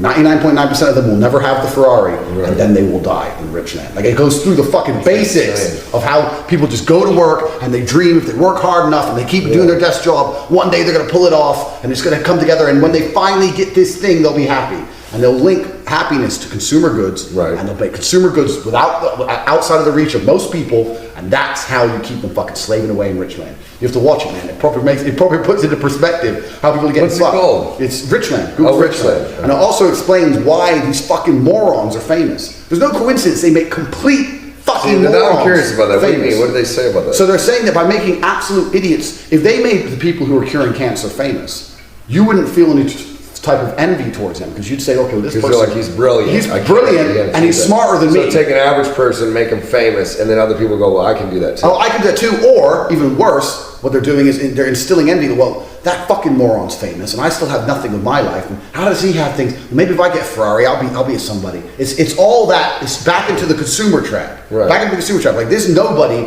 has all this. So Right. how can I? There must be a way I can get all this. Right. And that instills people to be, hey, it works. It instilled us to be fucking consumerists and fucking think of our own ways to become millionaires. Right. We both sat there thinking, I need money. Yeah. So we fell into the trap like everyone else, but we won the Broke game. free, yeah. But we won Most the game. people don't. Most people don't win the game. You guys will, though. So If you follow this advice. Absolutely. So you look at the game and you understand that it's absolutely rigged for people to be entrepreneurial and people to fucking do anything it takes to get cash, which is good for the country. But only a few people, the 0.1% like us, win. The rest of them are still stuck there going, well, you know what? Yeah, maybe in a couple years I'm going to have that. And they're never going to get it. And then on top of that, they get married to fucking, then it talks about the socio-demographics of why one man must marry one woman. Oh, they went into that. They go into that as well, yeah. Because it's good for a country if one man marries one woman. Yeah. This is the whole thing about fucking when I talk Like, if about marriage. everyone was a G, like, legitimately, the world would be burning. It'd be fucked. Because we're not going to be, like, standing on a fucking telephone pole, changing wires and shit. Like, they need those worker bees. 100% you need worker bees. And Who think, you know, maybe I'll work hard and I'll get a bonus and my wife will be happy and give me a blowjob. absolutely, you need to have you need a hierarchy of people. I know that's how it is. And there are people down there who are happy with a lower level overall life. And that's fine. And that's fine. That's your choice. Exactly. But we never wanted to be that person. but But if every man was completely true to his biological instinct and just run around fucked who he wanted and wasn't loyal to any of the women, then we'd have a whole shitload of kids. And who's going to look after the Yeah, women? it would be a disaster. It'd be a disaster. It'd be like Africa. Yeah, exactly. I mean, That's what's happening right there now. Literally. That's really what it is. Those dudes fuck a bunch of women and don't do it. Kids, no one knows who they are. They're all blacks and whatever. But it's very important for for a civilized society that they convince men, you must be with this girl, you stay with her, you have the kids. Yeah, she's fat. Yeah, she doesn't love you. Yeah, the kids hate you, but you can't leave her because you're feeding them kids. You're feeding her. Yeah. And you're paying your tax. So you're depressed and you're suicidal. That's fine. As long as you keep this little unit, this little block that fits into the societal wall correct. And that's why it's all garbage, man. The way we do, we make money fucking from the sky, running around fucking all these hoes. The whole world was like us. The whole world was like us. How many loads you dump today? Fucking, I don't know, four, I think it's like 230. But yeah, we're not good for society. But what we are is we're good for our own health. Exactly. And we're good for ourselves. Your own sanity. For our own sanity, because some people are not programmed to be the worker ant in society. Exactly. Some people just aren't programmed to do it. And I knew that after getting fired from like the 30th job. I'm like, I'm just not designed to work for someone. Absolutely. This is not going to work. And when I say, you see this in everyone anyway, this is why people go traveling. Like, I'm going traveling, but why? What are you looking for? You're not looking for anything. You're trying to run away from a life of responsibility. That's all it is. They're desperate to go Thailand and live for fucking 200 years on $10 because they can't afford to do anything else. But really, years for $10. But when I sit there and I talk to these people, they're reconfirming everything I'm saying now. They don't want to, but they just don't know. They don't know it. They don't see it. They don't see a way out, and they think the answer is to go become enlightened, getting fucking drunk in Thailand. It's like, whatever. But it's, I'll go get drunk. I'm not getting enlightened. I'm not pretending I'm learning anything. Exactly. I'm just out there getting drunk. It's like, whatever. But Exactly. But yeah, this is the reality of the world, and this is the reality of, especially if you're living in a rich country. So you have to understand the game is rigged, and you have to try your best to beat it. And that's literally invaluable advice, because you've probably been taught so many times by teachers who drive bullshit cars. Even, we love parents, but they can be good, well-intentioned. Yep. But are they fucking rich? Exactly. If not, then don't listen to their money advice. Just being honest. Absolutely. You know what I mean? Like all these people, when you're friends, when you start breaking free, watch this course, you actually implement it. Don't just watch it and sit there and jerk off. Watch it and implement it. You're gonna have friends, oh man, like you're different now, man. Like you used to be cool. Because people start seeing their friends break free and they go into panic mode because it's basically a mirror on their life that they're not doing shit. Fuck your friends. If your friends are like that, they're not real friends. You'll find new friends. Absolutely. How many friends do you have? Like legitimate, you got friends, but you know what I mean? If the higher you get, you're gonna have less people to hang out with. Bro. So then you link up with other G's. Absolutely. Why do you think we're hanging out? That's how it goes, because That's the way it is. otherwise you're gonna, two things are gonna happen. Either, like you said, you're gonna have to meet new people because you're either gonna have a complete bunch of hate from your old friends, or you're gonna have to fucking finance their life forever. And that's gonna get old. And that gets old. I mean, I had some friends, and they're cool, and we were cool thing, but you get to a point and they're nowhere, and they're still cool if I'm buying their holidays, but then when you're not, they're a bit like, oh, you're always busy. Like, no, I'm not busy. I'm busy paying. Get some money, you can come. What the fuck? Exactly. I'm busy. I'm fucking Caribbean. Get the fuck over here. So, yeah, and you're right. People don't want to. The easiest way to make someone feel bad about themselves is to excel above them. Exactly. Start in the same place and win the race. They don't want that. Your friends want to try and drag you down any way they can. Everyone wants to drag you down. Like everybody. Like when I was fighting professionally, people saying the number one thing I saw that ruined fighters, and these other fighters in my camp or other fighters, number one thing I saw was girlfriends, because their girlfriend just didn't want them succeeding or being fucking. You think, oh, your girl wants you to be world champion? No, she fucking doesn't. Your girl does not want you rich and fucking surrounded by ring girls and traveling the world. Even though she wants you at home. They secretly lust after those guys, without a doubt. They don't actually want you to do it because they know you're going to have options. And when a man has options, what does he have? Power. Yep. And then he can really choose. Because a lot of dudes with girlfriends are fucking tied to that one girl. Yep. And she knows it, and she enjoys having that control. Absolutely. They don't want you to fucking become someone of super high value all of a sudden out of nowhere. So these girls, and what you said, the lust thing's crazy. They'll sit there and do their best to stop you becoming somebody like that. And then fuck someone like that behind your back. Exactly. Like, it's fucking madness. But the number of girls I had to get rid of, and they try and disguise it as dumb shit. Like I used to train from 8 o'clock till 9:30. So I had some girls fucking, she was hot, she was a 9 in London. I said, I'll pick you up at 10. She goes, 10. I was like, well, yeah, 10. That's when I finished training. She goes, oh, so I'm a booty call. I said, you're not a booty call. I'm picking up at 10 because I have to finish gym.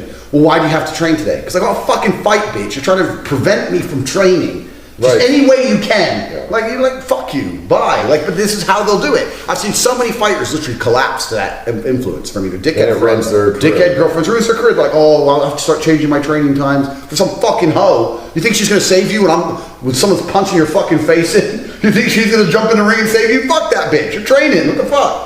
Crazy. Well, that's why you're the Four-time world champion. And it's the same with everything, man. It's the same with, like you're saying, friends, and like you're saying, parents are well-intentioned, but they don't always instill freedom inside of you. Especially if your parents followed the pre-prescribed. Yeah, depending on their age too. Like the baby boomer thing was all go to college. Yeah. If you went to college, wow, Yeah. you're gonna get out. And the whole thing here, I want you to think bigger. Think of this.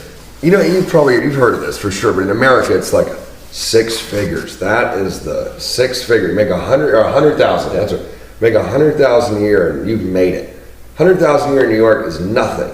It's like fucking like the poverty line. So think fucking bigger. Don't limit yourself based on what society says. Because you know what? Think of this trap.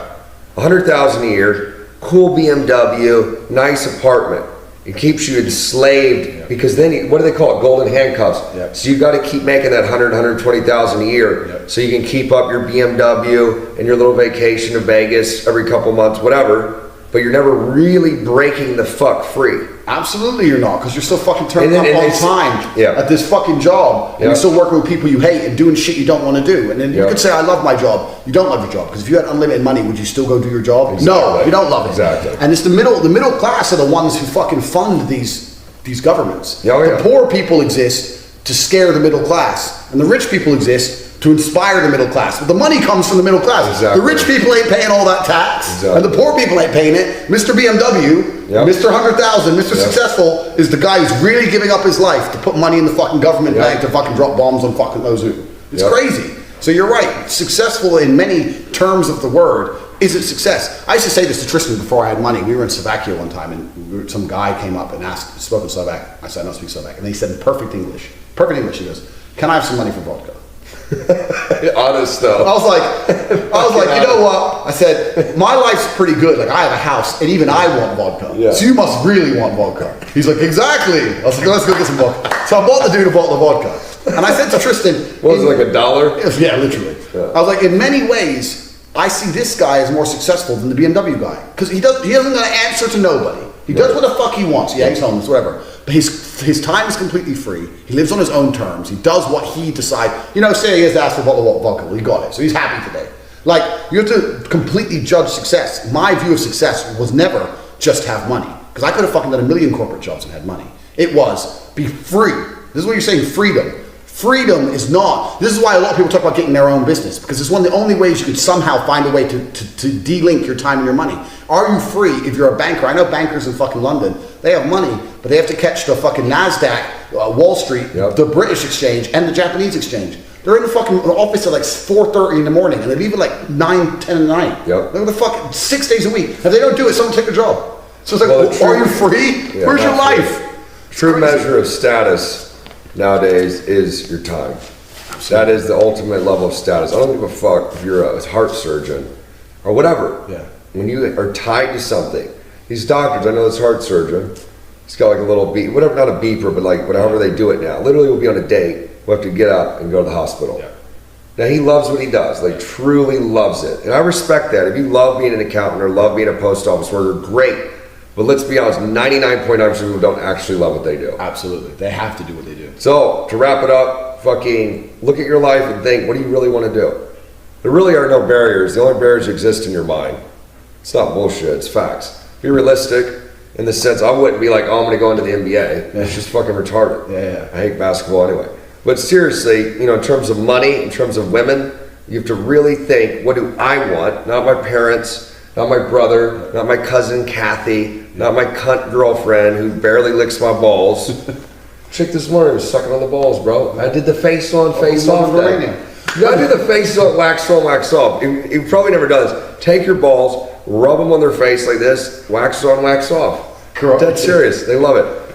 I'm gonna wrap it up with that. No, but you're absolutely completely right, man. Like, be honest with yourself. I always knew I wanted a harem, and here it is. So fuck it. What do you call it? A harem? Harem, yeah, like sheikhs in like in the old I thought it's harem, isn't it? And harem, yeah, harems. Harem. Yeah. I like harem though. It has more of a royal sound to it. Well, I always knew I wanted it, even when I had no money. I was never the one girl guy. I was always like, one day I'm gonna have myself a bunch of bad bitches. And everyone's like, yeah, all right, man, you can't pay the rent. It's like, you'll see, motherfuckers. And there you are. Here we go. Moldova, bro. Moldova.